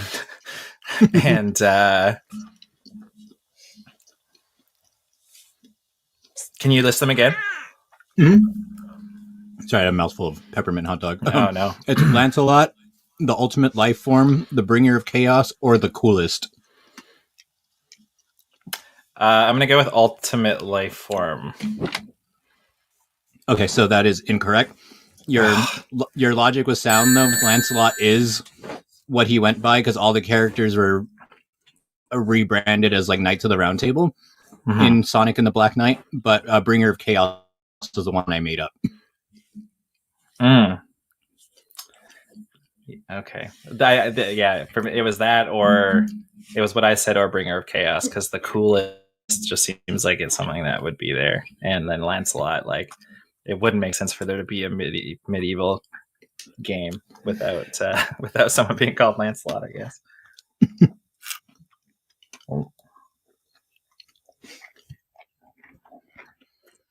Oh, how are you doing? How are you hanging in there? Like, I want to throw up a bit, but not on air. So, About how many bites do you? Yeah. How many bites do you think you have left? I mean, I took pretty generous bites of the good hot dogs, so like maybe 2, but so far, at this point, it doesn't feel like I need to worry about that one. My first bite of this disgusting one was pretty large, and then I've been taking it small since then. So I don't think we have to worry about it for a while. Yeah. Because I'll probably ask about maybe 2 more Shadow questions, and then I want to ask some of the really weird shit. Before we run out of time. So, next question regarding Shadow. In a recent DC promotion, Shadow was seen as taking the mantle of a particular superhero. Which superhero was it? Was it Batman? Was it the Flash? Gotta be Batman. Was it Rorschach? Okay, yeah, you got it. Yeah. Yes. Did one. the fact like he's like dark and stuff already and brooding, right? So like it just fits the best. So he already fits the bill, definitely. That one's My ice peppermint cold hot now, dog's but done. still a nice palate cleanser, you know? Oh no, for sure. At least you got a chance to give the other one a break for a little bit. Thank goodness. Cat's trying to get some of my hot dog. Okay, so I'm gonna start working on my on my gingerbread hot dog next. But while we do that, in the game Shadow the Hedgehog, the one where Shadow famously rides a motorcycle and shoots a gun, he famously, much like Sonic, is collecting the Chaos Emeralds in that game. But which Chaos Emerald was it that he was particularly annoyed about trying to find? Was it the damn first, the damn fourth, the damn fifth, or the damn third Chaos Emerald? I want to say the damn fifth for some reason. Okay, no, that was wrong. It was the damn fourth Chaos Emerald. Dang it. And that line's been memed to death because that game was trying extra hard to be edgy. So he's just like, for absolutely no reason, he's like, where's that damn fourth Chaos Emerald? While he's like running around with a gun in his hand. Was that the first semi-offensive word in the Sonic series? I think so, actually. At least in the games. Like, I'm not too familiar with like the comic lore, but I know that in some of the comics they do some really like heinous stuff.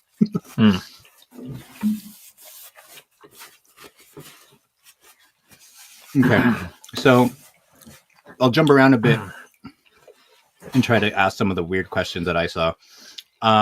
So if this question feels completely out of left field, I can convert it to a true or false question. But if you're familiar, I'll start it as open-ended. But which famous musician was confirmed to have worked on the Sonic franchise during the development of Sonic the Hedgehog 3?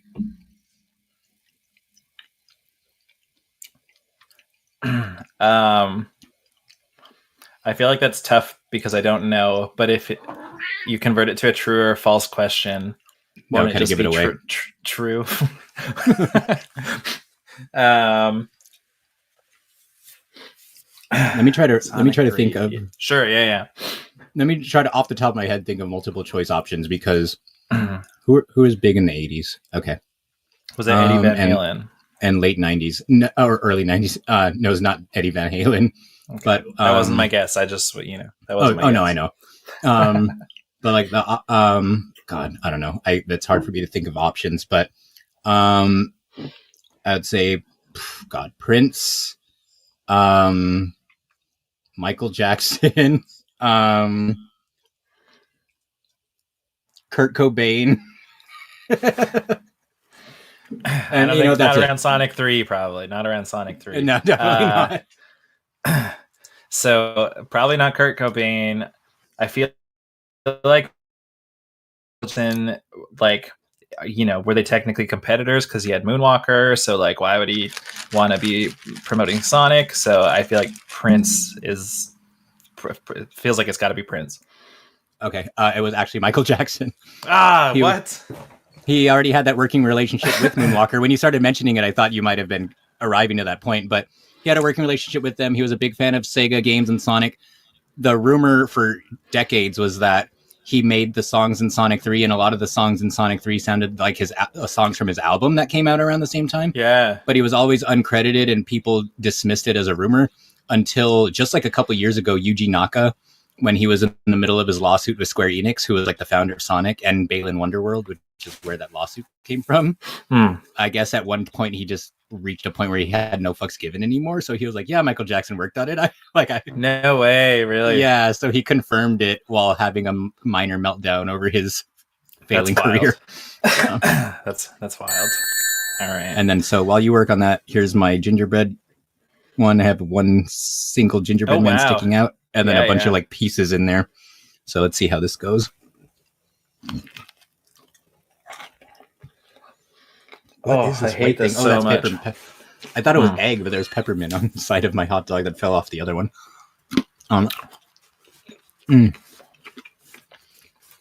Okay, call me crazy, but adding all the sweet stuff to my hot dog is just making it so much better, and I love these hot dogs as it is. So you're just gonna be doing that for fun now. Oh yeah, we need to get Tommy's on the line and tell him we found a way to improve their hot dogs. It's time to finally update that menu. But we'll get now into obscure Sonic characters. So this is going to be a list of Sonic character names. One of them is not real. I hope this isn't too easy, but these names are so weird. The real names are so weird anyway. So the question is, which of these is not a real character designed for the Sonic franchise? Cream the Rabbit, Bean the Dynamite, PJ the Bear, or Tiara Bubowski?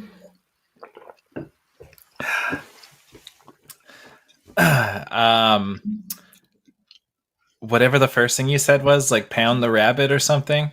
Cream the rabbit. Cream the rabbit. I want to say that because that sounds inappropriate. No, Cream the Rabbit is a very real character in the Sonic franchise. Bean the Dynamite is real, but is a duck. So I don't know where Bean the Dynamite came from. The one that was fake was PJ the Bear, which is essentially the name of a Parappa the Rapper character. Okay. When I was researching these questions, I was very, very shocked to find out that there was a character that was named Tiara Bubowski. And she was that one just sounded so. That one sounded so far off of the other three that I was like, that one has to be legit. It's like that one's a bit of a trick because the game that she was supposed to be in was canceled, but there's tons of like promotional material. The game itself was in development for years and years. I think it started on the 32X and then got shifted to the Sega Saturn before it was finally canceled and the resources were shifted to Sonic Adventure. But yeah, that was it. So we're starting to run low on time, so I'll ask one more question. I'm just going to fact check. I hope I get it right because every bite I get closer to hurling. So okay, so throughout the franchise, Sonic has had a variety of love interests and potential love interests. But to my knowledge, in case someone out there is going to correct me, he has only kissed one of them. And which character is the one that he's kissed? Is it Amy Rose? Before you even list, it's Amy. For sure it's Amy. And I don't know why, but even before you listed any characters, the name Amy popped up into my head. Okay. So Amy is his main love interest. And to my knowledge, he's at least never reciprocated a kiss. Her character is very much like a stalker type character who's like a fanboy of him. Okay. And depending on the version of the game, he's often trying to avoid her. Like, I'm not 100% sure if she's kissed him, but he definitely hasn't kissed her. But dang it. The answer was going to be at the end of Sonic 06, the one that almost killed the franchise. Sonic had spent most of the game trying to protect a human princess girl by the name of Princess Elise. And to the surprise of many, the game ends with him getting shot through the back and dying. And as the other characters gather the Chaos Emeralds to try to bring him back to life, the combination of like the power of the Chaos Emeralds and the power of true love revives him as she kisses him, and their lip-to-lip contact heals his bullet wound and turns him into Supersonic. Which I'm sure Sega knew was a mistake because the very, very end of that game is that to fix all the problems that the bad guys brought about, they have to go back in time and erase the events of the game. So it's like none of it ever happened. So they pretty much erased the events of the game within that game. So that's insane. I mean, it sounded pretty cool while you were describing it, but I guess it wasn't. Yeah, I mean, you just have to fight your way through like 15 hours of broken, janky garbage to be able to get to that point, which is something I've never done. I just saw that on YouTube. Yeah. Yeah. Thank goodness, thank Christmas that we are out of time because I got one bite of good hot dog left and like a third of the bad hot dog left, and I don't it would have been hard to make it through that last bit. So that was a lot of fun, and I did better than I thought and worse than I thought all at once. So thank you for putting all of those questions and stuff together. That was great. Of course, thank you. And I'm glad that you're like, when you were like, I'll just make weird hot dogs too. I was like, then I'm kind of winning because there might be a chance I can have a normal hot dog, but it sounds like you're enjoying yours. And so that's really great. Yeah, I love my weird hot dogs. I might not love them tomorrow, but I love them right now. Yeah. This has been, you know, I don't know if we'll get invited back next year because, who wants to watch this? Who wants to see this garbage? But thank you for watching. Thanks for sticking with the live stream. The Geekscape annual Livestream-Tacular. Next up, Christmas 365 is going to be ranking the best Muppet Christmas specials. How many of them can there be? I don't know, but I'm going to find out right now. And remember, head to geekscapegives.com. Give what you can. Help some of those kids find big brothers or big sisters. And maybe they'll get introduced to Sonic as well. Logan, we miss you, buddy. We hope it's going okay in the lineup. And if you're introduced to Sonic through this show, I'm very sorry. I'm leaving this less excited for hot dogs and more excited for Sonic. And what's the one what's the good one? The good one that just came out or whatnot? Oh, Sonic Cross Shadow Generations. I'm gonna look at that. I'm gonna look it up. Definitely. Yeah. Thank you, Josh. We'll talk to you soon. All right. Bye, everyone. Merry Christmas. Bye-bye. Happy holidays. Happy holidays. Just keep watching. Got a hankering for that new product you didn't know you needed? Do you love apps that work with ease and simplicity? Get all the things you need, and even those you don't, with the Hankering app.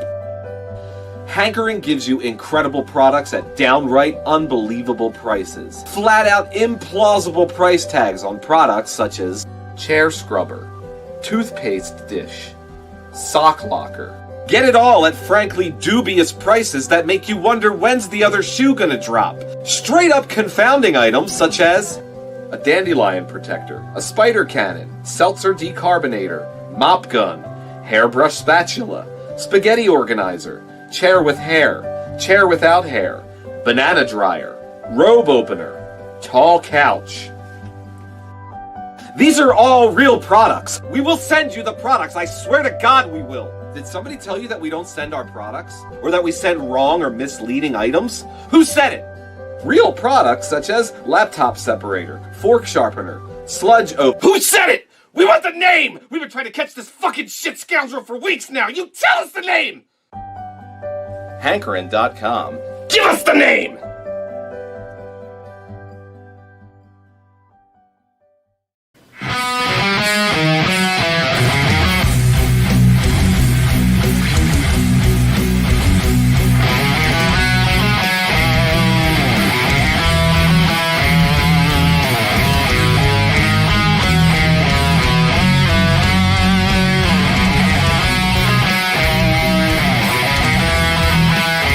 What's up, everyone? Welcome back.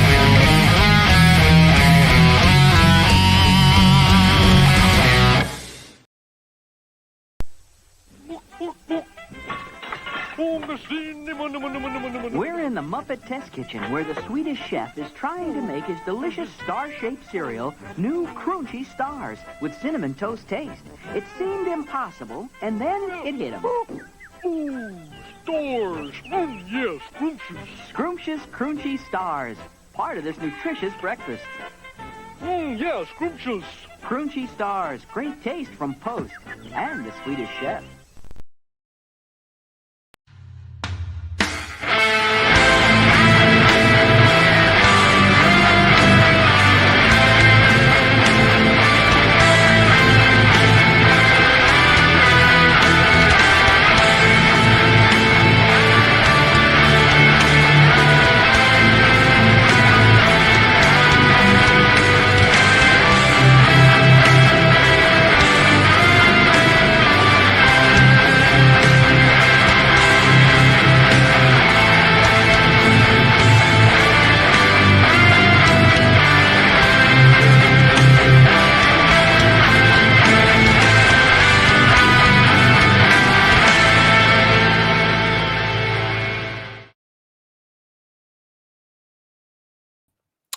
Well, Dylan, we're on right now, but our segment doesn't start for like another 8 minutes. So I'm going to actually play a video that I played earlier today that I just thought was really fun, and it was kind of early in the day. So I'm gonna go with this. This is Johnny Neutrino's Christmas Adventure. I'm gonna play this, and then we'll be back to do our Muppets ranking. It's time to light. Well, we'll see if it there.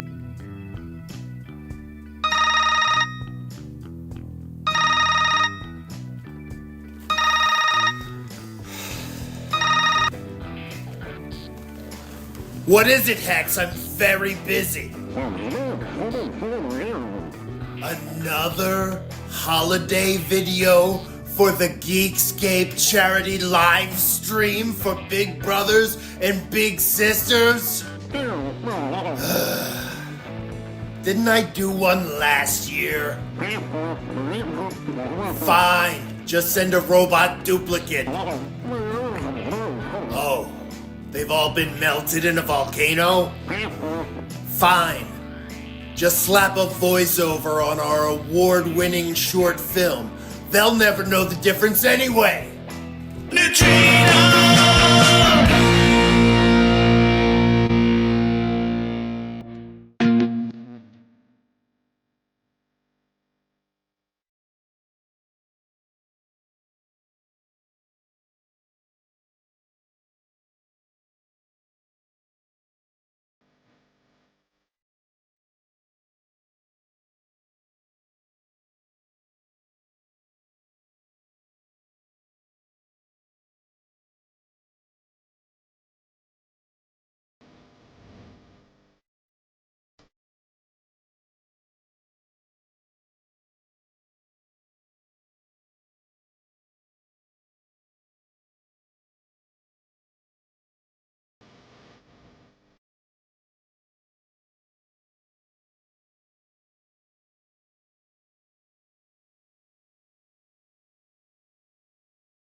Merry Christmas.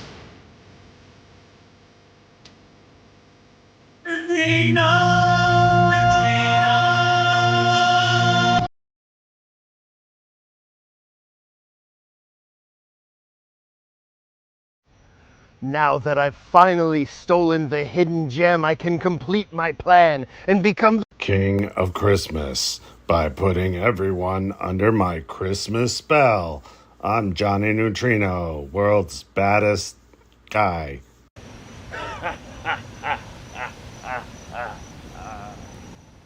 Who was that guy? Christmas. Hey, Dylan. Hey, Matt. We are back, and it is time for the Christmas 365 segment. And what we are going to be doing tonight is ranking the different Muppets movie specials. Shout out to our girlfriends who are enjoying in the background.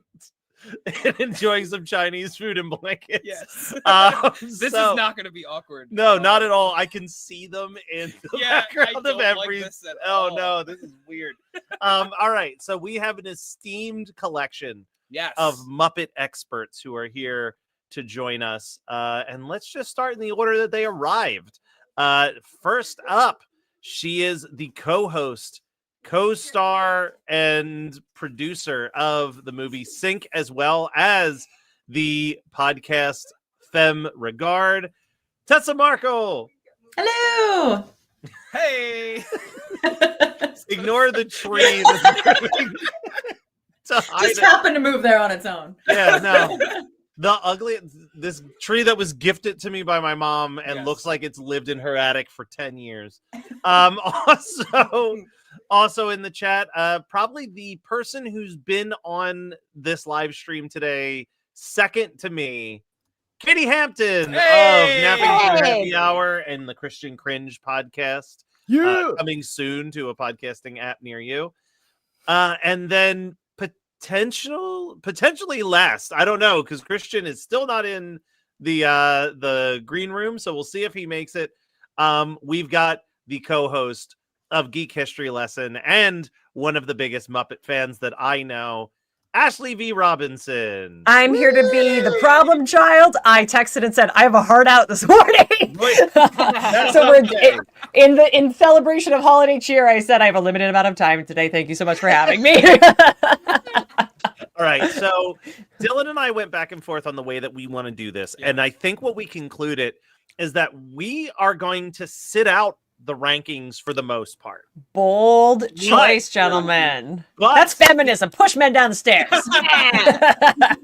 Well, don't say that just yet, because we each have a veto. That's So not if we're- feminism.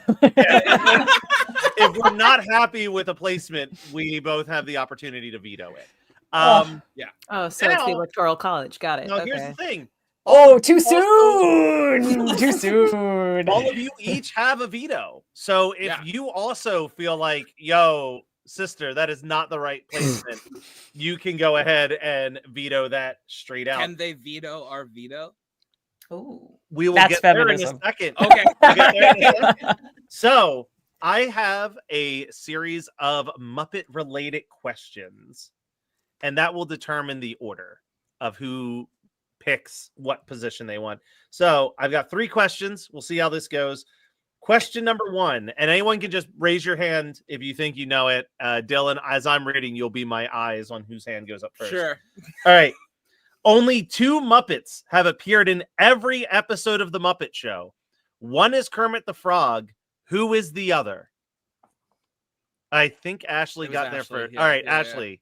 Scooter. Incorrect. Katie? Is it Miss Piggy? It feels too obvious. It is not Miss Piggy. Yeah, I figured it probably That's a was. crime. I'll All come right, in one with a second. guess. I'll come in with a guess. Well, then, Christian Blatt is here. I Hello. would also like to announce that my very special co-host, who I did not remember to bring at the top of the show, is also joining us today. Oh my god, I love it. It's so Thank good. All right, Christian, you're a little late, but the question that is on the table for trivia real quick is only 2 Muppets have appeared in every episode of The Muppet Show. One is Kermit. Who is the other? And I'm going to take a guess. Go for it, Tessa. I'm going to say Fozzie.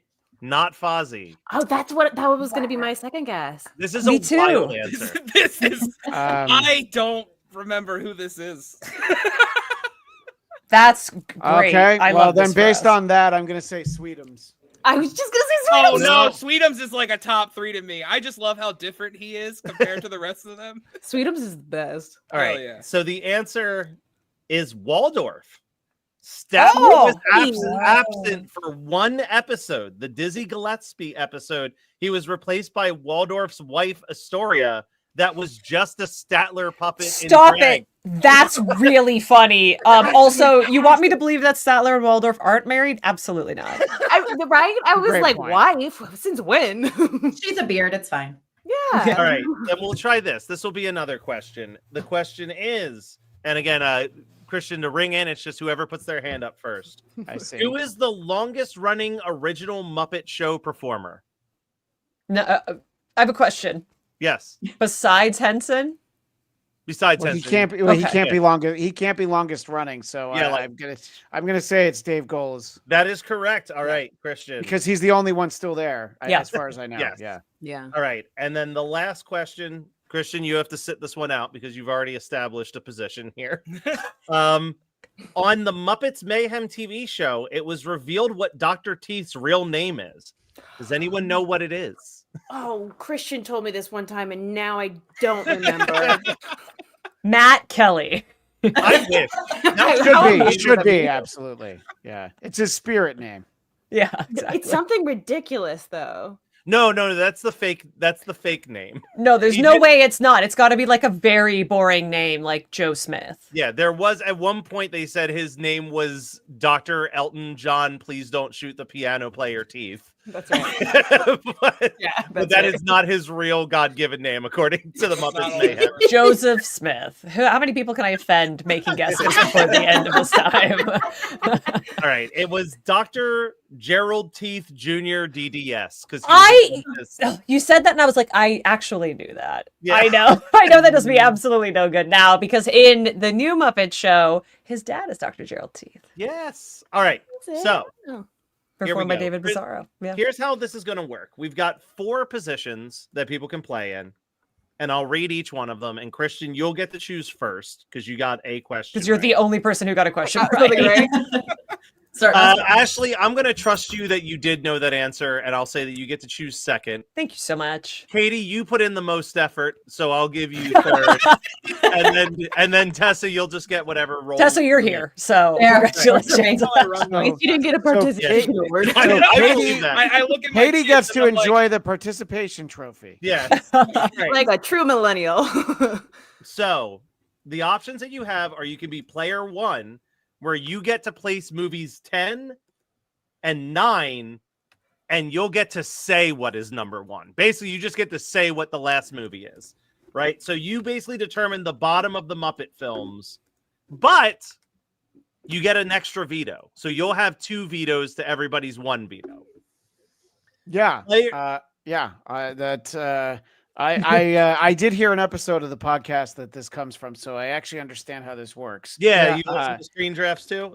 Yeah, well, I listened to like a 4-hour episode about Jean-Claude Van Damme and decided I didn't need to listen anymore. Yeah, but, it's player It number took you 2. 4 hours? They do a lot. Their podcast is it was really long. Yeah, they had a 9-hour Pixar one. Player number 2 would get movies 8 and 3. Mm-hmm. So you got kind of a nice spread, and you get to choose if you want an extra veto or a veto override, where if someone throws a veto, you can say, nope, that veto's out. Ooh, okay. Well, I'm here to be the plain Jane of this season. This is not RuPaul's Best Muppet Race. So I would like to... I'm out. Forget it. I thought this was. So I'll take the veto of the veto. I can't remember what you said. The one where I can say absolutely override. not. He has more. I have 2 more options. You guys might still. want to start writing this down. The third option gets 7 and 4. And you just get a veto override. You don't get to choose between them. Great. And then the 4th person gets 6, 5, and 2, which also by controlling 2, you basically get to determine what number 1 is, but you get absolutely no perks. You just have your 1 veto and nothing else. Yeah, no, I'm comfortable. I'm comfortable taking 8, 3, veto, and veto override. Okay. How I'm about here you, to start a Kristen? fight. Well, you said that I would be given the power of number 1. Well, I said you could choose between those. It's your call. Oh, So I wait, thought do we I get- understood that was taken. Yeah. So I get number 1 and also 10 and 9, or are those Yes. separate? Yeah, that's what I thought. You Okay, get 10 yes. and 9. Yep. Yep, I Okay. want that because I don't think anybody's gonna fight me on my 10 and 9. Matt, I I don't just think want to so say either. I'm glad that you and I are sitting this out because I don't understand the rules and I'm learning them. I'm gonna be. I'll take care of this. All right. So, Katie, do you want the veto override or the picking 2 but having no perk? The veto override. Okay. And I'm just gonna walk people through this because I know that this is super complicated. All right. So, Christian, Yes. you have sir. number 10 here. What Yes. is the worst of the 10 Muppet specials we watched? Lady Gaga and the Muppets Holiday Spectacular. You will get no vetoes from the host of Christmas 365. We at 365 wholeheartedly agree. What say everybody else? What were your thoughts on this Lady Gaga Muppet special that had a strong lacking of Muppet presentation? Yeah, it was through very large much chunks of Lady it? Gaga ... in much smaller font. The Muppets were there. I actually really enjoyed this one, and I'm not going to veto it because I'm going to save that because I know it's not everybody's cup of tea for that reason. Definitely different than like, you know, any other movies. But I still thought it was a lot of fun. I really enjoyed watching it. I tried to watch it with my kids, and I was afraid that I had made them hate the Muppets. So I let them do other things while it was on. So I think I just didn't know what I was getting into. Like, Yeah. I think when I went into it, I was like, cool, this is gonna be like a mix up of, well, Lady Gaga and the Muppets. And what we got was very much like almost separate segments, and then they would come together ever so often. Yeah, it just wasn't my thing. I like the songs. Like, the songs are fine. It's just not what I wanted. I think from you a also Muppet texted me that it was featuring- the least Christmassy of the 10 It was things the that we least watched. Christmassy of the 10 things that we watched.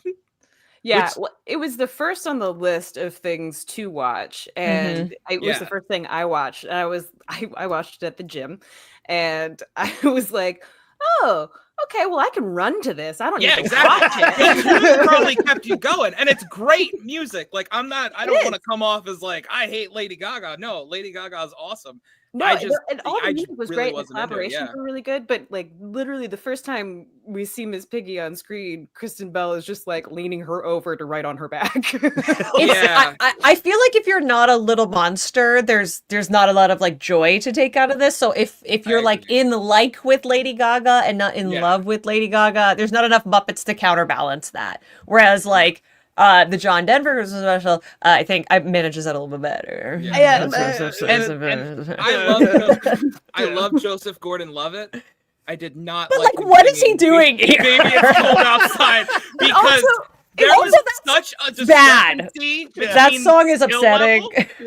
level and Lady Gaga singing and Joseph Gordon-Levitt. Like, we're just two different skill levels here. well, and I also feel like, you know, being in this made him feel like he was reliving all 500 days of summer to just be on the set for this. He's like, I love a manic pixie dream girl. This is everything I ever wanted. Yeah, yay. All right, so we're all in agreement here. So, Christian, what are you going to put at number 9? It's a very merry Muppet Christmas movie, in large part because of David Arquette. Oh, you're stealing all of my. mean, there's mine a lot was- that's mine in was sort of low, the but it middle, wasn't and then low. there's a lot. Then there's a couple obvious bottoms and a couple obvious tops, and you Yeah. are just taking everything on my list.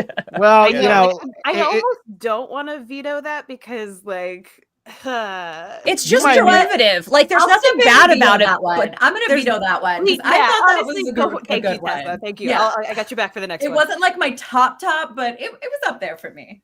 I think my struggles with it were at least for the first hour, it felt like everything that was going on with the Muppets was completely separate to everything going on with Arquette. And I know that was setting up for the It's a Wonderful Life thing in the last 30 minutes.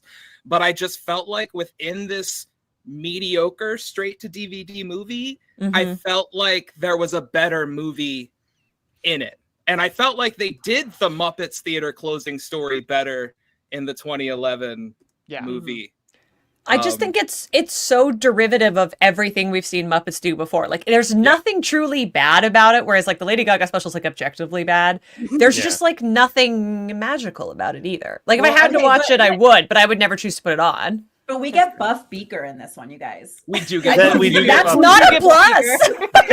I also feel like this is a case of like Buff this Beaker's is a a really long movie. It is. Like the rest are like. If this was like manageable 40 length. minutes or 21 minutes, I think it would be better. And Yeah, it would be helped. It's a No, that's- feature length experience. Yeah. It's a total feature like the experience, and it's got a lot of celebrities. I feel like my like judgment for the Muppet stuff is how good is the story and the plot, because if it's believable, and usually when it's believable, it's like really heartstring pulling believable. Yeah. What are the original songs? What's something I'd like to sing to? And who are the guest celebrities and any wild moments? Right. And it was chock full of celebrities, that movie. But it was like the story was like, I mean, okay, we've seen this happen before. Yeah, so it's like it's not the best take on stories that we've already seen, and it's not the best Arquette they could have given us. So No. It's very all right. 2002. Well, okay, You know what? but You're totally right on that. But Tessa threw out her only veto. So Christian, that means you got to give me a new number 9 here. Letters to Santa. Oh, yeah. Whoa! Wow. Yeah. Oh, are they? I'm sorry. Are they saving the theater again in that one? No, Oh, they're having a letters to Santa. fantastic Christmas and No. singing "I Wish I Could Be Santa Claus" for one day. That's my veto. Oh, Dylan's I'm using pulling out his the veto. veto. I'm sorry, you got to pick a new number 9. It's so trite. You all are nuts. So good. It's That like song it's is so but good. it doesn't deserve 9th though. Like It doesn't there are- deserve 9. No, but we vetoed the one that deserved 9th. So No, we didn't. I really don't think we did. actually, Oh, I do I think think I do think there's one that's subjectively worse. Yeah, but I we'll agree. see if we get there. I Okay, agree. Christian, you're in that seat again now for a number 9. Mr. Willoughby's Christmas tree. Whoa! Whoa! I'm fine with it. Whoa! Now you're wrong. I'm gonna veto that. I Was had it the not Rizzo seen. Swedish accent, or It's I had- so charming. And anytime you get the Willoughbys is a huge Swedish plus. accent for like My a God. line or two. It's a and better then- Swedish accent than Hermbadurmbadurba, which we get from the Swedish chef. I disagree. That is what Swedish sounds like. I do also agree on that point. The But no way, this is one of the fun ones. The suggested romance between Leslie Nielsen and Stockard Channing. 12 out of Robert, 10. Robert Downey Jr. singing. No, Amazing. Look, I can't think of an episode of the Muppet Show that I would not prefer watching. And I'd never seen this before this afternoon. I mean, I would watch most of the episodes of the Muppet Show before any of these. Yeah, to be fair. fair. I cannot believe how many vetoes have been. This is burned a already. solid 5-4 pick. You're I'm glad nuts everybody for- agreed with me on Lady Gaga. That one was easy. All right, I mean, Christian. I would have put you're- that 9th. Yeah. Yeah. I don't think anybody's going to veto this one because here's the thing. I Since think we're this out of next one. vetoes? This next one. No, is Katie, great. I think has a veto. I actually I really nearly like piped up before most you did, of this Dylan. one. My choice is Christmas Eve on Sesame Street because of all the ice skating. The ice skating. Why is there so much ice skating? We could watch ice skating on TV. I love the Sesame Street parts. I discovered this for the first time just a couple years ago. Matt, Katie, and we did an episode of my podcast about Muppet Christmas Carol. And in sort of extending the conversation, I was like, oh, I've never watched this. I love parts of it, but it's not the ice skating. Yeah. I mean, I had this as my 5th, but I'm certainly not using my veto on this. Yeah, I'm because not I using my agree. veto on this Like, either.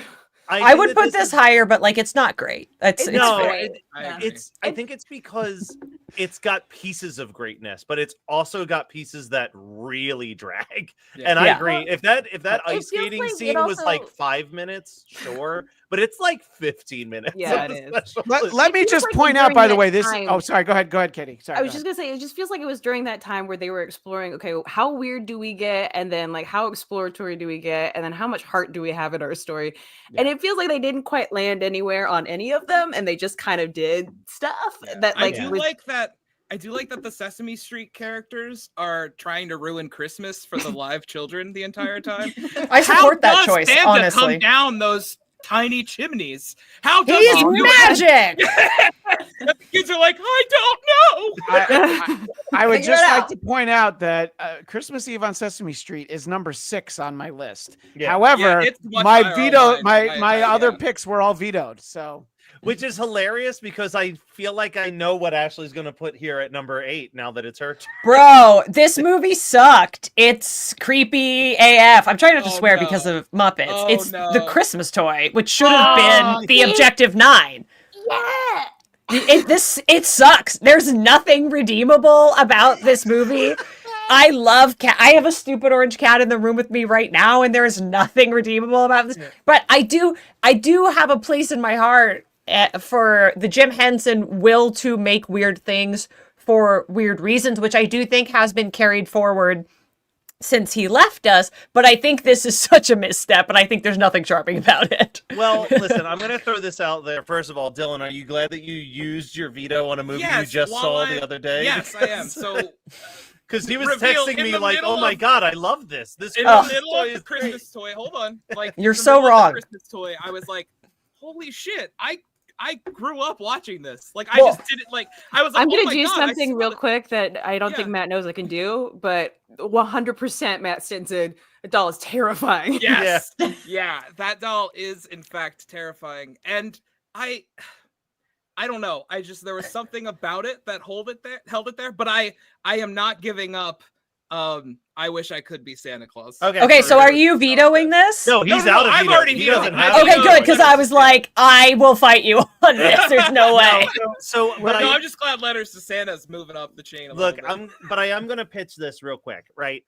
I have a slight theory that part of the reason why Disney wanted to buy Henson and everything that Henson owns is because they had Toy Story coming down. No, the line. Matt, It that was was literally 100%. what I was going to jump in and say is there is no doubt in my mind that the only reason they bought Henson was because they were very far along in Toy Story. And they were like, uh-oh, wait a minute.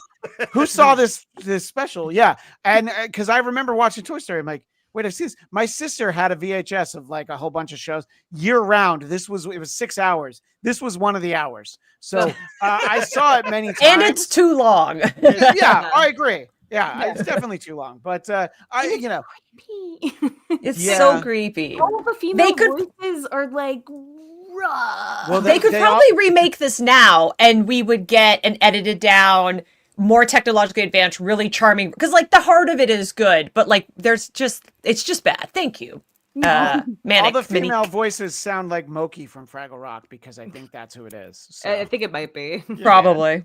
All right, well, Ash or no, Katie, you get to place number 7 on this list. Oh shit. Okay. Well, And don't forget, Letters to Santa and A Very Merry Muppet Christmas, while vetoed, are still in contention. Yeah. Well, now we're getting into the part of the list where they belong. So. Yeah. Low middle.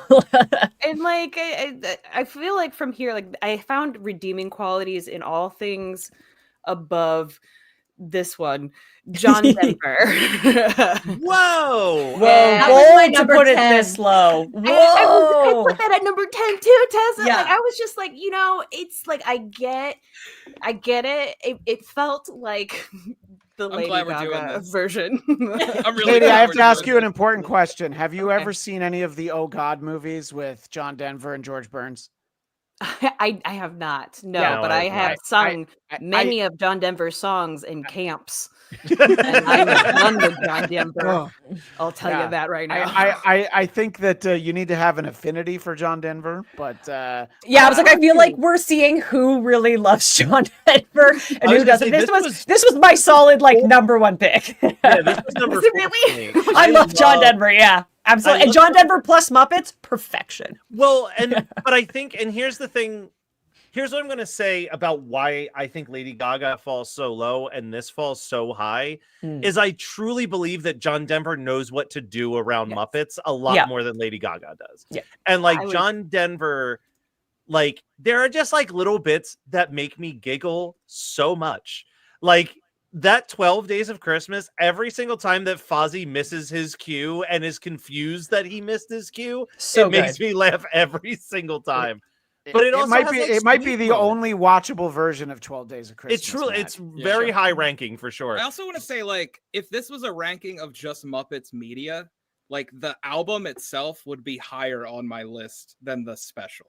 Yeah, Like, there's I think some that's weird fair. parts. I think that's totally listened fair. to this album, great, but like I put the special on, it's just I find it a little boring. Yeah, the Miss honestly. Piggy part is really long. The Yeah. Miss Piggy Yeah. part where they're like toy soldiers is a very long. Right. Yeah. And like that, like when it comes to a Muppet Christmas special, like you have to have some kind of heartfelt story for me to be like, banger, great time. That's why it feels a little bit Lady Gaga to me, because I'm like, okay, well, we could do the same thing. May I pull a Die Hard reference Yeah. here? We could set this at any time of day or Yeah. year. I- And Yeah, it would- that's that'd be fair. great. I do love I've said before, the scene where John Denver and Kermit the Frog are sharing their woes of being away from their family during the holidays, like legitimately tugs my heartstrings. Like I think that's a very beautiful and sweet moment in the special. But I again will not be using my veto here. Although Robin sucks, and I would Thanos snap him out of the Muppets universe so quick if I had that power. Yeah, I forgot how much you hate Robin. I will die on that hill. I hate Robin. What is it about Robin? I don't know. I just don't like anything about. Every time Robin is in something, I'm having a bad time. Oh no! And I know it's a me problem. Like I know I'm the. Just an important follow-up question. How do you feel about Scrappy Doo? It's also 0 out of 10. It's just okay. So yeah, it's kind of this. I get it. Yeah, it's the same character type. Annoying All right. type. Yeah, I get it. All right, Tessa, you get the next 2 here, so you get 6 and 5. I'm gonna throw Mr. Willoughby back into the mix because I cannot let that get any higher. That's fair. That's fair. Yeah, this is an appropriate place. This is a very appropriate place. Yeah. Robert Downey Jr. singing. What? Like it took me a little bit too long to realize who that was when he popped up. I was like, this guy's familiar. Who the hell? I was like, what's up, Leslie Nielsen? Who is this guy? And then I looked like, oh, it's Oppenheimer's Robert Downey Jr. Charlie Chaplin needs a haircut. I feel like this can get thrown around a lot, but this was literally like bad community theater. Is what it felt like. And I think that was very much shown when Robert Downey Jr. is singing and Leslie Nielsen is doing the phone bit where he's moving it out of the way as he's swinging his jacket, but it's like slightly off, so it just looks bad. I do feel like though, because it's Leslie Nielsen, there is a charm to how community theater it is. I don't think you're wrong, but I think in this case, there are performers that are good enough that I'm like, isn't that cute? This is like community theater. Yeah. Well, and when I was watching it too, I was texting Matt and I was like, why does Robert Downey Jr. remind me of Jeff Goldblum right now? But like not in a good way. Yeah. Yeah. You know what he reminded me of? It felt like an audition for Iron Man, honestly. Like the way that he was just lording over his manner, being whimsical, being able to like goofily talk to Muppets and stuff like that. Was this right before he got arrested or? It feels like it was right around that time. Yeah. Yeah, I feel like it. There. Yeah, which time? Yeah. It feels like the week before. His character is basically like a mirror universe Ebenezer Scrooge. He's like, I love Christmas too much instead of hating Christmas. It's also, I mean, it does definitely lose points. I mean, there's a couple of these for sure, but I mean, this is like Muppets adjacent. You know what I mean? Like it's like Kermit is narrating it, and then it's just a whole slew of other Muppets that we never really see again. Yeah. Muppet Treasure Island's a bit like that too, where you don't see Kermit for like a solid 21 minutes. I love Muppet Treasure Island. Oh, I love it, but when you watch it as an adult and you realize how long it takes Kermit to actually show up on screen, you're like, dang.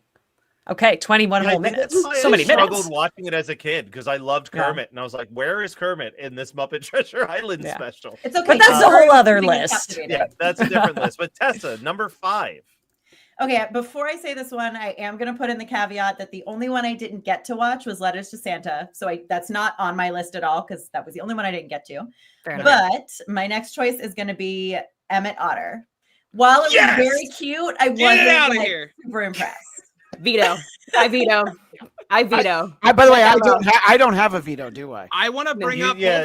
No, Christian, you have 2 vetoes. I want to bring up the argument earlier that was made, the Die Hard argument, that this could be set at any other time in the winter. And it would still be see, this is the John Denver thing all over again. Like, do you love Emmett and the Jug Band, or do you not? Is going to be revealed in whether or not you think this should be higher.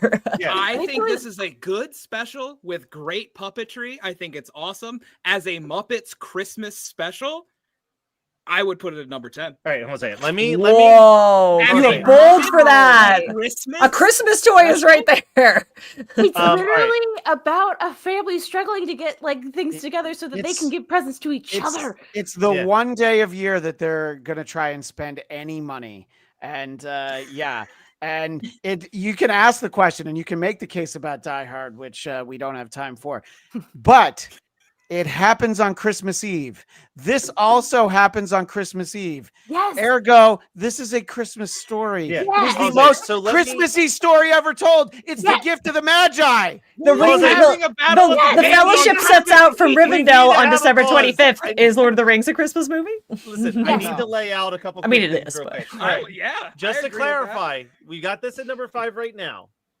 Christian, you have 2 vetoes. Yeah. Ashley, you have a veto override. Yeah. Katie, vetoed you have 1 veto and Well, a did veto you- override. but you I used just your vetoed. veto on You this? vetoed Yeah. I she used my vetoed veto it. on So you this. did veto this. Okay. Yeah. Tessa, unless Ashley was going to override it, Tessa. No, I'm you, happy with that. You have to put a new That's number fair. 5. I am gonna put. I'm bringing. Wait. Yeah, very merry. That was void or override, whatever. Yeah. Yeah, This is- right. this is yeah, far number too 7, high number for a 5. very That is merry- wild. The amount of things that a very merry Muppet Christmas has beaten. That's true. It's wild that it's beaten John Denver, frankly. I feel like it's Honestly, appropriate and well placed. I didn't like Mr. Willoughby, but this shouldn't be higher than Mr. Willoughby. It's funny. This is the exact spot that the one you didn't watch needs. I love that you didn't watch that Christmas special. But I I we assume really, it's coming in at number 4. We Like, I really have covered to we assume. covered most of this already, so we'll just move Yeah. on to Katie, number 4. Yeah, it's got to be the letters. I actually really enjoyed. I watched this for the first time, and I enjoyed it, but it wasn't. I don't know. It wasn't this like I'm going to sing this song or I'm going to remember this line type of movie. It was a very sweet, well-intentioned movie, and I loved all of the celebrity guest stars in this. The TSA agent, that's hilarious, and especially around that, it was like a 2008, and so Yeah. they were pretty much making some 9/11 jokes. But yeah, I thought that was a solid movie, but not the greatest. Of the 3 that I'd never seen before we did this, this was easily the one where I thought, "Oh, I'll watch this again." Like, Yeah. I'm not revisiting Lady Gaga. I'm not revisiting Willoughby's Christmas Tree, but like I will watch Letters for Santa because you got Paul Williams writing some songs, and Yeah. that Always a good Santa, time. that I Wish I Was Santa song is great. And there are like just good. I don't know why, but like you said, the TSA agent was funny. Nathan Lane and the bear doing the ding ding ding back and Okay. forth, like just had a big dumb smile on my face. Like Yeah. it's paint by It's numbers, it's goofy. predictable, but like aren't the Muppets kind of sometimes anyway? Like mean, they No, the were. fact they that it are, was- but like they take Yeah. like real life stuff, like everybody like going through the TSA line post Yeah. 9/11, and then they also make it fun and cutesy. Like it's a hard line to waddle on. Well, I there's mean, that almost line every even when single Piggy's one, like every single one has the whole like plot twist of, oh, this person sold their favorite possession to buy their best friend a present, and so did they. And every time we're still like, oh man, Yeah. it's a thing. No, the even like something as silly as like the very beginning when Mayor Bloomberg is in line and Piggy asks to be let ahead, and he goes, "Well, that would be rude, and New Yorkers are anything but rude." Like that was hilarious. I also think the fact that it's only 45 minutes It compared helps to a a lot. lot Plus. of these Yeah. Huge really plus. bumped it up my list. Yeah. Yeah, that's what made it go up as well. Yeah. All right. Well, Ashley, your last. Oh, that was Katie's last pick, by the way. Good job, Katie. Great Thank work. you very much. Thank you very much. Ashley, number 3. Yeah, so this one's way lower on my list, so I'm leaving it here because I think the other 2 are better than it. And if you don't know this is about me, I'm a Grinch and I don't like happy things at Christmas. A Muppet Christmas Letters to Santa, I just really thought it sucked. And No, that's what we just placed. That's what she. I thought that was the one we just placed. I'm so sorry. Okay, which one? So we have A Christmas Carol left. Oh, Muppet Family Christmas, is that still in play? Yeah. That's still Yes. in play. Okay, sorry. I want to put Muppet Family Christmas because Veto! Yep. Yeah, Well, you know what? Veto revoked. Oh, you can't hang wait. I'll say on. it. Hold I'll say on. it. I forgot to throw this out there. You cannot override your own pick. That is like the one thing you can't do with the override. But the other 2 are objectively better than this. Also, I was definitely going to also veto this. You are crazy for this. Because Christmas Eve on Sesame Street, which I guess has to be my only other choice. No, No. it's Emmett You've got Otter, Emmett, Carol and Muppet And Muppet Family Oh, Christmas. why is my okay? I clearly deleted all the wrong ones then from Ashley's personal list. Okay, then I guess it's got to be Emmett and Emmett Otter because I like that one. I think it's a little too high. I would have put it at 4. But yeah, I can't put Muppet Christmas Carol here, so it's got to be. I just have a vendetta against this movie. I want to say, based on everything I said earlier, Emmett Otter was number 5 on my list. It wasn't like down at the bottom. I think like 4, 5, 6 is fair for it. Yeah, I think it's fine. It's not going back to what I was saying earlier. It is not the one that makes me feel the seat. Like I'm not like, fuck yeah, Christmas, let's rock. I understand that it is a Christmas story at heart. I get it. It's just not the one that I'm like, all right, I'm ready for the season. December's here. Let's party. Look, my main note is clearly that I need the Disney/Henson Company to start putting more words in their titles because I can't remember which one is which.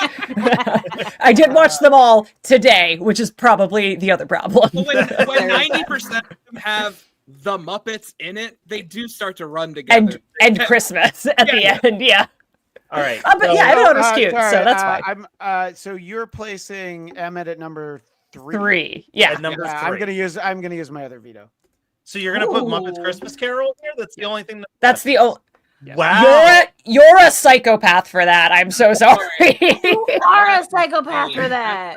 Because it's the only good version of A Christmas Carol that's ever been made. You still have a veto. You have a veto override. Veto override. It's more that I realized that if I didn't of Christmas 365. it's more that I realized that if I didn't use it here, I wasn't going to use it. So I would try and save So- my friend Emmett, which I watch every year with my kids, and we love it. But I'm not going to be So, upset. Matt, does that mean we circle back to my original pick? Everything's been vetoed? No, so Katie has overrode his veto on Emmett Otter, so it stays. Emmett Otter stays. Emmett Otter is still sitting at 3. So Okay. we're all good. We're all Sorry. good. That was a lot for me. No, that's okay. So I didn't really understand it either. As long as Matt knows and Matt is happy, that's fine by me. All right, so just a reminder, as Jesus we're at Christ. these final 2, I still have a veto.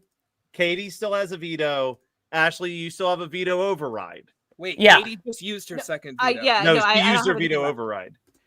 I used my veto override. on What that the one. I used fuck, my- man? You No, just trust me, Dylan. No, Matt, I used my veto earlier. I forget. So I think Katie has no special powers I left. have no Okay. special powers. Yeah, okay. I'm all out. That's Okay, what okay. I think we're all saying. Yeah. Let me ask a quick question because I can place number 1, but it can then be vetoed after I do that, right? Well, no. Not really. What kind of Matt. sucks with your thing is that You're kind of here's just all the saying here's number 1. here's the situations that can happen.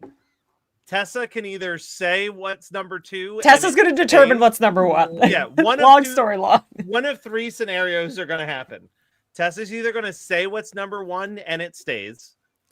Tessa will say what's number, or she'll say what's number 2 and it stays. She'll say what's number 2 and I'll yell veto. And then I'll And revoke it just for sport. Or Tessa will say what's number 2. I'll say veto, and that Ashley with the veto override will be able to say no, it should stay. So Should I just say what number 1 is because Well, then we'll it get had there. okay, all right. Tessa, what is number 2? Can we, before I say, just recap which 2 are left? Make sure that we know. Yes. So the 2 remaining are Letters Muppets. to Santa. Stop it. Muppets Family Christmas or the Muppets Christmas Carol. Are Okay. the 2 remaining. I'm gonna have to say Muppet Christmas Carol. Yes! It's good, it's great, but Muppet Family Christmas is my favorite. I did not anticipate that. I was prepared for something. Matt, the totally reason different. why I took what I took is because I wanted to make sure that I could put Muppet Family Christmas at number 1.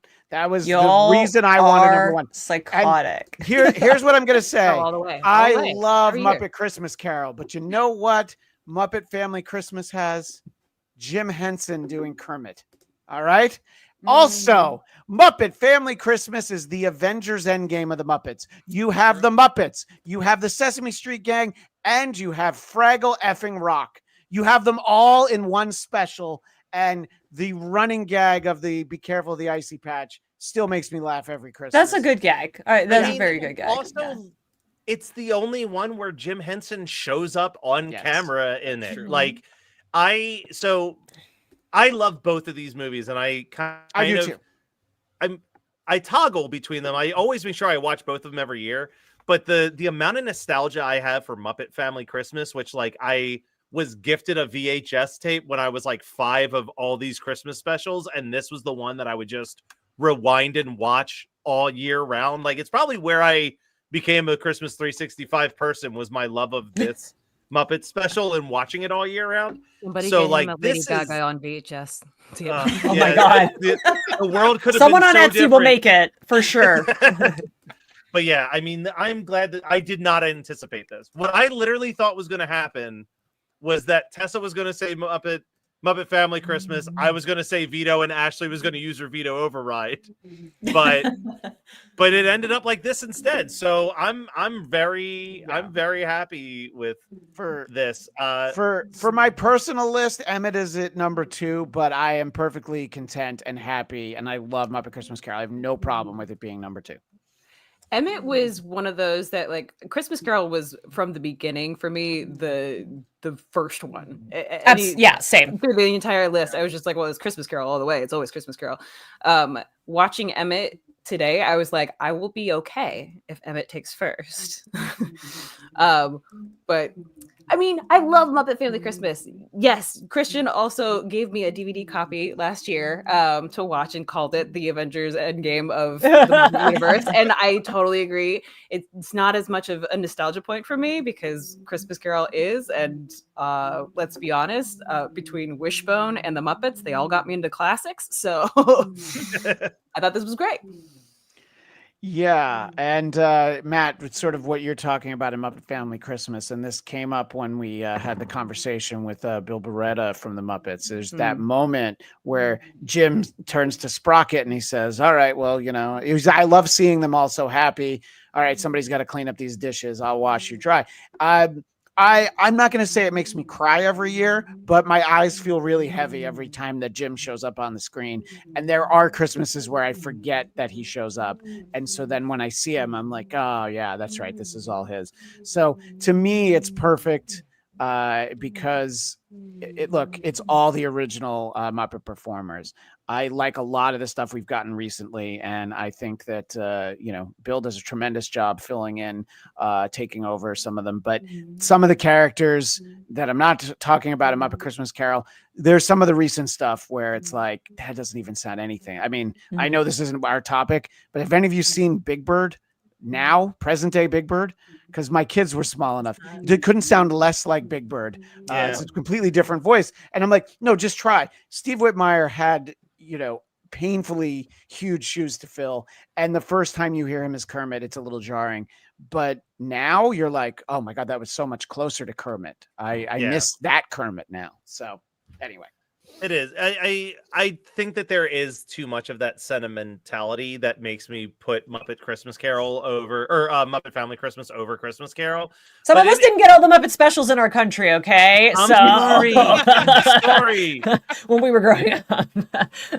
but it, like, there is that, I kind of agree with, like, I mean, Christian, you alluded to it. I'll just flat out say I cry every single time that Jim Henson shows up on that screen. Like, I can't, especially knowing, this is 87. He dies in 90. This is like so close to one of the last Muppet projects he worked on. It feels like a goodbye in such a weird way. Like, it's just, it hits in all the right ways. And like, let's not undersell the fact that also, like, Muppets Christmas Carol being the first film in a post Jim Henson world is incredible. Oh, it's amazing it is that we got that instead of, I don't want to, I mean, we all like all the Muppet specials, but instead of some of the other offerings that we've had. Let's just say, imagine if the first thing was Muppets from Space, okay? Or Muppets Wizard of Oz. Like, there's some pretty rough ones later on down the line that is probably what we should have gotten for the first time without Jim at the reins. And like, the fact that it's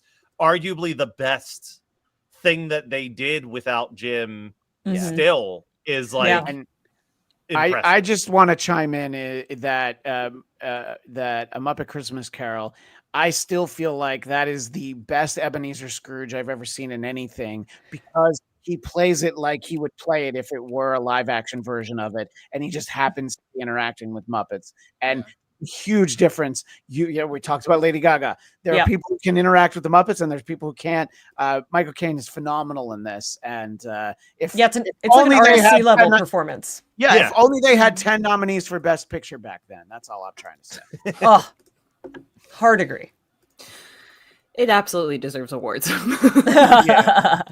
It does. Well, I think we're basically at the end here. Actually, I know you said that you have a heart out, so let's start with you real quick on some quick promos. Yay! If you liked me and didn't find me terribly annoying, you can find me each and every single week on the Geek History Lesson podcast. We have almost 550 episodes that you can find on all of your fine podcasts. We teach character histories in about an hour. You can find me hosting videos for the Popverse at thepopverse.com, live on stage at Emerald City Comic Con, C2E2, New York, any Read Pop shows coming up next year. Follow me on all social medias at Ashley V. Robinson. The V is very important. Ashley Robinson is a WNBA player. I don't want to fight for SEO. If you have kids, buy them my comics. They're award losing. You can find them on the internet. Jupiter Jet and Science, the Elements of Dark Energy. Yay! Thank you so much, Ashley. Go do the thing that you need to go do. All right, then we'll just go in the order of how people were introduced in reverse. So, Christian. Well, you can find my personal podcast, The Blackcast, BLADTCAST, where just earlier today, I did a special episode about Emmet Otter's Jug Band Christmas with my friend Nikki Bailey. We talked a lot about that and some other stuff. And you can, of course, find on Geekscape the show that I do with Katie most weeks, Marvel Movie Talk. And we did an episode earlier today, and we have a big special one coming for Craven. That'll be in theaters in a little bit over a week. Love it. Katie, I'll do Tessa then you, because you're actually going to be on the stream yet again after this. You crazy girl. She never stops. So Tessa. Hey, if you would like to listen to my show, we are Femme Regard Podcast, a show all about indie filmmaking. You can find us on the Geekscape network, as well as Spotify, Apple, all the places. And you can see our first feature-length film. We're not quite streaming yet, but you can keep up with us on social media at Sync, SYNC, the movie. So at Sync Movie. And keep up with us with Femme Regard at Femme, FEMME Regard. Awesome. Thank you so much, Tessa. And Katie. Tessa. Besides, the RPG that's going to be happening in a little over an hour. Mm-hmm. Where else can people see you if they enjoyed you? Well, if you enjoyed me or just my ears, you can always find me at the Napping Through Happy Hour podcast on the Geekscape network. That is Napping Through Happy Hour. We're NTTH hour or something like that on Instagram. You can always find me on Marvel Movie Talks when I'm on, and I am a part of a group out in Los Angeles. If you are in the Los Angeles area, where we perform every other Wednesday with the group Faux Pas, we take your embarrassing stories and we make them worse in improv. But stay tuned because we're gonna have a really fun RPG coming up soon. Thank you so much. And Dylan, you and I, we do the Christmas 365 podcast. You should go check it out. Actually, let's show our merch. We've got our Christmas 365 shirts and the Death Metal Season's Greetings t-shirt that you can purchase. But before you buy any shirts off of us, you should go to geekscapegives.com and make a donation to the Big Brothers, Big Sisters. It's a great organization. I was telling Jonathan earlier today, I think it is the perfect Geekscape charity, as it is an organization about, helping people who may feel like they don't belong find their footing through mentorship. And what is that if not the geek experience growing up? So go donate. We are at $500. We're trying to get to 2,000 by midnight Eastern Standard Time. Maybe we can make that happen in the next 3 hours. I'm not super confident, but we'll keep hoping. So go ahead and make those donations happen. We are going to go to a live performance of a band, and then BingetownTV will be up next with their best and worst TV shows of the year.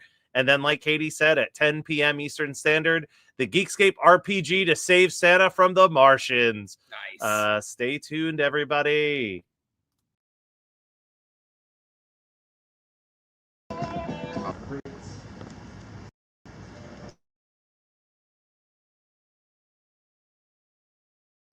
Need not. Homely Rhea.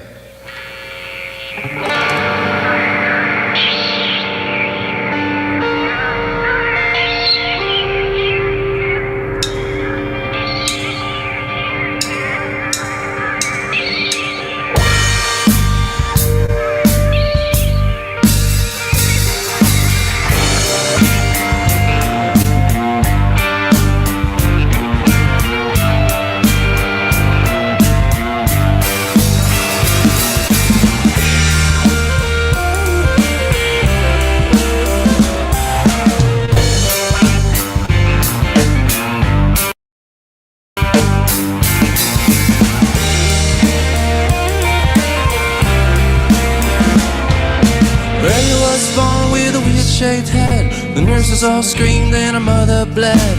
A light in a crystal would put her to bed, where they filled her crib with leaves. No one believed what they were told about. The nurses and the doctor all blocked it out, but under hypnosis they would scream and shout.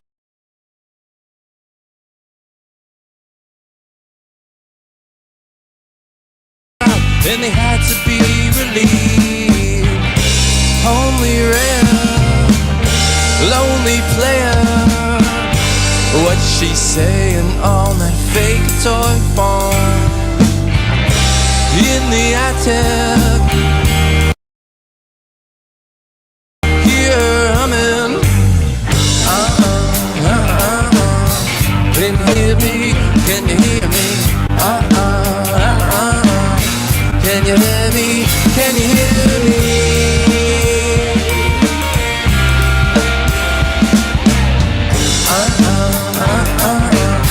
Can you hear me? Can you hear me?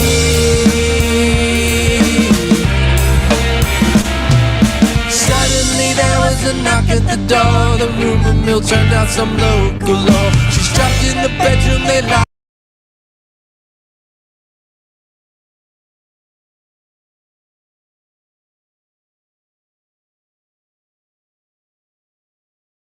The door, poor Rhea can't go to school. The tabloids created quite a stir. The Karens, they wanted the manager. Off to Rhea's, the townsfolk were indulging in summer rule. Suddenly there's Rhea standing by the door. They all forgot what their pitchforks are for. Minds erasing, except her humming. Can you hear me? Can you hear me? Can you hear me? Can you hear me?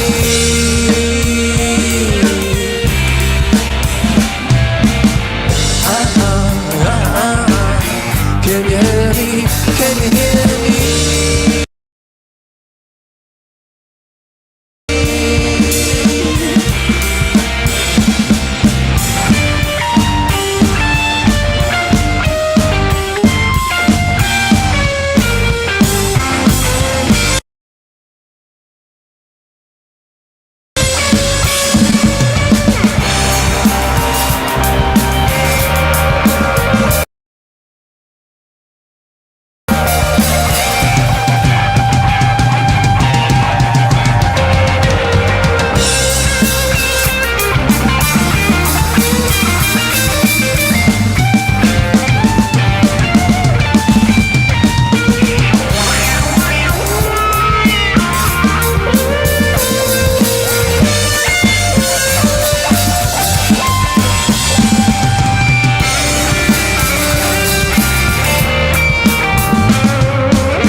Ride to Valhalla on a toothed balloon. La la la la la la la la la la la la la.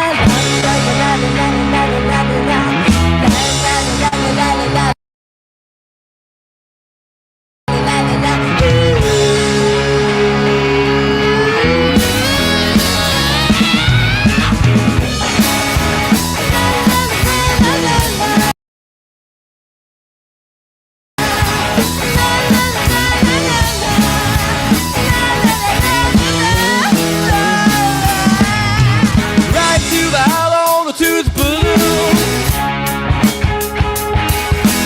Think your blood eagle gonna be there soon. Red the vein heart.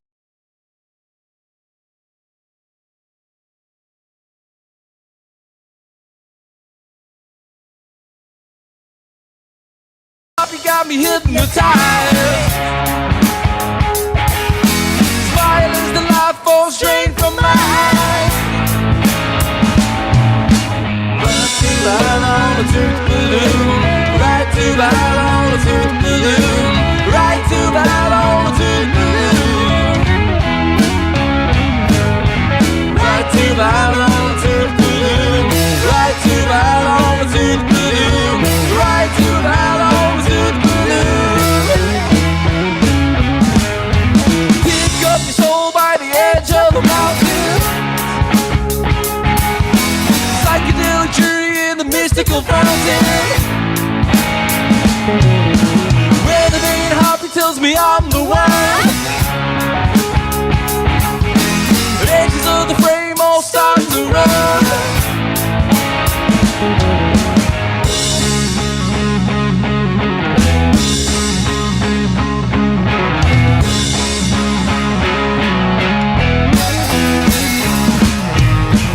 Right to the hollow, to the balloon. Right to the hollow, to the balloon. Right to the hollow.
I love my friends even though they're dumb.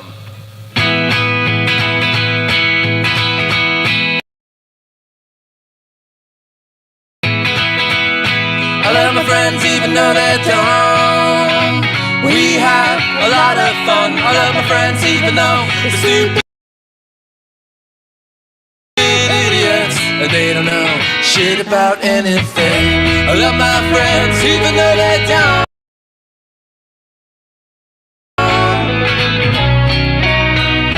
I love my friends even though they're the stupidest friends I've ever had.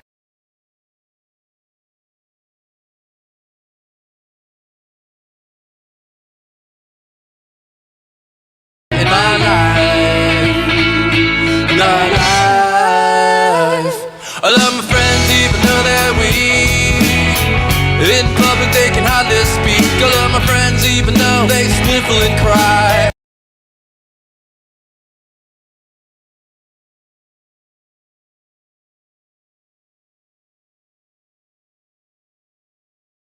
When I'm with them, don't have to be riding high. I love my friends even though they're shy. I love my friends even though they're the shyest friends. I need them all in my life. Time will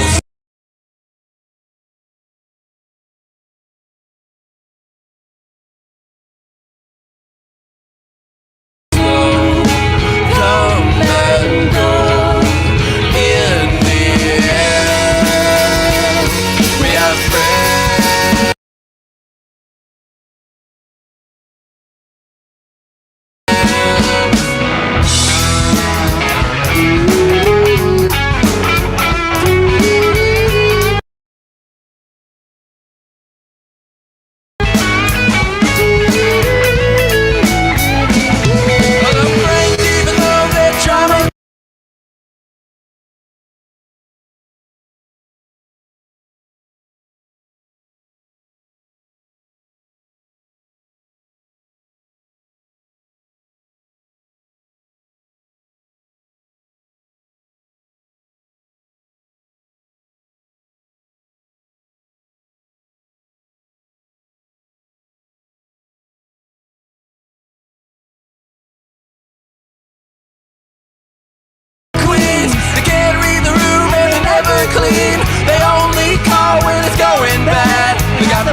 One day.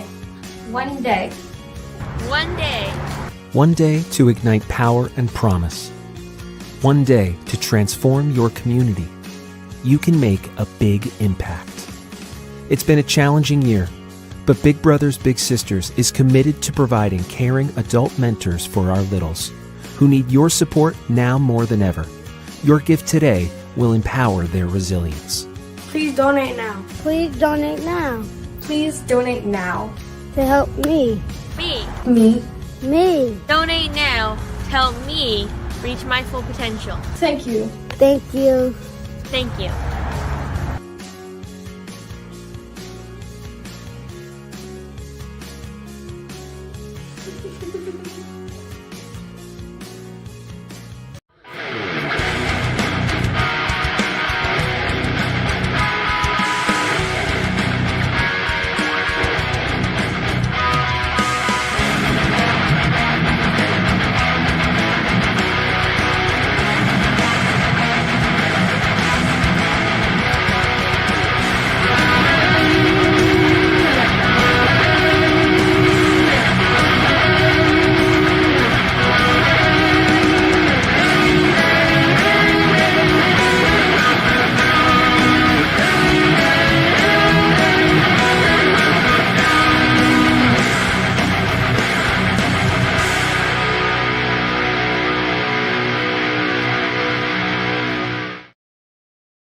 Sometimes the best gift you can give is a helping hand.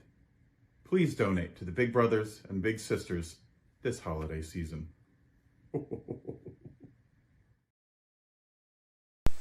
on, Teddy. Enough Christmas for one day. Okay, Mom.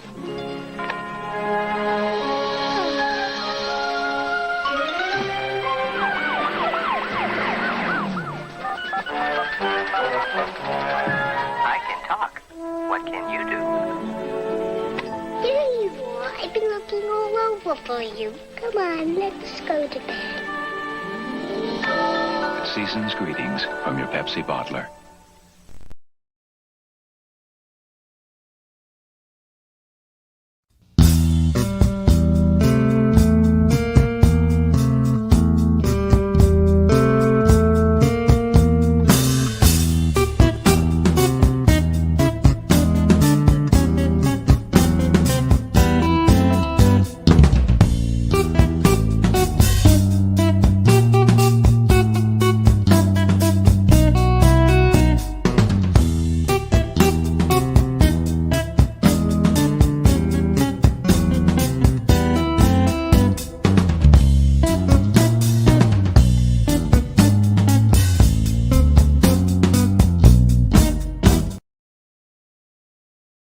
What's up, everyone? Welcome back to another episode of Bingetown TV. I am Luke, and today I'm here with one of my co-hosts, Kathleen, and we're going to be recording a special segment for our podcast network, Geekscape.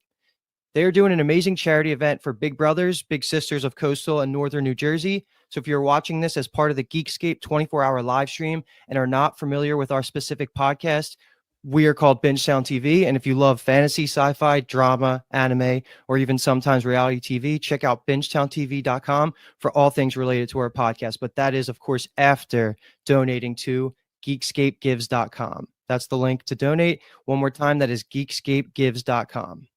So in honor of Geekscape's charity event, we were lucky enough to be given some airtime. So what we wanted to do for you all today was something fun. So Kathleen and I will be giving you some of our favorite TV show and movie recommendations of 2024. We might even throw in a thing or two that we hate, depending on how the time goes. So to start the conversation, I'm going to pass it over to Kathleen. I just want to know initially, what is your gut reaction to the state of how movies and TV were for 2024 without thinking about it too much? Did you think it was a good year, bad year, in between? What'd you think?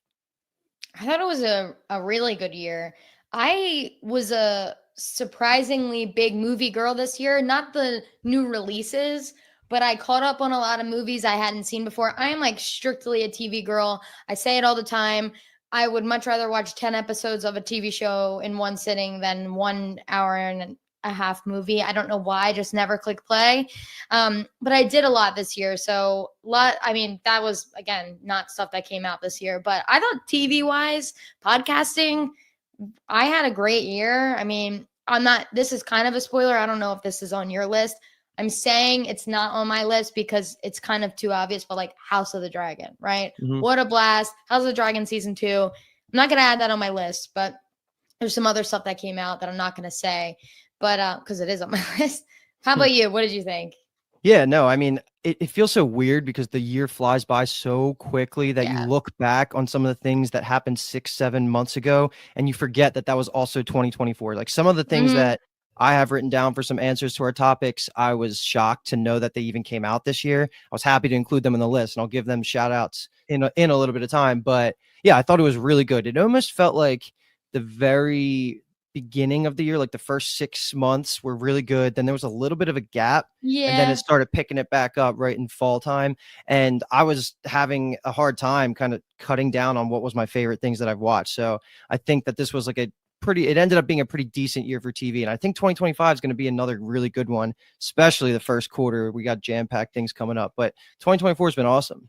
Yeah, Q4 2024 has been ramping up so much with Arcane, Silo, Dune Prophecy. We just got done From. We're about to start Dexter. We're about to have Severance and Traitor season 2. I'm a little overwhelmed. So yes, it's good. It's good to be overwhelmed with too much to watch. Like I haven't even started Silo yet because I was like, I might just wait until it's all out and binge it in January or something, just because I have so many weekly shows I'm watching right now that aren't even going to land on this list, like Bad Sisters. I just finished Great British Bake Off. Like, I'm fucking swamped.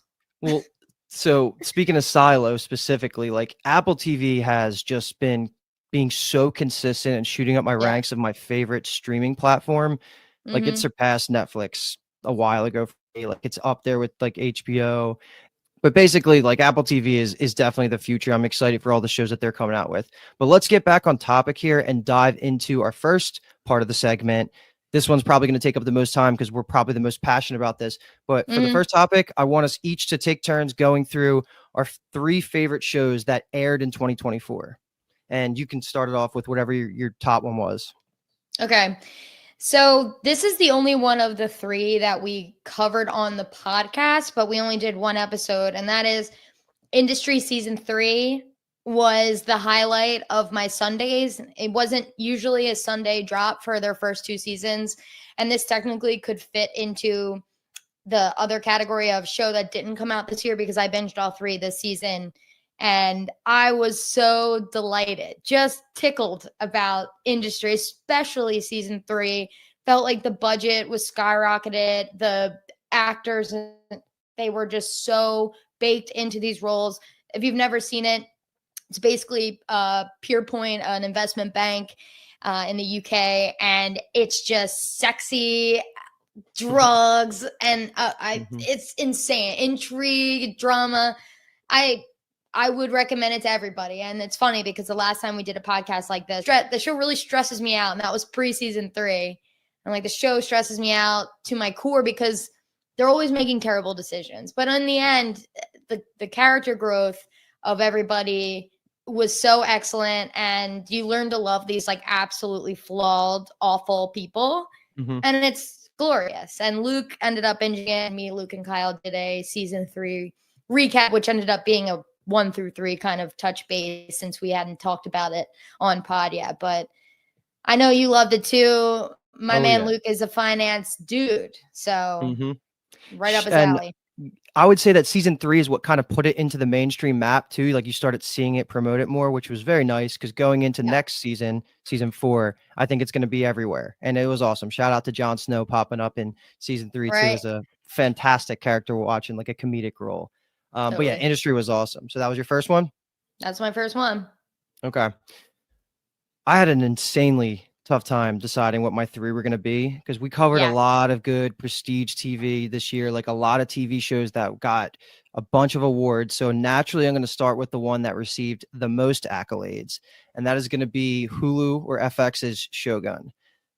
If you haven't heard what this show is, it's probably because it's on Hulu and not one of the bigger streaming sites, but please just look into it. It actually set a record this year for winning the most Emmys in a calendar year, and it was all for the first premiere season. It won 18 earlier this year. That is just absurd. It won it for writing, for acting, for set designs, everything you can think of. Shogun won an award for. And basically, just to give you like a 10,000-foot view of what it's really about. It's just like a dramatized war story about the 1600s feudal Japan. And basically you're just seeing the lifestyles of what people in like the political sphere was like, and it's just crazy. Like the respect level they have is fun to see, the different dialogues that they have, how they treat foreigners, how they treat each other, how they treat war criminals. It was masterful. And I thought the women on the show were unworldly in their acting performances. I'm pretty sure they all won awards as well, but it's also starring Hiroyuki Sanada, who's one of the most famous actors, I would say the most famous Japanese actors on the planet. If you don't know his name, just look him up. You will know him from something somewhere. And he was one of the first people attached to the project. And he's also an executive producer. And he never would have done this, he said, if it wasn't staying true to his culture and actually telling like a compelling story. And man, he crushed it. I forget. Did you watch all the Shogun, Kathleen? I watched 30 minutes of the first episode and said, okay, I need to give this the respect it deserves. Cause I was like on my phone. And you can't do that because it's all subtitled. I wasn't watching it dubbed. So I was like, okay. I need to settle into this show. For Dark, I ended up watching it dubbed because I have like ADD. So I can't, it's hard for me to sit and read. But I'm going to get to Shogun. It's on the top of my list. I'll probably do like Silo and then Shogun in the new year. You know, I'm trying to, right now I'm catching up on a bunch of stuff, but I'm ashamed to say. If you have an attention span, Shogun's for you. I'm just kidding, Kathleen. I love you. No, but seriously, it is a little bit of a slow burn, like all political shows, but like the seeds they plant are worth it. The character development, it's totally worth it, and you'll love the hell out of it by the end. And it did already get greenlit for a season 2. Pretty much got greenlit right away, just because of how many awards it was winning. So that second season is coming out. But the one caveat I will add is that it's based on a book. And the whole first season covered the whole book. And the book was written a while ago. And the issue is that we will be moving forward with the season 2 because of the success. So I'm hoping stepping away from the source material isn't going to be a downfall, because it was initially marketed as a limited series, and now it's evolving into a 2-season thing. I'm still going to give it the trust that it deserves because how good season 1 was. But yeah, definitely go watch Shogun. It's on FX Hulu. So that was my first. So passing it back to you, what is your second pick for favorite thing you watched? Do you have House of the Dragon? I do not have it on my list. Okay. So I can say that it's not on my list either. But it is like one of my tops. But I'm not talking about House of the Dragon here. Everyone likes House of the Dragon. I'm not talking about it. Okay. So with that said, Industry and House of the Dragon were like my two big like HBO shows. Now I've got 2 shows that you're not going to expect me to say. The second one is called Tell Me Lies, that drops on Hulu. And again, I binged both seasons. I forget when the first season came out, a couple years ago, last year. I'm not sure. Season 2 came out and it is cracking it. It is absolute crack. I watched it as like, it was pitched to me by my friend Kevin as like, this is like a teenage, like early 20s drama. Everyone's like awful to each other, huge drama. Obviously, they're telling lies to each other. Every single person is lying at all times.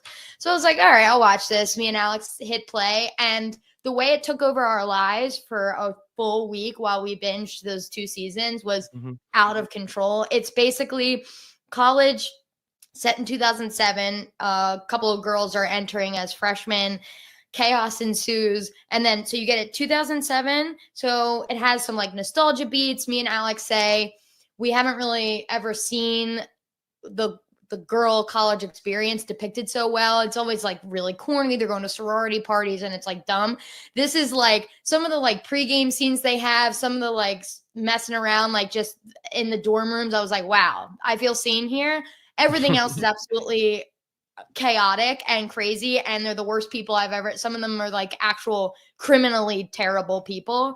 And you also get 2015 is like a flash forward, so they show you some flash forwards a couple times throughout the series, and you see like where some people are, who they're with, what they're doing. And I'm like, I would recommend it to anyone. I don't know if Paige watches it, shout out Paige, but you two should watch it together. If not, it's insane. It's like truly insane.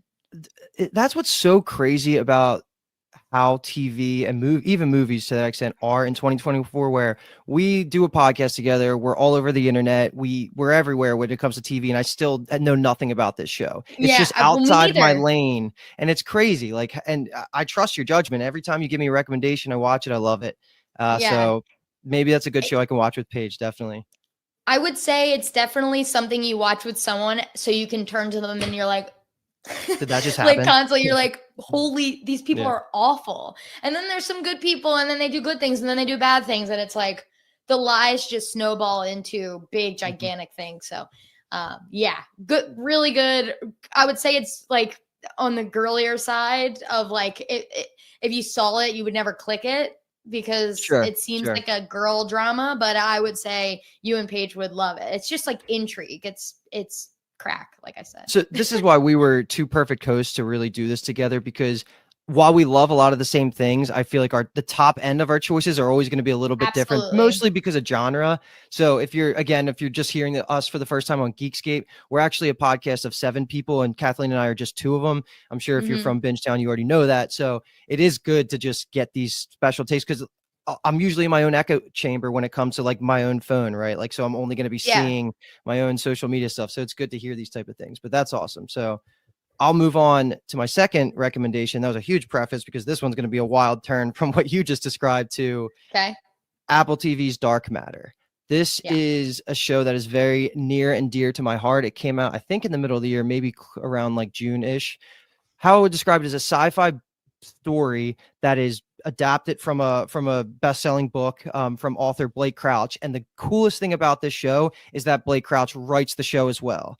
And the coolest thing about that is we had a chance to sit down and interview with him after the show finished airing. And he even came out and said that he thinks the show is better than the book that he wrote. Like, you almost never hear that from an author that's probably spent years putting the book together. And what this show's about, I would describe it just like as just a sci-fi adaptation that it's all about the main character being a genius physicist played by Joel Edgerton, who's super A-lister. Like, a lot of people, you would recognize him if you don't know the name. And he lived a life where he had to make a decision if he was going to take the family route or if he was going to dive head deep into the lab and be a quantum physicist. He decided to take the family life, and he marries Jennifer Connelly. Shout out her. She's freaking amazing too, especially in this show. My God, she's so good in it. But the premise of the first episode, so this is not a big spoiler. If you watch the trailer, you'll hear everything that I'm about to say. So he chose this family life, but then partway through the first episode, he's kidnapped by an alternate version of himself. And basically that person, that alternate version, lived the life where he did the lab study, and he kidnaps him and switches places. So our main character wakes up in the other universe, and it's all about him trying to get home. So if you're into the super mainstream meta multiverse style shows or movies, like, this is right up that alley. It's so freaking good, and it does really good science, in my opinion, as somebody who's not a scientist. Like, we talk Schrodinger's cat, we do superposition, like all these cool interesting concepts that if you just have like a layman understanding of physics, this is like right there. This is like your Neil deGrasse Tyson just talking to you kind of thing, right? And it's just so fun. And I really think Apple let Blake Crouch just be in his bag, and he even said he made some changes that he wished he made in the book for the show, and I think it played so damn well. Like, all the actors were so good, the writing I really enjoyed, and there's some cool visuals, I would say. So definitely my second pick is going to be Dark Matter. And now this is going to sound like I'm repeating myself here. This show was also promoted as a limited series because it's based on a book, but it did so well that Apple coincidentally also gave it a second season that it does not have a book to go off of. But I'm going to blindly trust that the writer of the book, who's going to be involved with obviously season 2, he'll know where it's going. So this is a little bit of a different scenario to Shogun, where the writer's no longer with us. So like, the writers are going to have to go on their own, where here he might just expand upon his original ideas. And I'm very excited. I'm assuming that'll be out probably early 2026 is what I would guess, maybe late 2025. We're lucky, but definitely check that out. I will preach Apple TV till I die, and that's definitely one of the things that you should go on there and check. I'm pretty sure it's still in the top like 10 or 15 months and months after it finished airing. So definitely go check out Dark Matter. That show rocks. I knew you were going to have Dark Matter, so I didn't put it in mine. It would have been a top show for me. Excellent. And I'm in the same boat with you with Apple TV. haven't really been let down. I do have one Apple TV that's an honorable mention for a show that didn't stick the landing this year, but it's like 90%. And I've watched a lot of stuff. Like I watched that Jake Gyllenhaal show that I recommended in one of our fun episodes we've done. I watched a lot of Apple TV. And I restarted Severance last night, and Hell yeah. boy, is that just excellent. I cannot wait for season 2. Like I forgot how when you wake up and Helly's just like, or when you start the episode and Helly's like on the table. I don't think that's the very beginning, but maybe it is. I can't remember it was last night, but Helly R. Give it Annie up. Helly's the best, man. She's my Give it favorite up for character. Helly R. Yes, absolutely. Okay, so my last pick is, I think this is recency bias, but I tried to pick like 3 completely different shows. So Industry is giving me prestige. Tell Me Lies is giving me like garbage television that I just couldn't look away. And this one is cute and sweet like sugar. And it's Nobody Wants This on Netflix. It was 10 episodes, 30-minute or less episodes with Kristen Bell and Adam Brody. It exploded on Netflix. It was like one of their top shows of the year. I've just watched The OC for the first time at the end of 2023 and 2024. So Adam Brody as Seth Cohen holds a special place in my heart. I've always been a Kristen Bell fan. It's really charming. It's basically like Kristen Bell's character and her sister, who is Willa from Succession. Love. So good. So they're sisters and they have a podcast together. Shout out podcasters.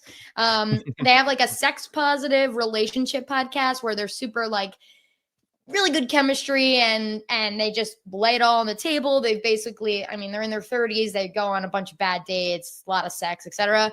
And then she meets Seth Cohen's character, who's a rabbi, and she's not Jewish. He obviously is Jewish. They fall in love, but there's issues that come with that. And it is so charming. Like me and my mom watched it and we just smiled our way through the entire 10 episodes. Also, for any Veep fans in there, Jonah from Veep plays Seth's brother. So, and he is hysterical in it. It's like same humor as Jonah from Veep, just like savage, but good. It's really charming. So if you're another one that's like the easiest watch of all time, if you haven't watched it, I would binge it. It's such good vibes, really quick. But I can't wait for season 2. Like I'm dying for it, honestly. So As you were talking about it, I do remember seeing this marketed. So it was definitely out there. And who doesn't love Kristen Bell? Like Sarah Marshall, my favorite. Like everybody loves her. All timer. Agreed. So yeah, great one. And that's my little cutesy show. I love a cutesy show. Give me 10 episodes and 30 minutes or less, and I'm binging anything. So okay, I'll take it third? home for this first topic. And this last answer I'm going to give is definitely going to be potentially recency bias, but I don't know because it was received so well. And what I'm talking about is it just finished airing HBO's The Penguin. And what this show is, if you haven't heard of it somehow, it is a spin-off sequel to Robert Pattinson's The Batman Part 1 that came out, I think, a year or 2 ago. And this is kind of an in-between the first movie and then the second movie, which should be out next year, late next year, I think. And it's just following Colin Farrell's The Penguin. Everybody knows who The Penguin is if you're familiar with Batman at all. And he gives an unbelievable masterclass in acting here, and also may even be unrecognizable to you if you haven't seen him in this makeup yet, because it's ridiculous. He would sit there for hours as they put all this stuff on him, and he just crushes like the Sopranos style, just gangster with a Batman backdrop. And that's exactly what this show is. It's not necessarily fantasy or anything like that, but it's Sopranos taking place in the world of Batman, right? There's so many good Easter eggs if you're deep into the Batman lore, where you're going to pick up those characters in the background, those little plot moving points that are going to probably have some impact in the Batman Part 2. But it's a show that can stand on its own. It's so freaking good that like I just see universal praise for it online. I think it had one of the highest rated IMDb single episode scores of the entire year across all platforms, with like there's a mid-season episode. You'll know exactly which one it is if you decide to binge this show, and it's so worth the binge. And I got to give a shout out, of course, to Kristen Milioti, who plays the mother from How I Met Your Mother. She is just charming. I think she's taken the world over by just everybody loves her now, right? Like she was good in Palm Springs. She was good in How I Met Your Mother. Oh, But I loved Palm Springs. this is her coming on to the mainstream. I think everybody even said that she might have even outacted Colin Farrell, and that I've is seen not that, an insult to Colin Farrell at all. He still was amazing in his own right, but she was my favorite part of the entire show, and I did not think that it was going to be that way going in. But yeah, definitely just if you're a fan at all of the Battinson, I think is what it's called, universe, watch this. And even if you're not, if you like just anything to do with like Soprano style shows, gangster shows, and mobsters, like this is right up your alley. It plays right into all those themes. It's gory. It has unexpected deaths, betrayals, like everything you could imagine from something like in this type of genre. Yeah, I loved it so much. I cannot believe another Bingetown co-host, Jimmy, hasn't watched this yet. This would be like his top 3 favorite shows of the year too. Like, I haven't watched it yet because I haven't seen the Robert Pattinson Batman. So I've been stalling watching what I've been seeing that it's one of the greatest shows of the year. And I'm like, I can't hit play because I haven't seen you should watch the movie. I think you'll like the movie too. Yeah. It's hard for me to hit play. I need someone to hold me down and hit play. It's probably like 3 hours long. All the Batmans are. It's the longest. It might be the longest one too, which is unfortunate, but Good grief. such a good villain in the movie. I love Robert Pattinson so much, and I think he plays like the rawest version of a Batman. So it plays super well with a Soprano style show like The Penguin. It just makes sense. It's not like, I don't want to say like The Dark Knight and like all the Christian Bale movies were uplifting, but it's in comparison to what this universe is. Yeah, they're like a comic book. This is like dark and gritty, and I love everything about the realism that this show goes for because it nails it at all levels. Do you think we'd podcast on season 2? And by we, I mean whoever. Yeah, I regret not being a part of season 1, but Yeah. it was just the timing of all the shows that were out at the time. So Definitely. I would Kinda be snuck very up on interested. us. It really did, yeah. Yeah. So now that we've wrapped up that segment, and I know I've said we're not going to talk about House of the Dragon, but where does House of the Dragon fall if not top 3 for you? Because it's in my top 3. Again, I just didn't want to be like, I love the Game of Thrones universe. But where does it fall for Game of you? Thrones universe. Yeah, I do, but I mean, season I'm like 8. everybody says that. Yeah.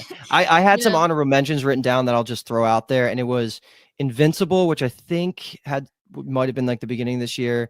Invincible season 2, which season 3 is coming out soon. House of the Dragon was there. The Boys was there, and Arcane, but I haven't finished Arcane yet. And that I know that's just like the best animated show potentially of all time. Like it's so freaking good. I can't wait to finish it. Yeah. But yeah, House of the Dragon was there. It was like my second honorable mention. I just like you. It didn't feel fun to talk about just because everybody knows about it. It doesn't necessarily feel like a recommendation. If you know about Game of Thrones, you know about House of the Dragon. So I just left it as an honorable mention rather than diving into it. But it was awesome. Like anything to do with HBO, high fantasy, that's just right up my alley. So I definitely thought about putting it in my top 3. Can I give an honorable mention to a show that I didn't watch, but it's my number 2? I can't believe I didn't watch it this year. And I started it, which is Fallout.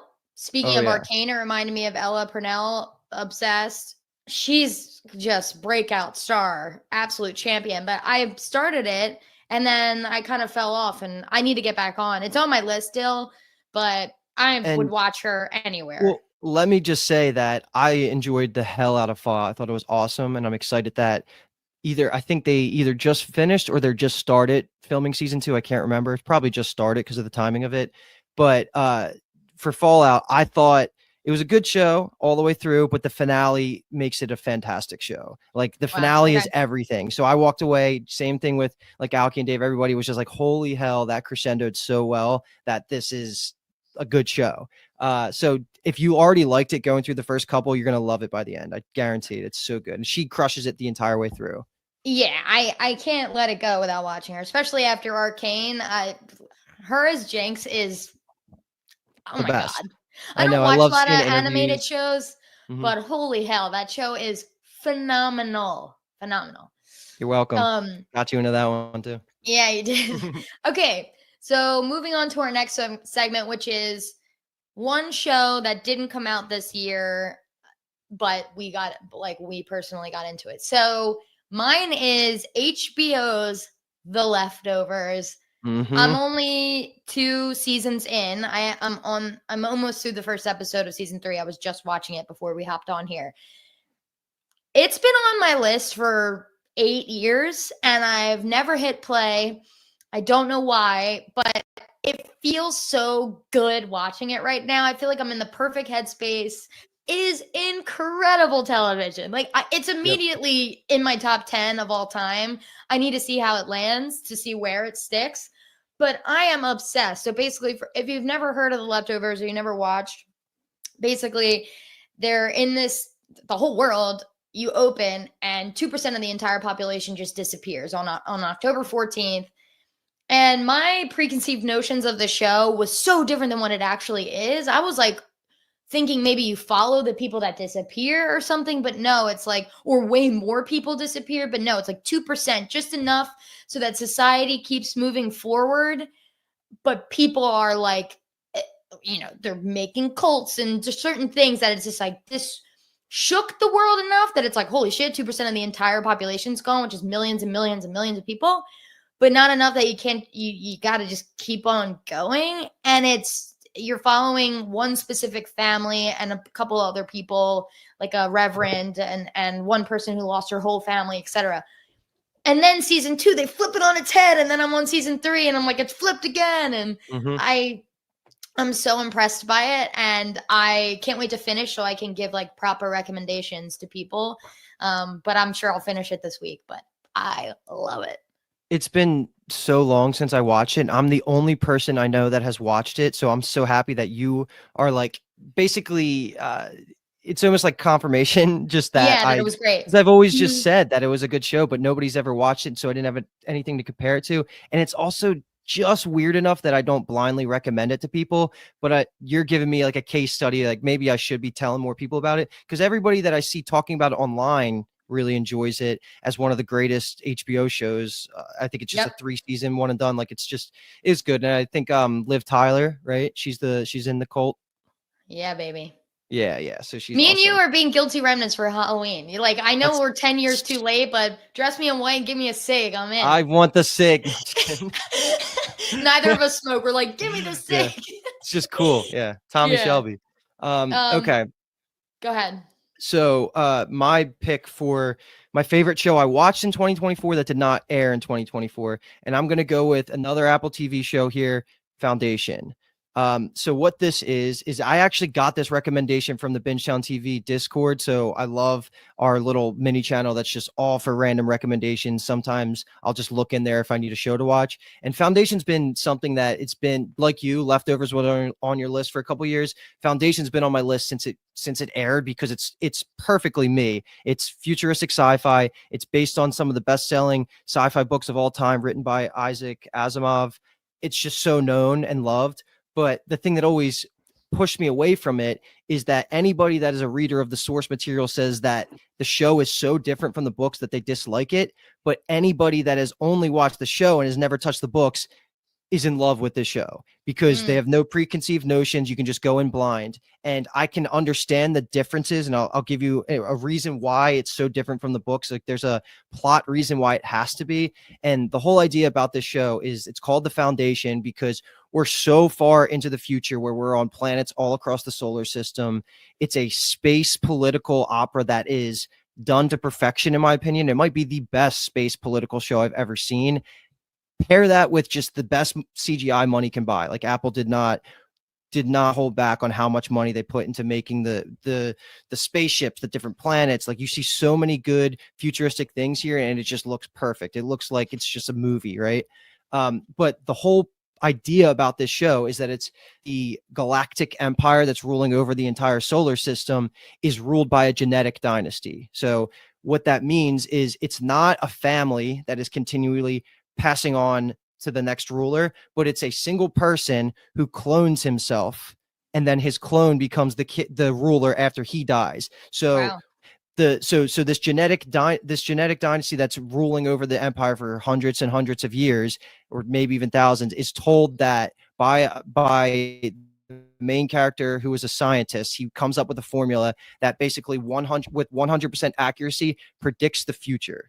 And it says that no matter what you do, no matter what happens, the entire empire is going to fall. Humanity is going to go through an age of thousands of years of the Dark Age where things are just going to be hell. And of course, the genetic dynasty leader is so against this getting out and and him spreading this and making like riots kind of happen. So he's very anti this scientist. But what this scientist plan is to do is to shorten that Dark Age period. Like I said, he can't prevent it because it's going to happen. So in order to shorten it, he wants to set up a foundation on a specific planet and think of it as like a home for like all of the knowledge that basically humanity doesn't have to start from step 1. We can start from like step 5, but he's still this entire time, the scientist is saying like, no matter what we do, we're still going to have to go through this crash of humanity.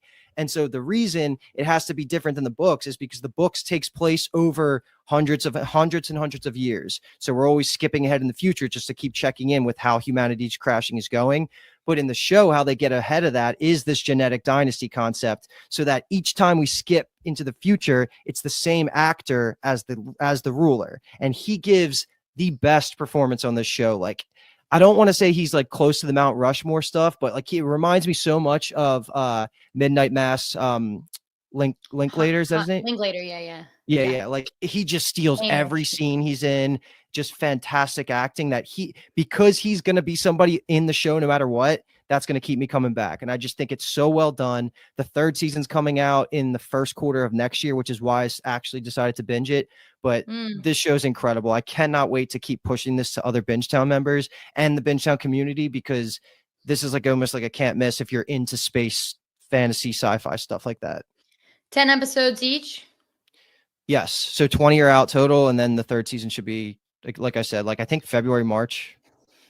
When we were hanging out the other night and you were like, Lean, what's your favorite space show? And I was like, The 100. And you were like, that's not really that's I mean, most of it's on the ground. And I was like, I don't think I've seen any. And you named like 6. You were like, I've seen this. I'm like, wow, I'm really I'm out of touch on my space dramas, but that sounds pretty good.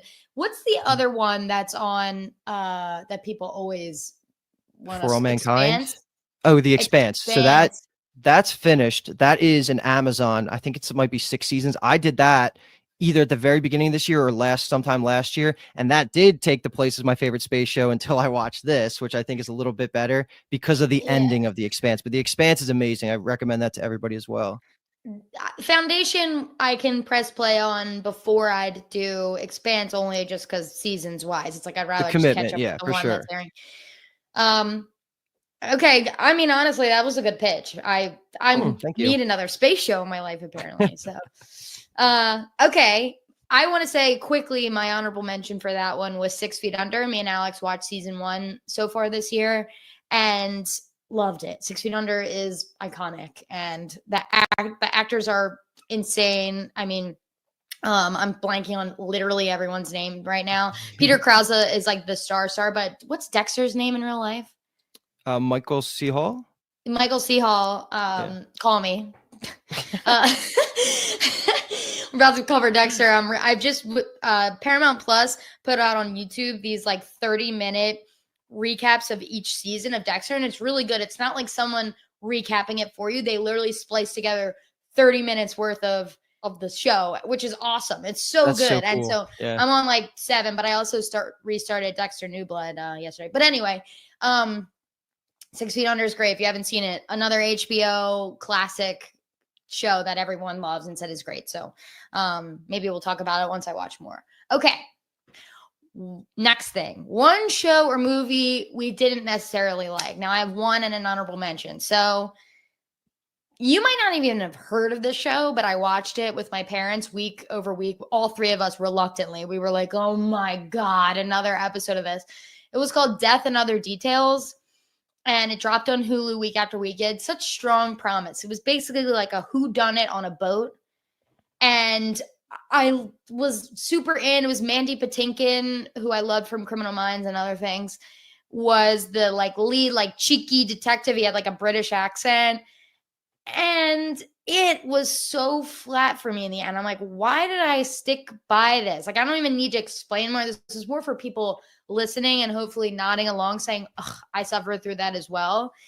but it didn't land. And week after week, I'm like, what is going on? It was getting more outlandish without any payoff. And I can't even remember who done it at this point. So you know what I mean? Horrible. That's Like, horrible. yeah, it was rooted in an interesting backstory. It was like our main character was this girl whose mom got murdered when she was young. She ended up staying with this rich family who her mom worked for. Like, she was adopted by that family, and that rich family is on this boat. And then there's like all this kind of, drama. And so it was set up really cool. And yeah, it just didn't land for me, unfortunately. And so, yeah, that was like a Hulu show that it just left like a weird taste in my mouth. But I didn't hate it. But afterwards, I was like, I will never think about that again unless prompted with what didn't I like from this year. Was A Murder at the End of the World this year? I think that was last year. I think Okay, that was November. I of wouldn't have last year. picked that, but it was in consideration if it was this year, like, not that I disliked it, but like I said at the top, like 2024 was so good. I struggled the most with this topic specifically.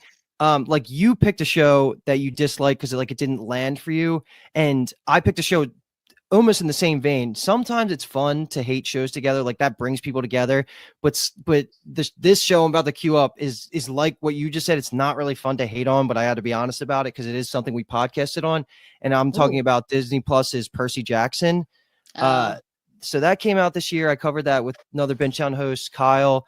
The reason I hated it so much was because I just have such nostalgic ties to the books when I was younger, and I love Greek mythology. You almost can't go wrong with Greek mythology for me. It's such a fun idea with these gods who have just human qualities and all these flaws and mixing with humans. And then you throw in Medusa, you throw in the Pegasus, you throw in all these fun concepts that we've learned about across Hercules, all of these different IPs. I love Greek mythology and I love the Percy Jackson books. And the show it felt soulless, and the characters didn't really have the actors, I would say, didn't have the best chemistry. The weirdest part about it too is that the writer of the books is also involved with this show, but almost every decision they made to step away from the books, kind of, you could feel that it was a bad decision. And it just felt each episode was formulaic, like the old school cable TV shows, right? Like, you would have a problem in the beginning. They would have a little bit of like a brainstorming session, solve it by the end of the episode, rinse and repeat for like 8 episodes. And the overarching story didn't hit as well. I don't think it was the lore and the world building was done super well. And it's sad because I am going to give season 2 a chance because it did get greenlit.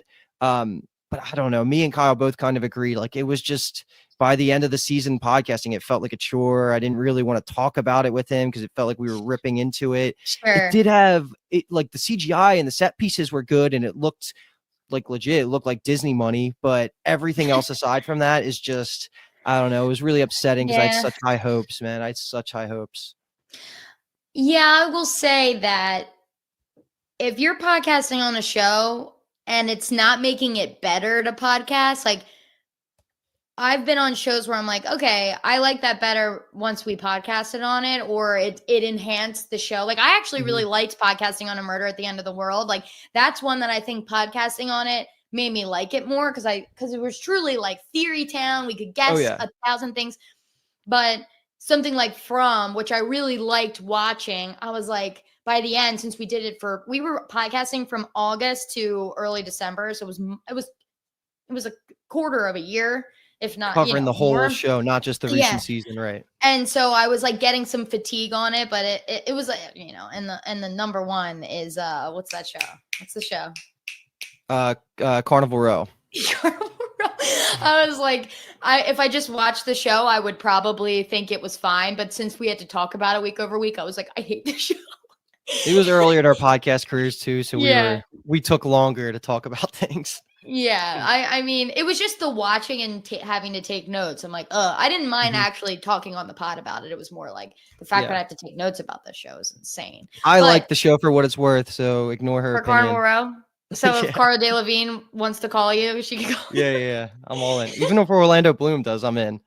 Well, same. Either for me as well. I want to spin back to, I said there was an Apple TV show that was my honorable mention for didn't stick the landing, and that was Bad Monkey with Vince Vaughn. Okay. I was like recommending it to people. The first 3 episodes, I was loving it. It was so fun. He's so like classic Vince Vaughn in it. Did not stick the landing. The last few episodes, I'm like, what is going on? Like, I felt like they had no direction. I don't know if they just wanted a season 2, so they didn't finish anything up, but I felt no like satisfaction at the end. It was still like an okay watch, but it didn't land.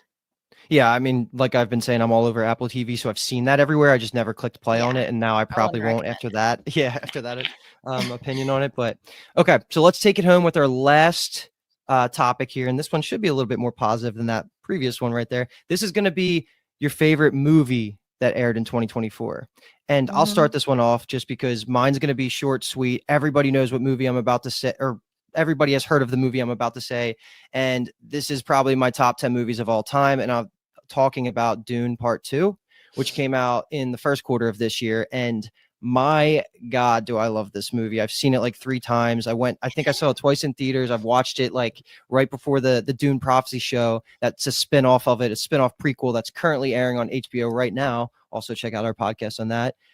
It's just the world got me after the second movie came out. And I want to throw the caveat out there that if you haven't seen either of the Timothée Chalamet Dune Part 1 or Dune Part 2, they are a part 1 and part 2 to their core, meaning you need to watch them back to back, because I saw part 1 a couple years ago and I walked out of the movie theater thinking that was fine, like nothing special. I wasn't even that excited for part 2. But then when you realize that part 1 and part 2 are based on the same book, finishing part 1, you're basically walking away in the middle of a season, right? Like you're not having that climactic end. So when they're watched back to back, you just get the picture. Denis Villeneuve is the director. He's one of the GOATs right now. He understood the assignment that at the end of the day, who cares how people thought of part 1 by itself, but when they view it together, I think it's one of the best IPs currently going. It got me addicted to the books. I started just reading it. I'm on the forums everywhere. I love the Dune universe. And if you really live under a rock and don't know about Dune at all, what the premise of this movie is that it takes place 10,000 years in the future. Timothée Chalamet and Zendaya, Josh Brolin, Austin Butler, Rebecca Ferguson, like what a powerhouse cast that is running this show, that it's just masterful acting. But what the show's about is 10,000 years in the future, we take place on this planet of just deserts, hence why it's called Dune. But the special quality about the planet is that it's filled with this special spice, is what it's called. That's like kind of like part of the desert. And what the spice does is it's used for space travel. So it's the most valuable resource in the entire universe, because you need to harness that in order to get around this huge entire empire. And it's all about like the fight for the spice and the fight for the control of Dune. And there's different branches of humans that have evolved over these 10,000 years. So different great houses, like kind of reminds you of Game of Thrones in that way. But it's so freaking good. And Timothée, I think like he plays the main character so well. The character development shift you see from the first minute of Dune Part 1 to the end of Dune Part 2 might be my favorite over 2 movies like in existence. It's that freaking good, and it's that organic and feels deserved. I love this movie so much. I talk about it on pretty much every podcast I can, just whenever I can. And I know you haven't seen any of it yet, Kathleen, but definitely just add it to the list. And after you decide to watch some movies, add these ones there. I had no idea that's what Dune was about. That sounds great. It's added to the list. I've got lots of movies: Lord of the Rings, Dune, Batman.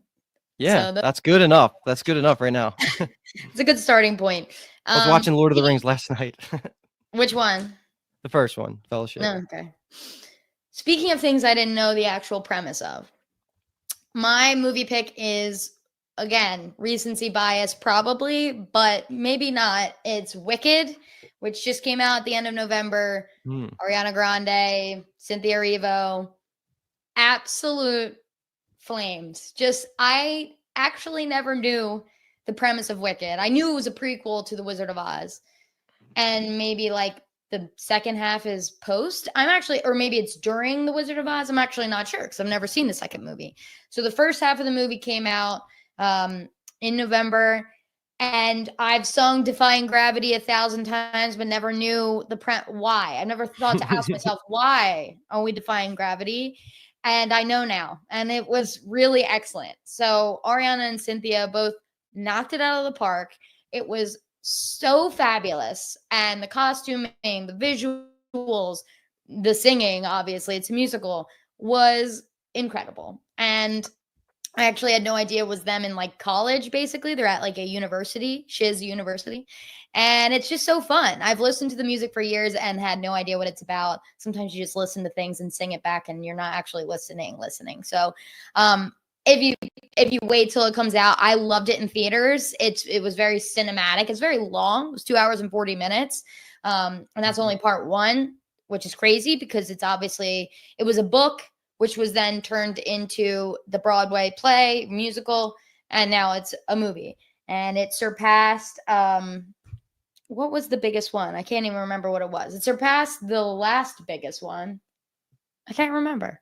But anyway, Right. I don't know. No, it was like Broadway to movie. I can't remember. But it's doing really well, and I'm really happy for them. You know, it was so big for people in our generation's childhood, and that Cynthia and Ariana got to grow up and be these characters. I'm like so happy for them. Their press tour, people are like hating on their press tour for being like they're obsessed with each other. They're crying all the time because they're so obsessed. I'm like, people love to hate women. Just let them have their thing. I'm like, this is friendship. This is female friendship, baby. Just let it happen. So, Wicked, yeah. If anyone wants to hear me sing Defying Gravity, call me. I absolutely do. Give me the note. Give me the note. I am not doing the note. Wait, let me put you on the spot though. If you had to pick Cynthia or Ariana, who did better? Well, Defying Gravity is my favorite, and Cynthia has the note. Cynthia owns like that. And Cynthia is the likable character. She plays Elphaba. She's the green one. It's like the whole premise is people are mean to her, and she's special. She has power. She's everything. So it's kind of hard not to be an Elphaba girl. Me and Allie, Luke's sister, watched it together, and I had a green sweatshirt on, and I was like, I dress in green because I'm an Elphaba. She's like, you're an Elphaba? I'm like, you think I'm a Glinda girl? I'm like, you're Glinda, girly girl. Yeah. I'm Elphaba. So, I would say Cynthia, but they played off each other so well. There's so many good comedic beats off of the two of them. Ariana is just playing this like, ditzy rich girl who grows in character. So it's good. I'm really excited for the second movie, which comes out next November. So I plan on seeing it, even though Paige already saw it twice. So maybe I'll make her see it a third time with me. I bet she would. Yeah. I think that's it, right? Do we have any other things? We're finished with all of our topics. That was a good time. I have some things I added to my list, so I'm excited. Every time we talk and do these type of things, I always add to my list. But again, before we close out, I definitely want to give another shout out to Geekscape and shout out to the Big Brothers, Big Sisters of Coastal and Northern New Jersey charity. You guys are awesome. And anybody listening, if you want to donate, it's geekscapegives.com. I know this is live, but we're also going to be releasing this in the form of YouTube and just like our own audio podcast. So the link will be in the link for the description will be in the show notes, all those good things. Definitely go check out Geekscape wherever you can. They are awesome. We love you guys. So I think that's going to do it for us. That's our segment. Unfortunately, we're probably getting kicked off here any second now. So if you like what you heard, give BingetownTV a follow at BingetownTV.com and all social medias. We are BingetownTV. Same thing. Very easy to find. Doesn't matter where it is. And then one last thing I want to plug is just our own personal Discord, the BingetownTV.com Discord. It is amazing. That's where we've been growing our community. We're always interacting with our fans. If you want to get in contact with us, that's probably the best way to do it. We're covering so many random things. Just as you could tell, we have so many different conflicting interests at sometimes, but we just finished MGM Plus's From. We are currently doing Silo, Apple TV. We're covering that. We just finished Arcane. Coming up, we have Severance. There's so many things. We have Dexter coming up. Just the Traitors, Yellow Jackets. Yep. Keep going. Severance. Did I say that already? Maybe. Yes, Severance. We cover a lot of different genres. We're busy. Okay, so that's gonna do it for us. So once again, we are Bingetown TV, and thank you so much for listening. All right, we're going to the final segment. We're going to be ending this live stream in a couple seconds, and over on the next one is where you can watch the big RPG game. Please go and donate. As you can see on the bottom scroll here, we are so close to $600 out of that $2,000. So go and donate, geekscapegives.com, and I'll be on the other one to start off that RPG.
Whoa! Hey everyone, welcome to the Ever Extravaganza Interactive DVD. Choose one of the buttons below to be taken to one of these special options. What's up, Strabheads? Remember, if you bought this DVD at Blockbuster Video, don't forget to redeem the coupon on the back for a free bag of popcorn! Yeah! Choose an option below to get started.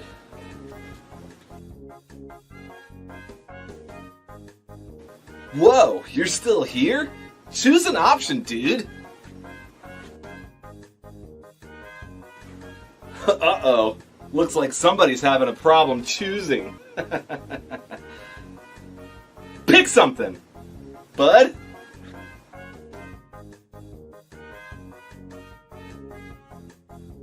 Hey, choose one of the gnarly options below to get started.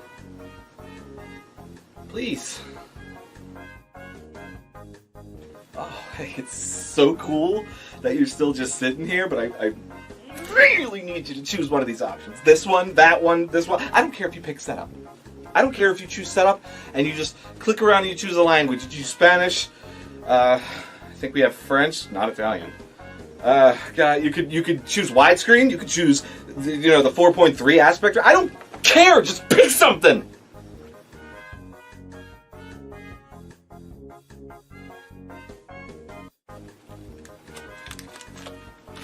I got $5. Make any selection.